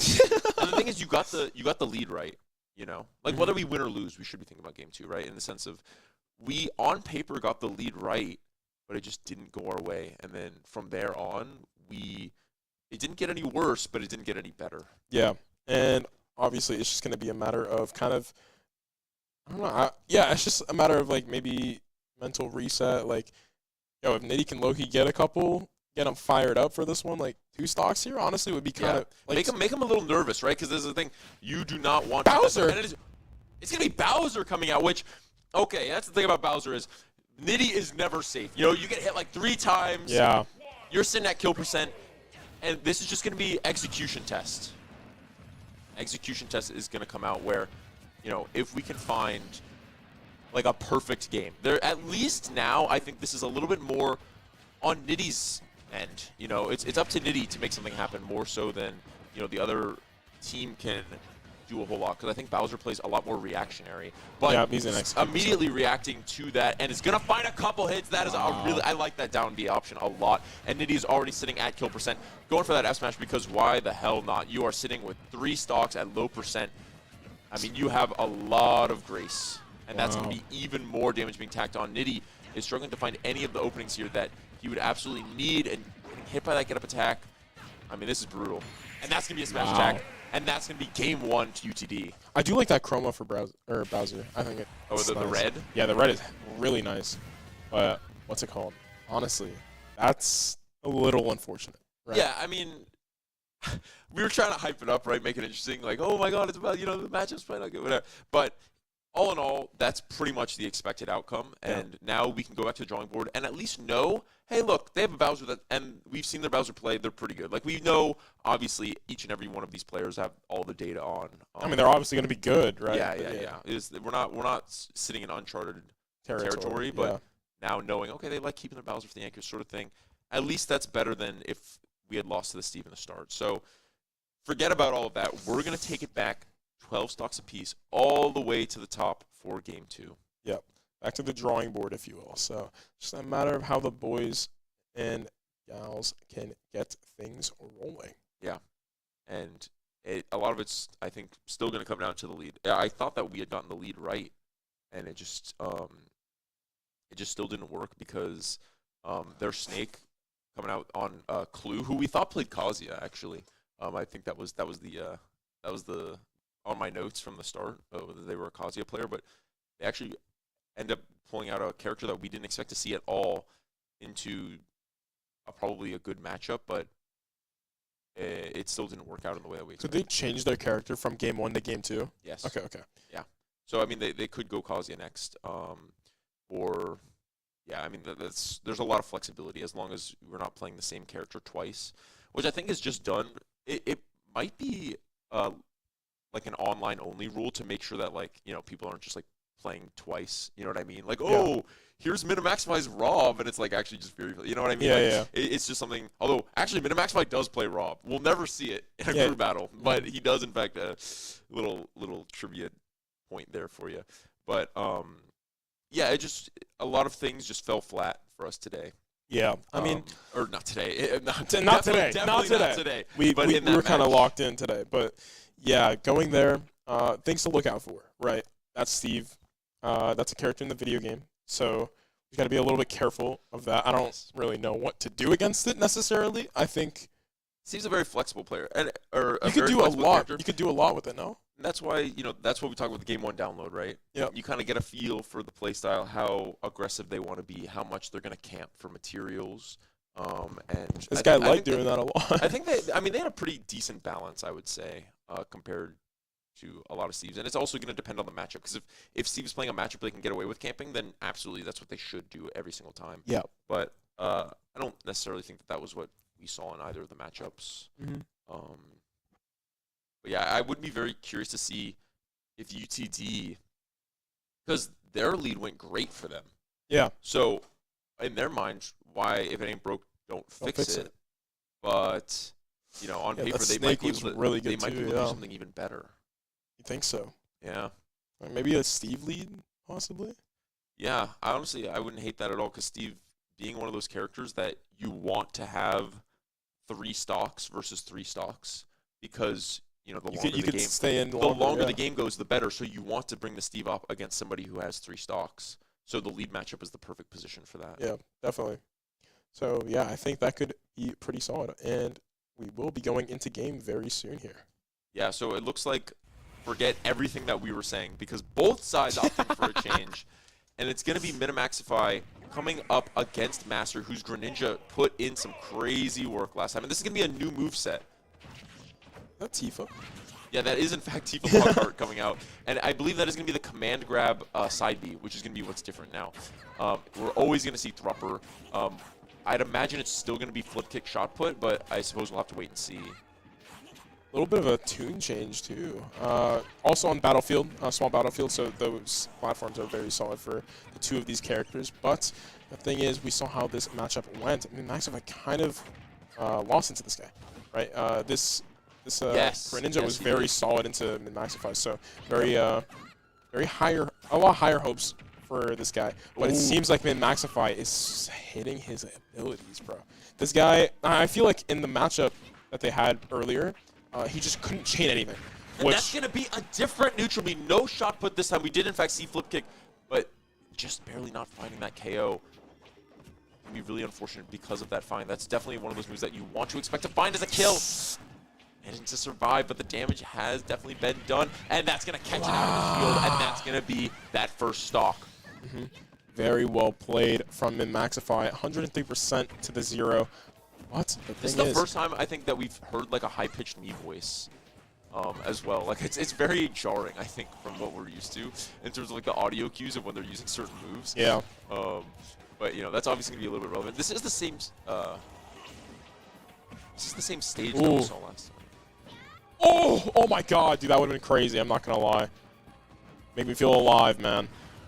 But little dash attack coming through, pushing him to the other side, but side B comes through from Nasser here. Yeah. Oh, very nice spot dodge. And Thropper comes up. Maxify is back for blood. Yeah, and that is going to be 2 quick stocks. That's better than we did in our last lead matchup. So already the Bulls going to be feeling pretty good about this. As the up, wow. I mean, that is a really strong move that I thought that. I think it was at like 150 though, no? Yeah, but what I meant to say in the sense was I thought that Cole was going to manage to like SDI out of it, but barely the hitbox is still big enough that it manages to connect. Yeah, and I mean it's just playing this neutral for the middle of the map right now, and I think Minox making the most of his burst options. So like last time it was like Blaze kick, and then this time it's going to be that suplex coming out. Yep. And wow, beating out that jump, but it's going to get punished for his troubles. And already these up airs that I'm saying, this is why, this is the power of them. If we can take the 2-stock advantage in turn, that could be so massive. Trying to go all the way for that move, but not quite managed to find it. Any of those up tilts, I think we're looking at a sort of percentage where, you know, it could be Thrupper potential, but that's going to be an up smash, and that's going to be a huge KO for UTD. Yeah, UTD Master. I mean, this guy needed that for his, I mean, honestly, he could get back into this game, but it's going to be a little bit hard, but we saw Very do it. Oh, and wow, catching out the slow ledge option. It's going to live. Yeah, it's going to do a lot of percent, though, which is definitely relevant. Here comes the forward throw, and, you know, no shot put or anything, but maybe going for a down air. No, not quite going to be it, but, you know, I like all of these strong options being clicked, which is going to, you know, make it very difficult for the Greninja to get back into the game. It's just a matter of if Maxify can get a nice strong hit and the back air comes through, takes out Master. Ooh, that's going to be a lead. Yeah, so the lead is not going to be a 2-stock one like we might have hoped, but at the end of the day, still very, very good and a much better result than the start because that was what set the tone, right? Yeah. We lost by 2 stocks, and then from there, you know, it just kept going down. It either we'd get a stock back, they'd go back again. Like it always stayed within that range. So this is going to be the first time that we have a lead. Actually, yeah, for sure. In the entire set. Yeah, so honestly, this is also really good because they have the information advantage too. So Maxify, he could just do his best to kind of get rid of whoever it is, like a stock or something, and then we have counter pick right after. Exactly. So hopefully Maxify can go for that. Yeah. But worst comes to worst, it doesn't happen. They have counter pick. So yeah, they're gonna have to look for someone that has, let's see, a good. Yeah, and that would probably be Steve Loki. No, I feel like that character. Is there a counter to Steve necessarily, or probably not? It's like, I mean, I don't know. There's some matchups that are obviously worse or better than others, but yeah, it's one of those things where we saw in our semifinal set how important the counter pick advantage is. Like sometimes it kind of goes under the radar. Like here in this matchup, I don't know if it's as impactful as the semifinal set, but we definitely don't want to squander it. Yeah. You know, and we've gotten a lot of advantage over making smart plays. You know, I think I've agreed with pretty much, even if I thought maybe it would go a different way, whenever I saw, I also trust them more than me. You know what I mean? Like, there's a reason that I'm sitting back here. Like, I played my 3 semesters on USF Green, the B team, and then retired. Who'd you play? Jigglypuff. Jigglypuff? Gotcha. Yeah. Yep. I had my moments. Yep. And my not so good moments. There's a lot of those, but yeah, it was someone that has spectated so many crew battles. I do have a decent feel for like how the flow of the game's going in the sense that I think we've been making the right calls. And that's also usually when we're on stream, I have Cole with me who's telling me like what the correct line is for all the things. And now he's playing, so he's literally just Yeah, so making now I'm the- asking you. Everything that I know is from Cole, and he's Yeah. the one that's calling the shots. So of course I'm gonna have to agree with Yeah. what's happening in the war room, as it were. Going on in. Oh.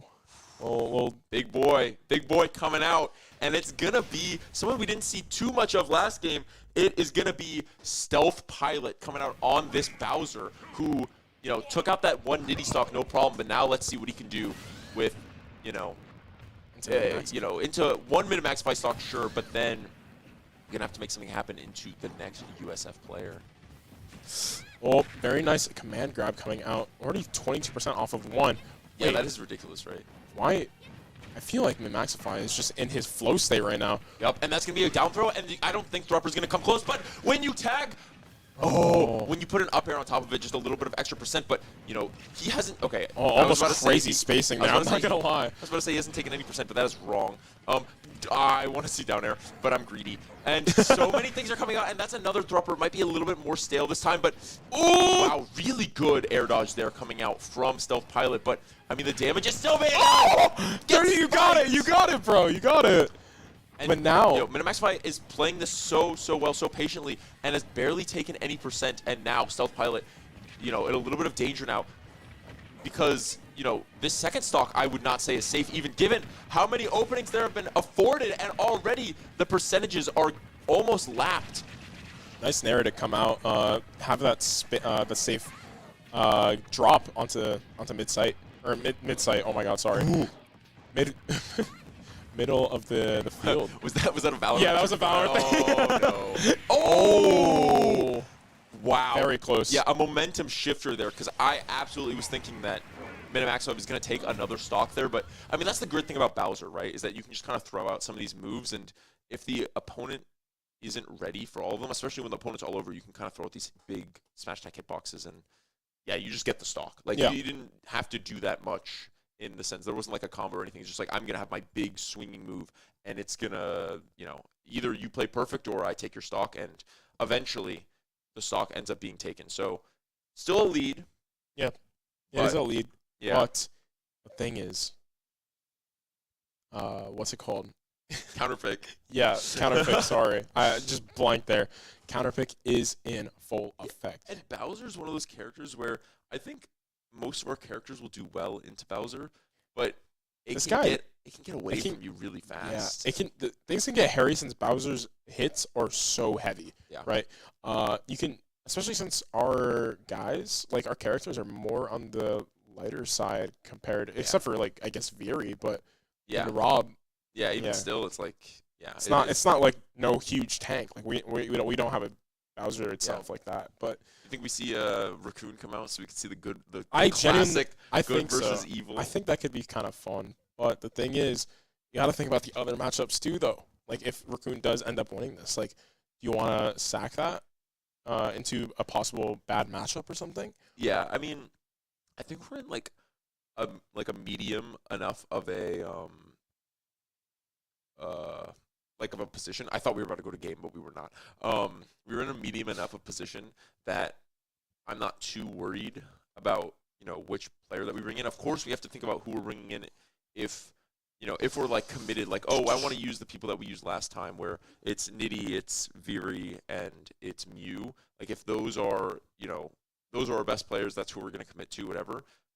Obviously, Raccoon is more than good enough to put in some crazy work. And I think that into this match as well, I think this is like the Flood plus Kate matchup, where you can kind of Bowser's force recover pretty low, or else gets completely annihilated by that combination. Yeah. And yeah, it can, like, Mario's not a character that's going to struggle too much in whatever's left behind. Yeah, I feel like the amount of it has potential to take down this Bowser and also another stock of another person too. Yeah. So I think the Mario could be a pretty solid pick here. All right, so I'm wrong. They did not go for the Mario. It appears. I think we just wanted the theming too badly. But, Yeah. all in all, in the end, we're not messing about. It is going to be Veery coming out. And Veery is probably going to be looking – and it's going to be the Mario Bros. Theme song, just to throw salt in the wound that we're not seeing Mario come out. But it is going to be on this final destination, which – Veery's just going to play this very patiently, very slow, just throw out so many hitboxes. Wow, Veery! yeah, I mean, I feel like this map. Oh my. yeah, I mean, come on. Can he just do that every time? Yeah, he's just gonna do it again. So watch this. So, oh, okay. No, imagine though. Whoa, I like that down air quite a lot coming out. But yeah, Viri's just gonna play this patiently, go off to the side, and then I'm just gonna throw out my moves. Once I get my gyro in my hand, like, what can Bowser do? It's just touch of death. And this is why that we went for this matchup, is because jab block! Oh my god! That was kind of vile, I cannot lie. yeah, we almost barely and gets really, back. Going for that down air, I really like that from Stealth Pilot on this Bowser, trying to make something happen, because we went for this matchup saying, do you know what? I bet Viri can get a 2-stock. That is what I think. That's, you know, obviously a big ask, but, you know, from our best player into a good matchup, it's something that we can come to expect. And now, Stealth Pilot, you know, down 1, but not out. We've seen so many times Stealth Pilot, you know, looks like they're floundering in the last match, but still managed to find something big. Back air. But that's still going to do it. Really great call from USF to bring this matchup in and take out the Bowser and make the lead 3 stocks. Yeah, USF got the dog in him. They got that dog in him. Yeah. Viri got that dog in him. Viri also not losing a single stock too. Yeah. I mean, 9-6. that's really solid. 9-6, and our bonus player is Viri. Like, that's the way you want to look at it, right? Because our bonus player is the player that we currently have out, because you get to counterpick. So it's like, you know, technically UTD favored in whatever the next matchup is. But the thing is, Viri with 3 stocks, you also have Nitty 3 stocks. If they do choose to go for it. But I feel like that's a very solid pick if they do decide. And then they have another person that they can also just throw in and be like, all right, we have other coverage for other types of matchups. So, for example, if they need someone to, like, zone or something, they got, like, Lucida on the Robin. They need someone to just get in their faces. They got Mew, bro. You know what I mean? Like, they have so many options, and I think USF are just posed a lot better than the other team, especially being up 3. Oh, my gosh. No, this is a complete flip from what we saw in that game 1. Just unbelievable. Greninja down. And we're showing our fangs again. We're like, hey, we just took down the first guys. Yeah. Must have been like, oh, like they're thinking, I was like, oh, that was so much like one-sided. Like, what happened the first team? And they're seeing it now. Right. And this is now going to offer a very unique question, because we saw in game 1 the answer from UTD was the Steve into, I believe, 2 Viri stocks. Yeah. And it was 2 Viri stocks. And they did not opt to go for Bayonetta, even though that's conventionally like a better matchup for Bayo. So now with 3 Viri stocks and the matchup becomes a little bit more relevant, it is interesting to see if they're going to stick to, you know, their game 2 plan, which worked out very well for them, or if they want to mix it up. But if it ain't broke, don't fix it. I was going to say, like, the advantage that Steve has, it's better into these 3v3s, right? Yeah. So it's exactly what a Steve player would want to go into. What? Okay, I don't know what that was. Steve opting not to mind. Some mind games coming out, and Viri, you know, just kind of sat there for a bit. And, you know, Viri's definitely going to be trying to play offensive as, you know, when these dirt blocks come up. Yeah, so the dirt blocks come up, and then it's like the mind game is, oh, I think you're going to nair the dirt blocks, so I'm going to start up his parry's the shield. That's so cool, actually. Yeah. So, yeah, now this comes out, and then now I'm going to read, like, your nair. Yeah. It's okay, but having the gyro there makes it a lot nicer for Viri, and the spacing coming out from him is going to be so valuable. Yeah, this is going to be such a slow match. Ooh. Oh, will it though? Do it! Will it though? Wait! No! Oh my god, bro. No, down air, or down smash. Oh, it didn't come out. Why am I screaming like that? Sorry, my bad. No, I think that's appropriate given the situation. I definitely thought we were going to see that big. But we see something big just there, and that is a stock. Reminiscent of last time. Of course, last time it was within 15 seconds, but this time taking just a minute, and Viri going to take this first stock. Now, from here on out, last time, the Steve really took control of the pacing of the game. So, can Viri find the answer now? And a lot of materials being burned there, but Viri still is off stage, which allows Steve to just kind of work it back up. Yeah, and the cool thing about Rob, right, I mean, well, Steve, he has a lot of utility to kind of ledge guard, right? He has those blocks, he has that anvil, he has all these different random things. He has a fishing rod, right? Yeah. He can do so much, but the thing is about Rob, you can fly. You can fly! You can fly! And you can bury! And whoa, okay, a little bit of a mix-up there, but he's going to find the read, get him off stage. Oh, my God. Okay, getting the snipe there as well. What is this? Oh, my God. Oh, my God. Back?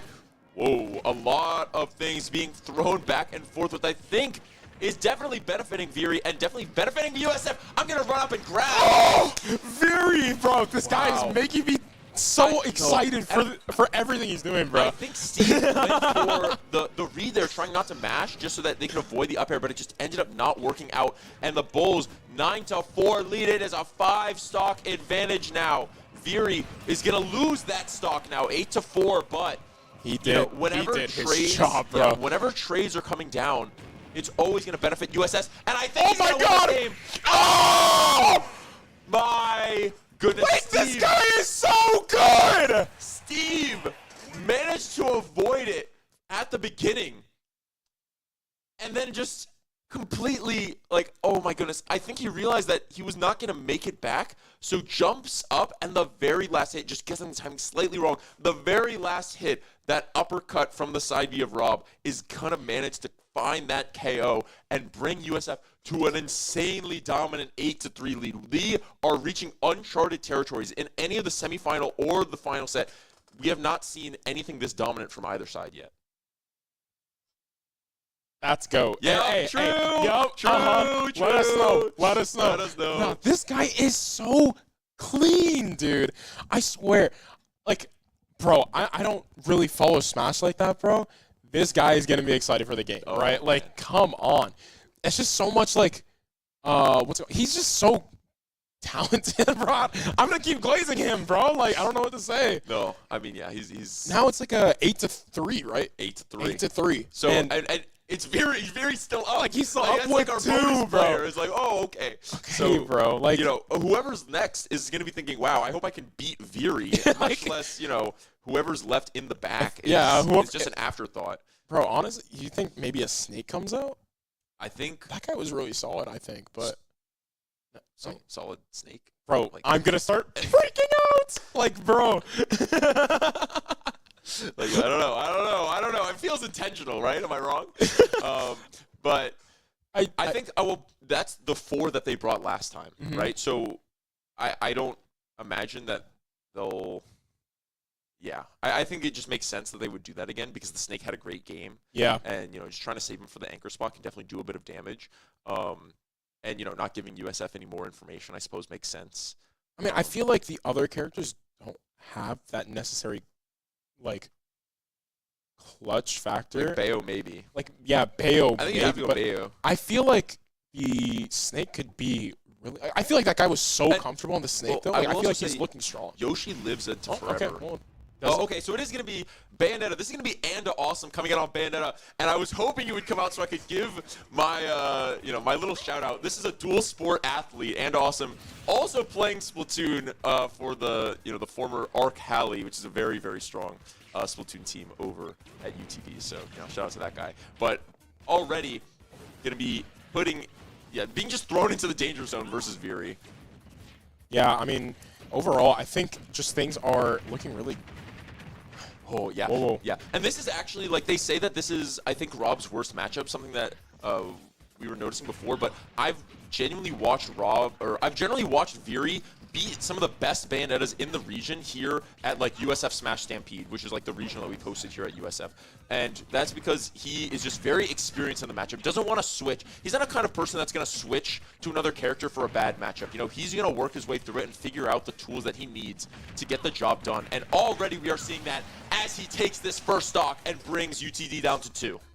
Yeah, I mean, overall, he's just been super solid on I get what you're saying. Like, he wouldn't want to swap. Like, if you're this good at a character, I feel like you should just stick to it. No, like, I feel like there's no unplayable matchup for Rob necessarily. So it's very doable. It's just something might be a little harder than another.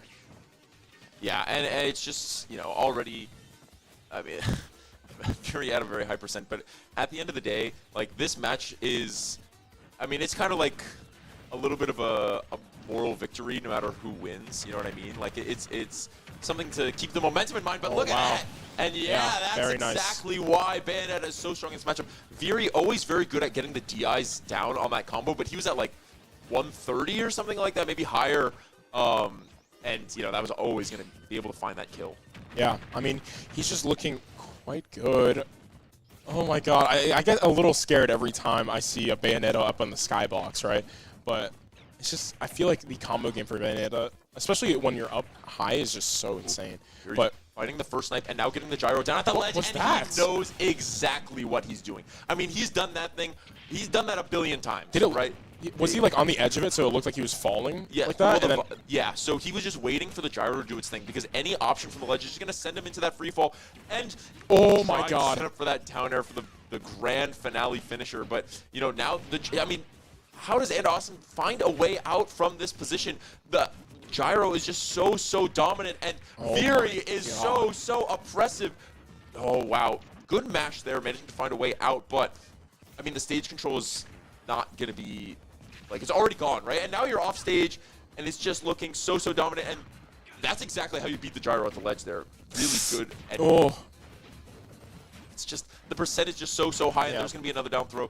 The mash is really strong. Air dodge did get used there, but the snipe comes laser. out. What can we find? Not quite going to do it there. And there, that's exactly what we would want to see on the ledge from UTD. And just...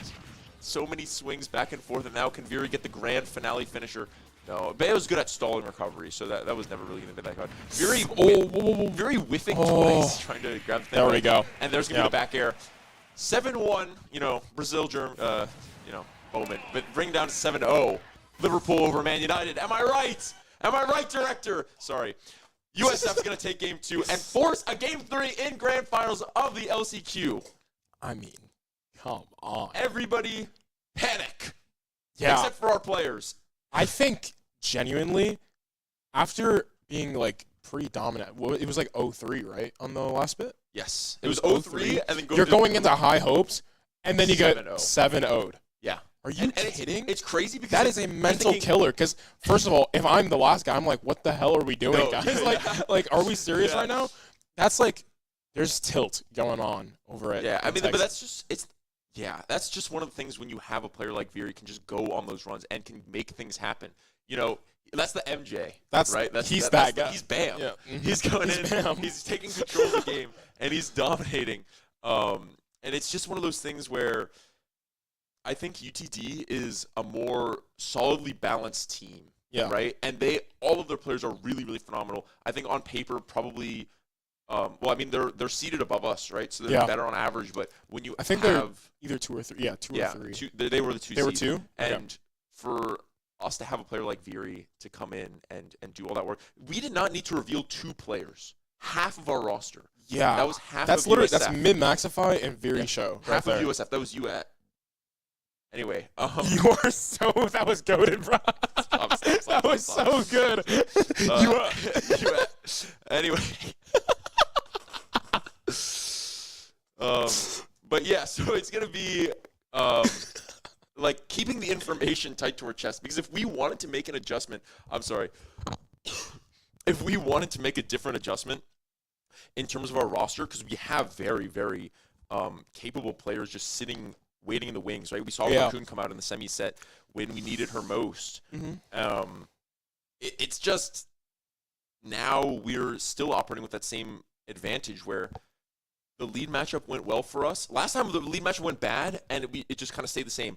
This time, lead matchup went well, and it only got better. Yeah, I mean, there's nothing really to say other than it could honestly go either way. Yeah, because Like, it genuinely really could. Like, and a lot of it is going to come down to the lead matchup. Do USF commit to keeping both teams changed. Yeah. USF leading Mew into Minimaxify, and UTD leading Greninja. It was Greninja into or no. It was Clue the first time and then Master the second time. So maybe they want to go back to that Snake lead because also getting him some hours, Snake didn't even get to come out in that game too because I'd imagine it's just not something they wanted to do into the Rob. Yeah, I mean the Snake. I feel like how many stocks he got? Like 4 or something, right? He got 4. Maybe you lead Bowser if you're UTD because you're saying I need to avoid Bowser fighting against Fury at all costs. Yeah. So I don't think they're going to lead Fury. So let's just try to get that out of the way. Like, I think a lot Bowser on Bowser into Fury already hard because like the Rob Bowser's pretty. I mean, they probably can't do that on FD as well. It's bad as well. It was on FD, so it's like literally he was just chaining that the one stock he instantly took. Like that was insane. I was just sitting there like, yeah, like okay, like I couldn't even like get. You can't even be like, oh, he's fine. Like he that's that. That's just you know? destruction. you know, for anybody else that's a clip for Viri, That's just it's him. a Tuesday. Yeah, that's just him. He low-key just does that in his sleep. Yeah. But yeah, I mean, just super excited to see how this. Yeah, and I think both teams are going to be taking a breather, right? Yeah, we don't see what's happening. Actually, it does look like USF is in the arena right now. We're waiting on UTD to make their selection, but I'm not surprised. You know, when you get rocked in a game like that, like we needed it after game 1, right? Yeah. You know, 3-0 it's still pretty relevant, right? That's not like a nothing. Oh, it was kind of close thing. That's a very decisive victory. Yeah. So you know, USF taking time to recollect themselves and come in stronger game 2. I can only imagine that UTD is doing the same for this game 3, and both teams are going to be playing at their absolute best, at their absolute limit, because they know that this could decide whether their trip to whether their trip to Texas is a lot more difficult than it has to be. Yeah, because the seeding, it's well, so for just for clarification, whoever wins this gets the better seed, right? Yeah, by like a lot is what It's a lot? Minimax, I was asking him about it before. He said that it is very, very It's a relevant. considerable, Yeah, considerable. because it's going to be, I think, 32 teams qualifying, and it decides whether if you win this, I believe you're guaranteed being top 8. Wow, And okay. that is Already really Yeah. good, because then you'll automatically probably get a no, you won't get a bye, but like you're but you're gonna be against lower people. yes, right, and it's so- going to make your round 1 significantly better, which at a LAN, Need any advantage you can get is so crucial. Yeah. So I'm kind of excited to see how they can. Yeah, the celebrations have been, I think maybe USF celebrating a little bit too much after the semi set. Had to. I mean, to be fair, like that was lost, Yeah, and like then a that was a bucket. crazy clutch. So Yeah. I don't even. Oh my god. I don't even blame. Like that's Oh, a man. that's a good. We're going for food. I'm figuring out where they're going for food after I'm joining. I just You just have to. Like that. Yeah. That was really well played from USF. So just overall, it's any man's game. yeah, it really is. I genuinely, I can't imagine that UTD comes up with that. Like, it wasn't even really their fault, though. Like, I was going to say, I'd imagine UTD's going to lock in for this last one. But I really think Viri just, like, He was like, in flow, yeah, like he flow just, state. he just stepped on the gas, and it was just, oh, okay. This guy was inside the game. He knew the code, bro. He He was like writing it live. Chat GPT on that. Yeah. Like Yeah, Viri got, like, with he literally had grok in his ear, bro. Like, come on. Okay. You kidding? That guy was actually insane. We had there was like not a controversy, but we had a thing where one of our, like a Tampa player. Is that actually a thing that happened? Between sets, like, asked ChatGPT how to win in a matchup. And, like, they won. It was, like, a whole thing. Is It that was an so actual random. thing? Yeah, shout out to her, bro. Oh, I didn't know that was like a thing. Okay, well then that kind of sounds bad. Then. No, but it was like, I mean, yeah, it was mostly, like, for the bit, I think, at the end. Okay. Like, I don't think it really did anything, but, like, it was, like, a huge debate. Okay. And, like, it, like, kind of went semi-viral on, like, Smash Twitter, I guess. Mm-hmm. Yeah, I don't know. That's not somebody that's playing, like, a USF. Just a random person at a like a Tampa frequenter, Mhm. and one of our friends. So, yeah, That is funny. That's I think Viri has that downloaded in his own mind. yeah. I mean that's reps, right? That's just I mean, yeah, that's right. That's what I'm saying. He does that every single day. That gyro down at the edge of stage and just sitting waiting. Like, I already know I'm waiting for the starting pistol to go off, and then I'm gonna drop off stage in side B and finding that KO. Yeah, I mean, it's, yeah. it doesn't get any better than that. But overall, what are things that you think USF should look out for necessarily in this upcoming match? I think definitely the snake. We didn't see the snake in game Yeah. 2, and So Snake, definitely put on a really dominant performance in that game 1. And like the lead matchup is just so important, and it really feels like if you can catch that off and get off to a good start, it's gonna go from good to better. do you think the Yoshi could possibly be something as a mix-up? You know, I thought that Yoshi might have seen an appearance in a previous one, but I think just because, like, I mean, here's the thing. I absolutely think that Yoshi could make an appearance, but given the fact we didn't see Snake in the last game, I think if they were going to make a change from, game 2 to 3, I think they would just try to go back to that game 1 roster or something along those lines where we do see that Snake come back, just because for not playing in game 1 and game 2, I find it harder to believe that they would make an appearance. Now, for USF, I don't believe that, to make it clear. Because for USF... Wait, I might be actually inside the lobby. Okay. Oh my okay, God. all right. Wow. The mix-up Wow. Okay. And Wait. absolutely. You're going to make a crazy call. This is going to be Money Cat coming out on Yoshi. And USF sticking with this Tifa Lockhart lead. Yeah, I mean, Min-Maxify was so good. Like, he started hitting those strings. I'll take... Oh, whoa, whoa, whoa, whoa, whoa. Oh. Yeah, falling up here is going to always result in a lot of damage coming out from the Yoshi. And, you know, Cole has a lot of experience in this matchup, but this is another beast altogether. It's just going to come down to this opening position where, yeah, these double jumps, breaking out the thropper combos is going to be, you know, the bane of his existence, absolutely. Yeah. So he's going to try to find some other kill options. You know, I know that's, oh dear God, how? This is so scary, the Dino. Yeah, I mean, those up airs they hit, man. Oh, I like that UT Dino. UTD, Dino, yeah. Anyway. Wow. Already, I mean, this is looking so even. Both players have had good options. I do think Yoshi's better in a scrap in terms of finding, like, a kill move. And also probably will, like, on average, lives a little bit longer. But Maxify, he's definitely going to be finding so many of these moves. And that's a flip kick gone right, trying to, you know, keep this Yoshi off stage. And I thought he would set up for a backer, but instead content to just let the Yoshi get back to center stage. Oh, so scary, man. It's just a matter of whoever gets this next hit. It's just, oh.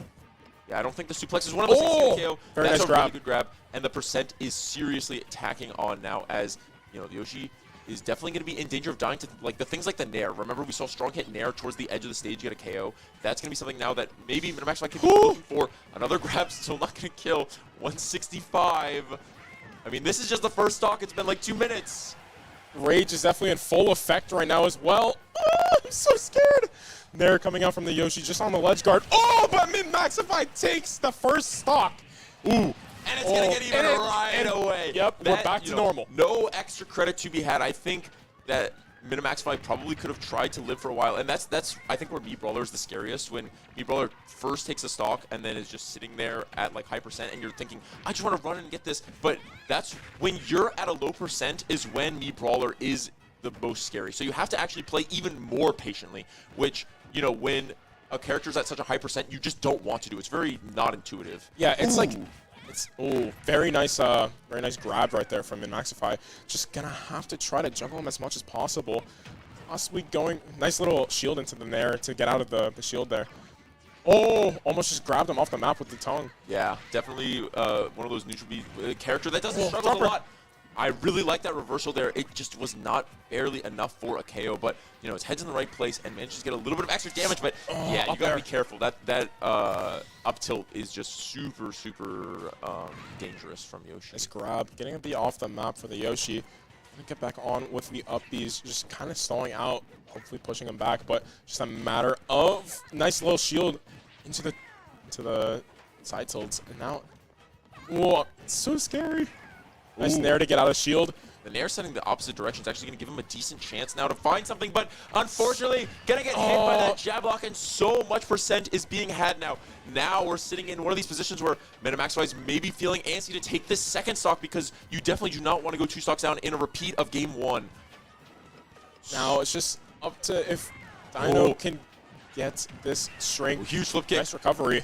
And now Maxify has him off stage. Can we find the thropper? And just sitting over, that's getting back there. Really big stock there. So Maxify now has the Yoshi at low percent, you know, is gonna, you know, definitely have a chance to get a combo string, but at the end of the day, you know, keeping this game close is what the name of the game is, but, you know, he's not gonna be content with that.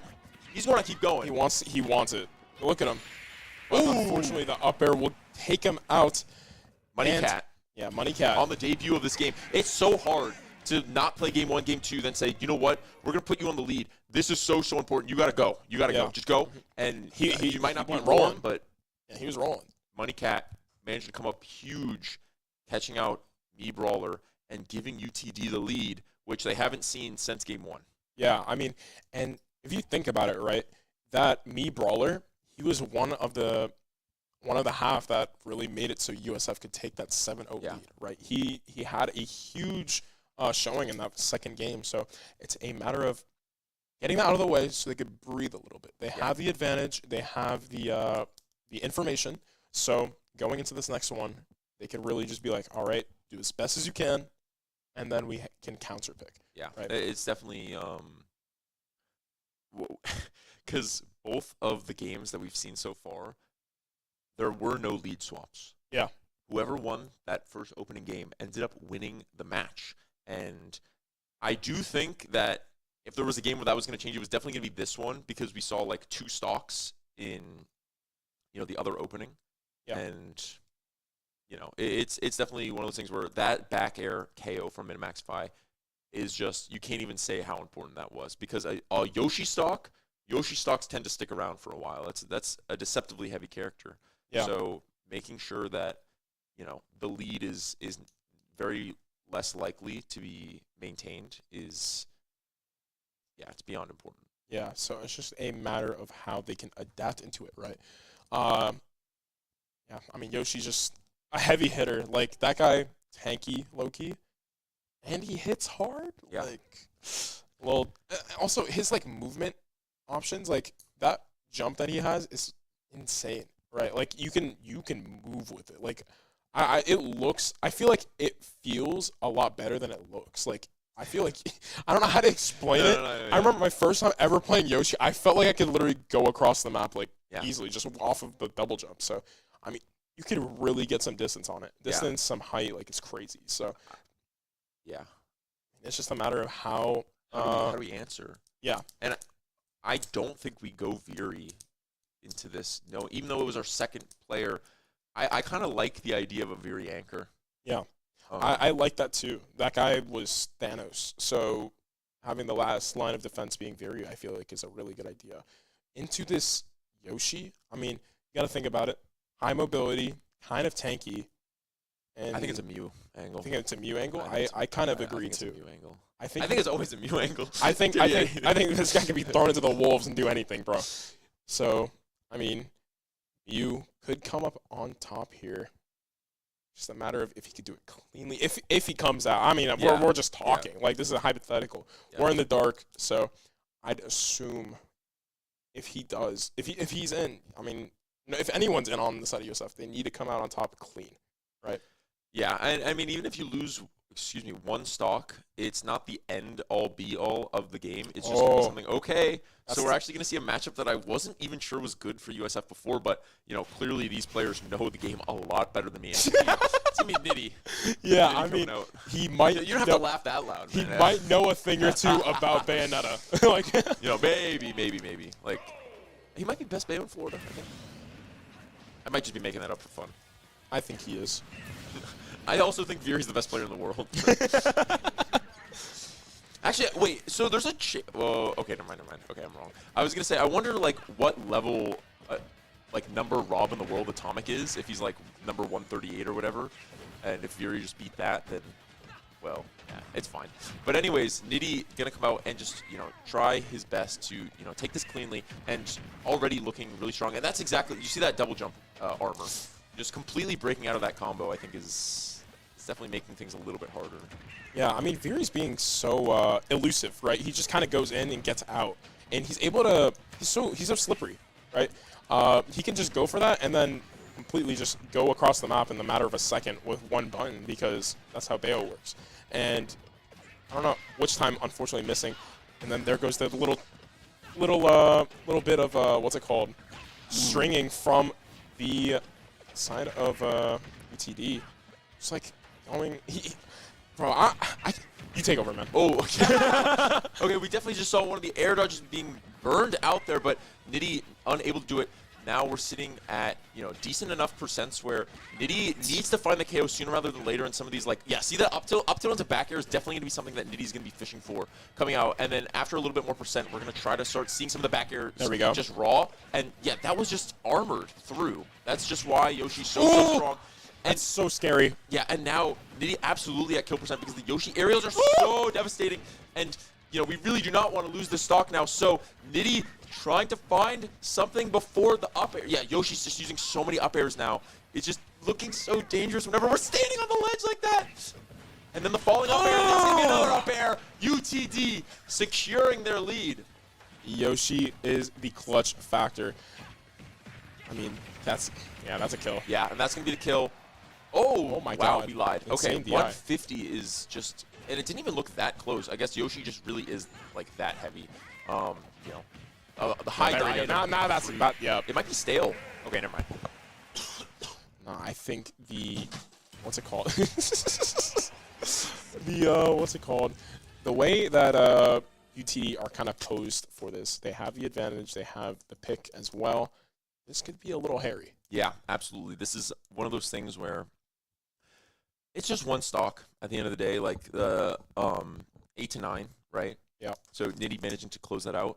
But yeah, given how the first 2 games went and how important the momentum was, yeah, it'll be interesting. So last time they counterpicked Bowser into Nitty, but Bowser had it was 3 stocks to 1, so I don't even really think that counts as like that's my idea for the counterpick. Yeah. And also they're going to be mortified to bring the Bowser in. Would you think the Steve comes out? How do you think the matchup is for Bayo and Steve? I feel like that could be kind of more Steve favored. I think every match is Steve favorite, but I think Bayo probably does fine. You think like so? compared to other characters, yeah, I just think the matchup spread's like usually skewed for Steve. But I'd imagine that, yeah, I mean their Steve has probably been their MVP so far. That Yoshi put in work. I mean that Yoshi just took 4 stocks, which is always like a really strong shift. Yeah. But yeah, I think what the Steve did in that game 1, especially taking out Viri, Yep. which, as we saw in game 2, a little bit of a problem. Mm-hmm. And of course Viri getting his lick back in that game 2 and managing to close it out. We might just be saving Viri for Steve, honestly. So we're just gonna like bait him out. Yeah, I don't really know exactly like what would be good or bad. I think the Bowser coming out last time was definitely a really interesting tidbit. But again, we saw what happened. I mean, I guess if you're gonna send Bowser out, you're gonna want to send Bowser out versus someone with 3. Oh yeah, Nitty has 2 stocks. So yeah, it's difficult to say. I mean, I'm not in UTD's head. I haven't seen as many of their games. We didn't know we were gonna play them. That's another thing, that this sort of format is kind of special, where in the league you know who you're gonna play a week in advance. You draw out matchup boards beforehand. You watch VODs. If you're really going crazy for it, which absolutely you should, and you do at the highest level, and you know every player like the back of their hand. These times you don't even know who it could have been. Yeah, you're looking up their win rates on like Smasher's app. Mm-hmm. On like, you have like 10 minutes before your match. You're like, oh, this person plays this. You're putting up on the whiteboard. You get stuff wrong. That's why we thought Clue played Kazuya. Yeah. Is just because like the information that you have.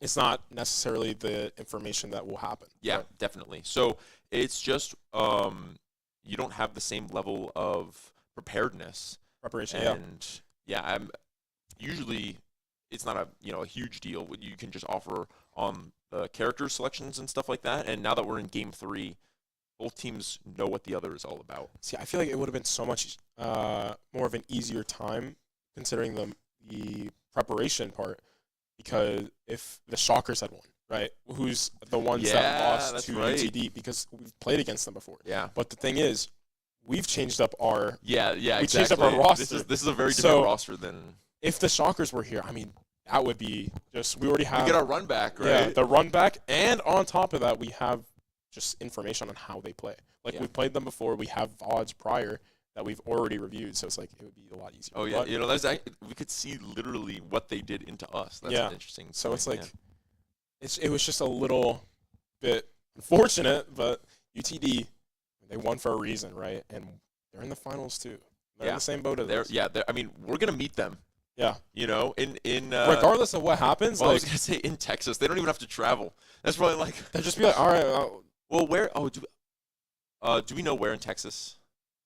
We could look that up. But in the meantime, Okay, it's fine. But I'd imagine that, for us, it's probably a lot more relevant to have to, like, get a plane ticket and fly up there and see everything sort of thing. So we really want to make our trip worth our while, which is why we really want to win this game 3. Yeah, I mean, it's just a matter of what we could pull out. I guess, like, we know our guys. It's just a matter of what they pick. So yeah, because again, it's with 2 stocks remaining, you're definitely worried about the Bayonetta matchup. It's not like you can't overthink who USF has in the back and just kind of being caught off guard with counter picks later down the line when you're staring down a player with like the resume of Nitty with at least 2 stocks, because it's even possible that he could win. You know what I mean, against a certain thing. So I'm so scared. Oh, I didn't even see it was coming out. Oh, and it is going to be the return of Clue on that Snake, who put in a shift and a half in that game 1, and now is returning after not playing in a game 2. Might have been their problem. Possibility. I mean, Clue is a solid Snake. And he was just able to kind of zone out everyone super well. I mean, as we saw earlier, it was into Mew, right? Every time Mew got up close to him, he physically could not do anything because he would just get disrupted by some nade. Like what's happening right now exactly? It's like this guy just always has a nade perfect for the situation. Yeah, and I definitely would like to see which time be utilized in this matchup, because I think with so already many at hitboxes, 94%. I think with so many hitboxes being thrown all the time, it should be a lot easier to do it. But that is going to be the first stock taken, and now Nitty down to his last stock. Did not manage to find any relevant percentage at all into Snake there, and is already lapped in percent, and now it's just looking so, I mean, you're just swinging at a ghost, it feels like. Yeah, I mean, Snake is just such a solid character. I mean, I need you to stop. Yeah, my bad. Is he a top tier, would you say? Definitely like a high tier. High tier? Yeah, I mean, I'm not up to date on, like the full matchup spread, but I cannot imagine that this is looking good for Bayonetta at all, as Nitty now, both characters at high percent. Nitty going all the way up to the top. God! That is a big stock coming out, because USF definitely could not afford to go a full player down, and USF now has 7 stocks remaining. This is how many they had when UTD was completely out last time, but UTD having 8 stocks now. But Nitty trying to put in a little bit more work, and already this Snake is going to have something to think about as the percentages are tacking up, and he's definitely going to, fishing for that up tilt, and because it is just going to kill, because that move is just so broken, and Nitty is going to find a way to find maybe a back air, maybe something towards, okay, Nitty kind of staying towards the ledge, hoping to kind of goad Snake into coming in, and then maybe we hit with like a neutral B or something, but not quite going to do it, and now Nitty at 140, so many of these things are going to kill, including that up smash. Dude, like, what is that character? That is actually so insane. The amount of, like, stuff you have to keep track of with Snake on the field is actually kind of crazy. Yeah. Like, I think you can have, like, 3 to 4 grenades out at one time, which is kind of crazy, on top of, like, your up B, or not up B, your up smash, which just throws, like, a huge projectile in the air. Good for ledge traps. Oh, and, like, you also have to worry about the C4 on the ground. I mean, like, he just has so much utility to deal with, or to work with. Yeah. And it's just a lot. So, I mean, your USF possibly thinking that Mew has to come out. That is the question, isn't it? Because on paper, that is absolutely what USF wants, right? But as we saw earlier, it was hard. It was not quite what we expected. Now, maybe you getting caught off guard by that. Now, we have to come up with an answer, right? Do we say that was a fluke? Maybe not like a complete fluke, because we know that this Snake is very strong. But do we say we think that you're better than what you showed last time, and we know that we have the confidence in this matchup that we continue to stick by our guns? It's a matter if Mew thinks that way, right? Because Oh, I see it. Okay. But yeah, if Mew thinks that way, it's definitely going to be one of those things where it's a difficult call to make. Yeah. But I trust us to make the right decision, no matter which way it goes. Because I do think, Rob could come out now, or Viri on the Rob, and or we could go a completely different direction, send somebody else out into the snake. Just put Lucida in there, bro. You know, Yeah. like, could be something crazy. I can't imagine that Robin does well at all, but we are going to have to cut to a real short break before we find that out, as the arena just closed temporarily. It'll be right back up in a moment, but we are going to cut away as we reset that up, and we're going to find out all at the same exact time what USF does and how they can manage to bring it back. We are in finals. Do not forget, you need to stick around. We'll be right back.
And it is going to be Mew.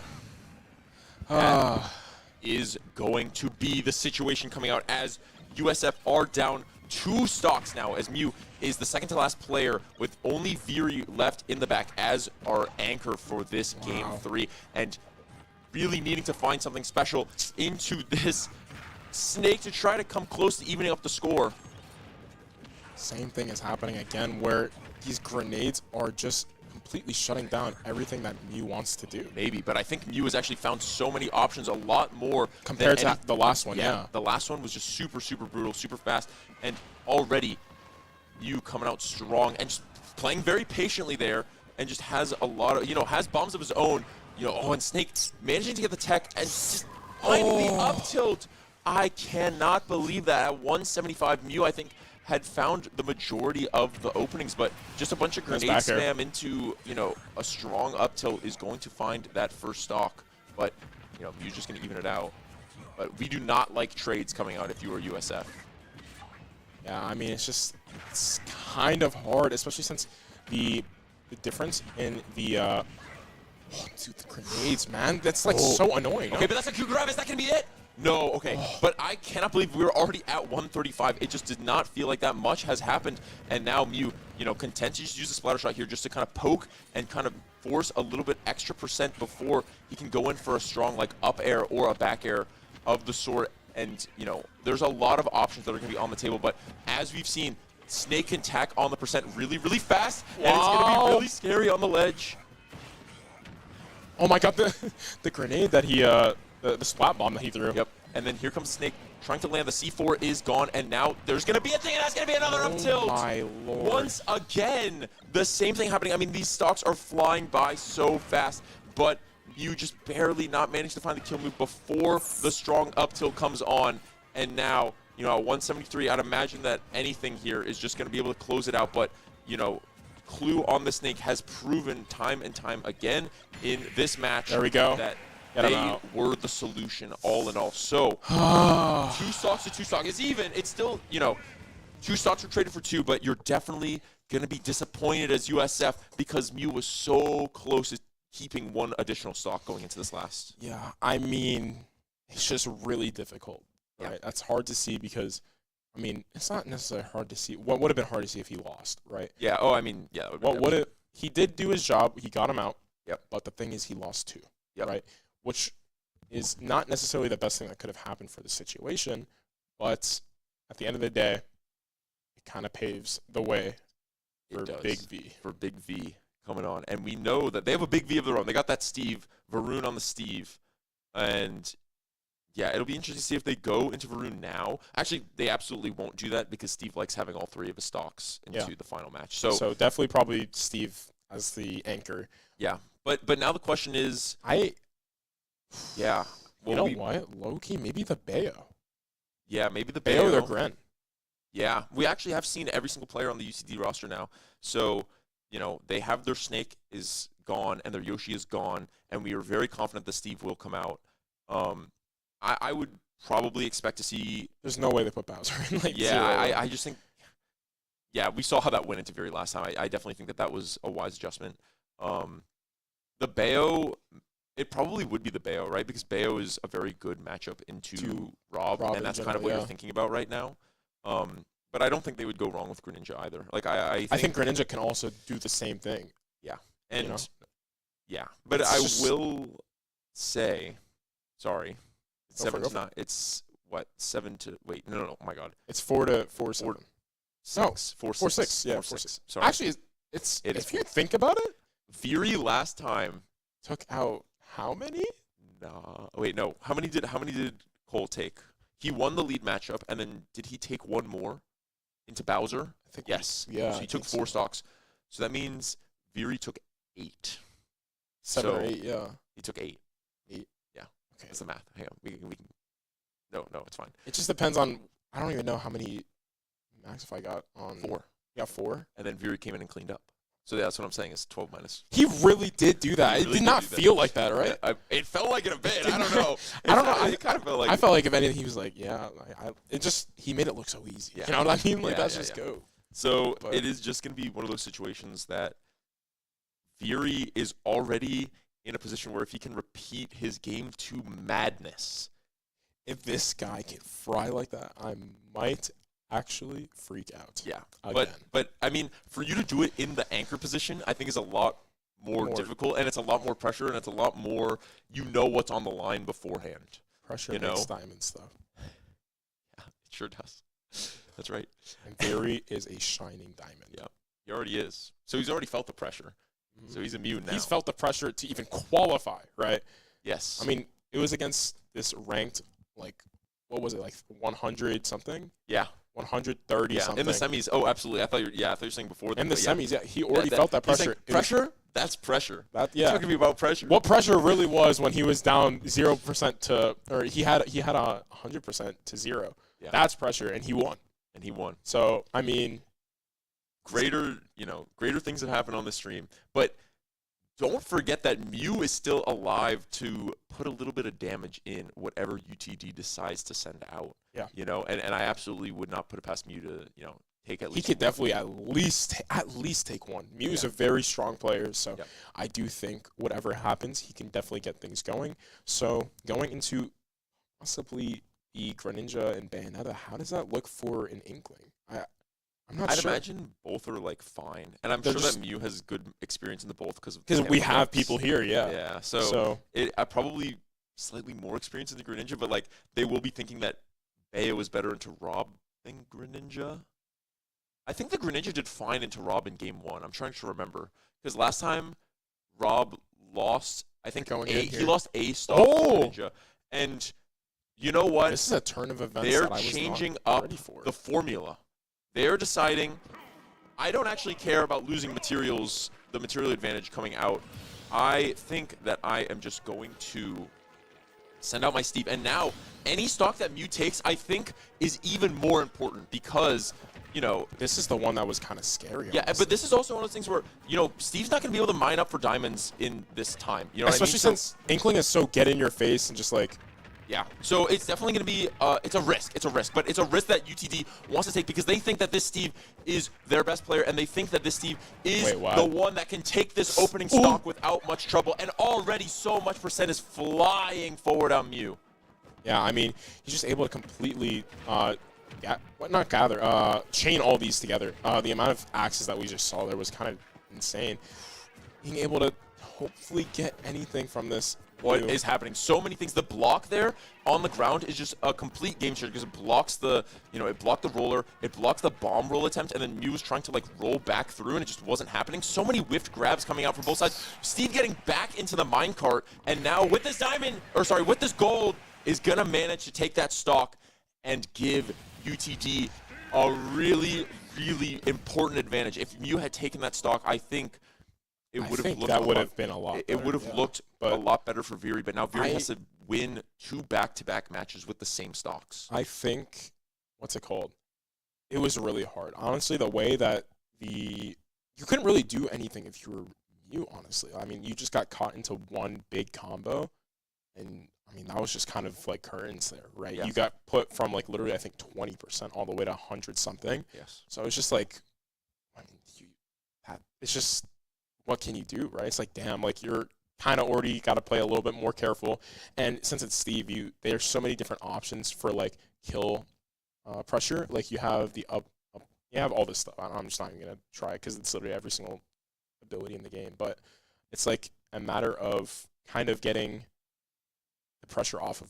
Yeah, Viri, and right? now this is a really, really tall order. Now, Viri, I think last time into the Steve looked way better. Yeah. He took the Steve, he really picked him apart. Yeah. But it's a new game now with 3 stocks apiece. Steve and- is probably most likely aware of what Viri did to Yeah. even get in that position in the first place. Yeah, and I think the Steve probably is feeling like if I just slow the pace of the game down, set up walls, mine, that will only benefit me, not just because of the material advantage, but because the longer the game goes on in that sense, like The more the impatient Viri, more trades will get yeah. blown, Mhm. and the more damage Viri takes, and the more like knockback, like it's just gonna be any stock is like Good. gonna Like, be monumental that for is- UTD. yeah, exactly. Oh, he changed up the skin, bro. He's feeling deadly. He's feeling deadly like a zombie. Yeah, okay. And, no big surprise to see Viri come out on this anchor. And now they're I'm mad. Oh my goodness. And The yeah, right, absolute governor. and right away, they're just going to be sitting back and going for a lot of these. Is this real life? Yeah, I mean, that is just 64% off of, wood combo in the first 10 seconds because Viri, doesn't get the spacing right. And already now we're looking at a dangerous position where the Steve's saying, you know what, screw it. I want to win this game. I don't want to just, leave it for my teammate in the back. I want to take out Viri here and now and not put it up to anything else. And the Elytra going through the dirt block there is like why does it do that? Why is the dirt block in the game? Yeah, but Viri actually managed to call out that option fairly well, but the back air is just not going to be able to do it. In Minecraft, you can't put a dirt block down if it's not touching the surface, by the way. Can't put anything down. Wait, that is actually true. Why do So they? why wait, is it why, like why this in do the they game? let you do that? Okay, and that's gonna be an up air, and that is gonna be Good kill. a good stock there. And you know the material advantage. down smash. You know, the Steve is definitely. I'm surprised Steve didn't try to get gold there, because if you're trying to just sit in mine, like you definitely want the gold materials because it's fast. But you know, allowing Viri to kind of work his way back in here a little bit, but that Fury mine gets taken cart- out by the minecart. yeah, and you know, 65%, definitely relevant. I mean, we're using iron now to sort of like sit back and mine a little bit more, which is definitely. I mean, look how low the materials are, and now only now does the gold get picked up, which I think we definitely could have been on diamond by now if we had used the gold sooner. So I'm a bit surprised to say the least. How does the minecart pick you up? That's so dumb, bro. Yeah, it definitely is something. But yeah, this Steve is at 0 materials and is at a % disadvantage. And now Viri just trying to play it a little bit more safe, because Viri recognizing that I kind of need to 2-stock here if I want to have any chance. And I absolutely can do that. And that's going to be he's an doing a upsmash. great And job now of it. We're sitting in a position where Viri and the Steve are both at low %, and whoever takes this stock, dare I say, might be favored based on how strong Viri has been into this. But the Steve is not going to want to go down without a fight. We know the strings and combos can do so much damage so fast, but Viri can do that in spades as well. But the up smash coming out, just completely locking him into there. I mean, if he can get something going here, Viri might be in for, honestly, a pretty decently, a huge relief off his shoulders moves for are this final. yeah, the moves from Steve are so fast, and they are now starting to hit so hard as so many materials. I mean, he's just fishing for the diamond, but we still haven't even seen the diamond. It's been a lot. It's been like 3 minutes now, and we still have not seen a diamond, which is definitely not usual. And that's going to be the footstool combo that we saw in that first game, and that is going to be a monumental swing. UTD can taste the victory now as the diamond comes out. And Steve, with this diamond, actually already has a % lead because Viri just could not find the goods into this last stock so far. Viri with a mountain to climb. The first step now is beating out the Steve with diamond is such a hard task as it's so fast and it's so strong. It's just a matter of if he can get something rolling, but unfortunately, the That's gonna pickaxe do it. takes him out, and Viri will lose. Yeah, UCD really, you know, finding the formula back. I think Clue coming back on the snake was Definitely really, the answer, really yeah. the answer. Mhm. And at the end of the day, it was Honestly, Varun coming in clutch after seeing Yeah. the devastation that Viri did and just putting a stop to the damages. I definitely would have thought we'd see a bit more, but at the end of the day, it would have been a really tough ask to go into their last player as well. yeah, of course. And honestly, it was looking like it possibly could have. But then Varun, he had the materials, so he was just building with iron, so Viri couldn't get through. He used like 3 nairs just to get through, and then he Yeah. would instantly put it back up. So it's like, what can you do? Yeah, and also I think Viri is trying to kind of swing for the fences on every situation because he knows that when you're down, you have to kind of go for that. something, yeah. And when the opponent knows that, then it allows him to play a bit patiently. So I think it's a little bit different than to say it was just a 3-3 game. Yeah. You know, because that's not how Viri was playing it at the or that's not how either player was playing Yeah, it. To Viri the was start. playing it like, honestly, he only had one stock. Yeah, and he was Like, trying to for a while, so. trying to be making something happen fast, and it didn't end up happening. But at the end of the day, USF making top 2 and qualifying for Texas. Maybe even they'll get the chance. Yes, that's right. Woo! Yeah. We did, in fact, make We land. did in fact make LAN. So maybe we get to meet them at LAN Yeah, at and the get end our of the run day, back. Yeah. at the end of the day, this is there's nothing bad with this, right? They're yeah, It's- sure. And sure, beyond that, I mean, sure, this is so, sure we so lost exciting. this, but at the end of the day, we qualified and beat out Alone. how many teams? Like 30 something. Yeah. Yeah, I mean, we beat out so many teams and made it this far. So the boys and gals should definitely be very happy, and they get a free little vacation. Yeah, that's right. We saw in the club officer chat that I'm in because I'm an officer looking, and Cole's just like, "Oh, this screws over our budget because we had to go." Yeah. I'm like, "Hey, let's go!" You know, there's worse problems to have. So, Yep. you know, make sure to tune into that stream when we have it, we'll definitely be putting out pings announcements whenever our team is live and representing us out in LAN, which I think is going to be the first time that USF Smash is actually at a LAN like this. Mm-hmm. At least in the time that I've been here, and I've been here a while. Yeah, I mean, in the time I don't think they've been at a necessarily like a collegiate LAN. Yeah. Especially not one that you qualify for. Yeah, definitely. So this is honestly other than the one we history. host. That's like a little, that doesn't count. Yeah, actually, it's really cool. It definitely counts, but it's not. You don't. It's not. It's no CECC, right? Like, come on. We did that. We did come that. on. We really did that. We took on the 1 seed and we 2-0'd. Yeah. And that's something to be really proud That's of. an We upset, even took right? finals to game. Yeah, absolutely. And we took finals game 3. Really showed them what we're made of, and we're gonna see even more of them play now. Yeah. So I couldn't be more excited. Yeah. Is there another game, or is everybody out? Everything's out. Everything's done. Okay. I get to go home. We get to go home. I got here at like 10:30. You get to tune in. Yeah, it's 7:34 in the PM right now. For those of you that stuck around through different games, or even just from the semifinal set, thank you so much for watching. This was so much fun to put on. Thank you to Lam, our producer, and everybody else. I think Val was in here. I think Elias was in here. Mm-hmm. And yeah, I think we did a really good job of, kind of bouncing between all the different games. It was really a fun experiment coming out. I only got to come and do the Smash, and credit for that. So I know Alex was here before as well. So everybody. Yeah, I was observing all the games and everything. It was like, and trying to cast. It was crazy, but at the end of the day, it was very nice to honestly cast Smash, where you can like bounce off of each other a lot easier without like. You just only watch the game, right? I'm only able to watch the game, and like I don't have to do something for it. So it's great. But yeah, thank you guys. Thank you so much again for watching. My name is Benjamin. I'm Alex. And this is USF Esports. Let's go, Bulls!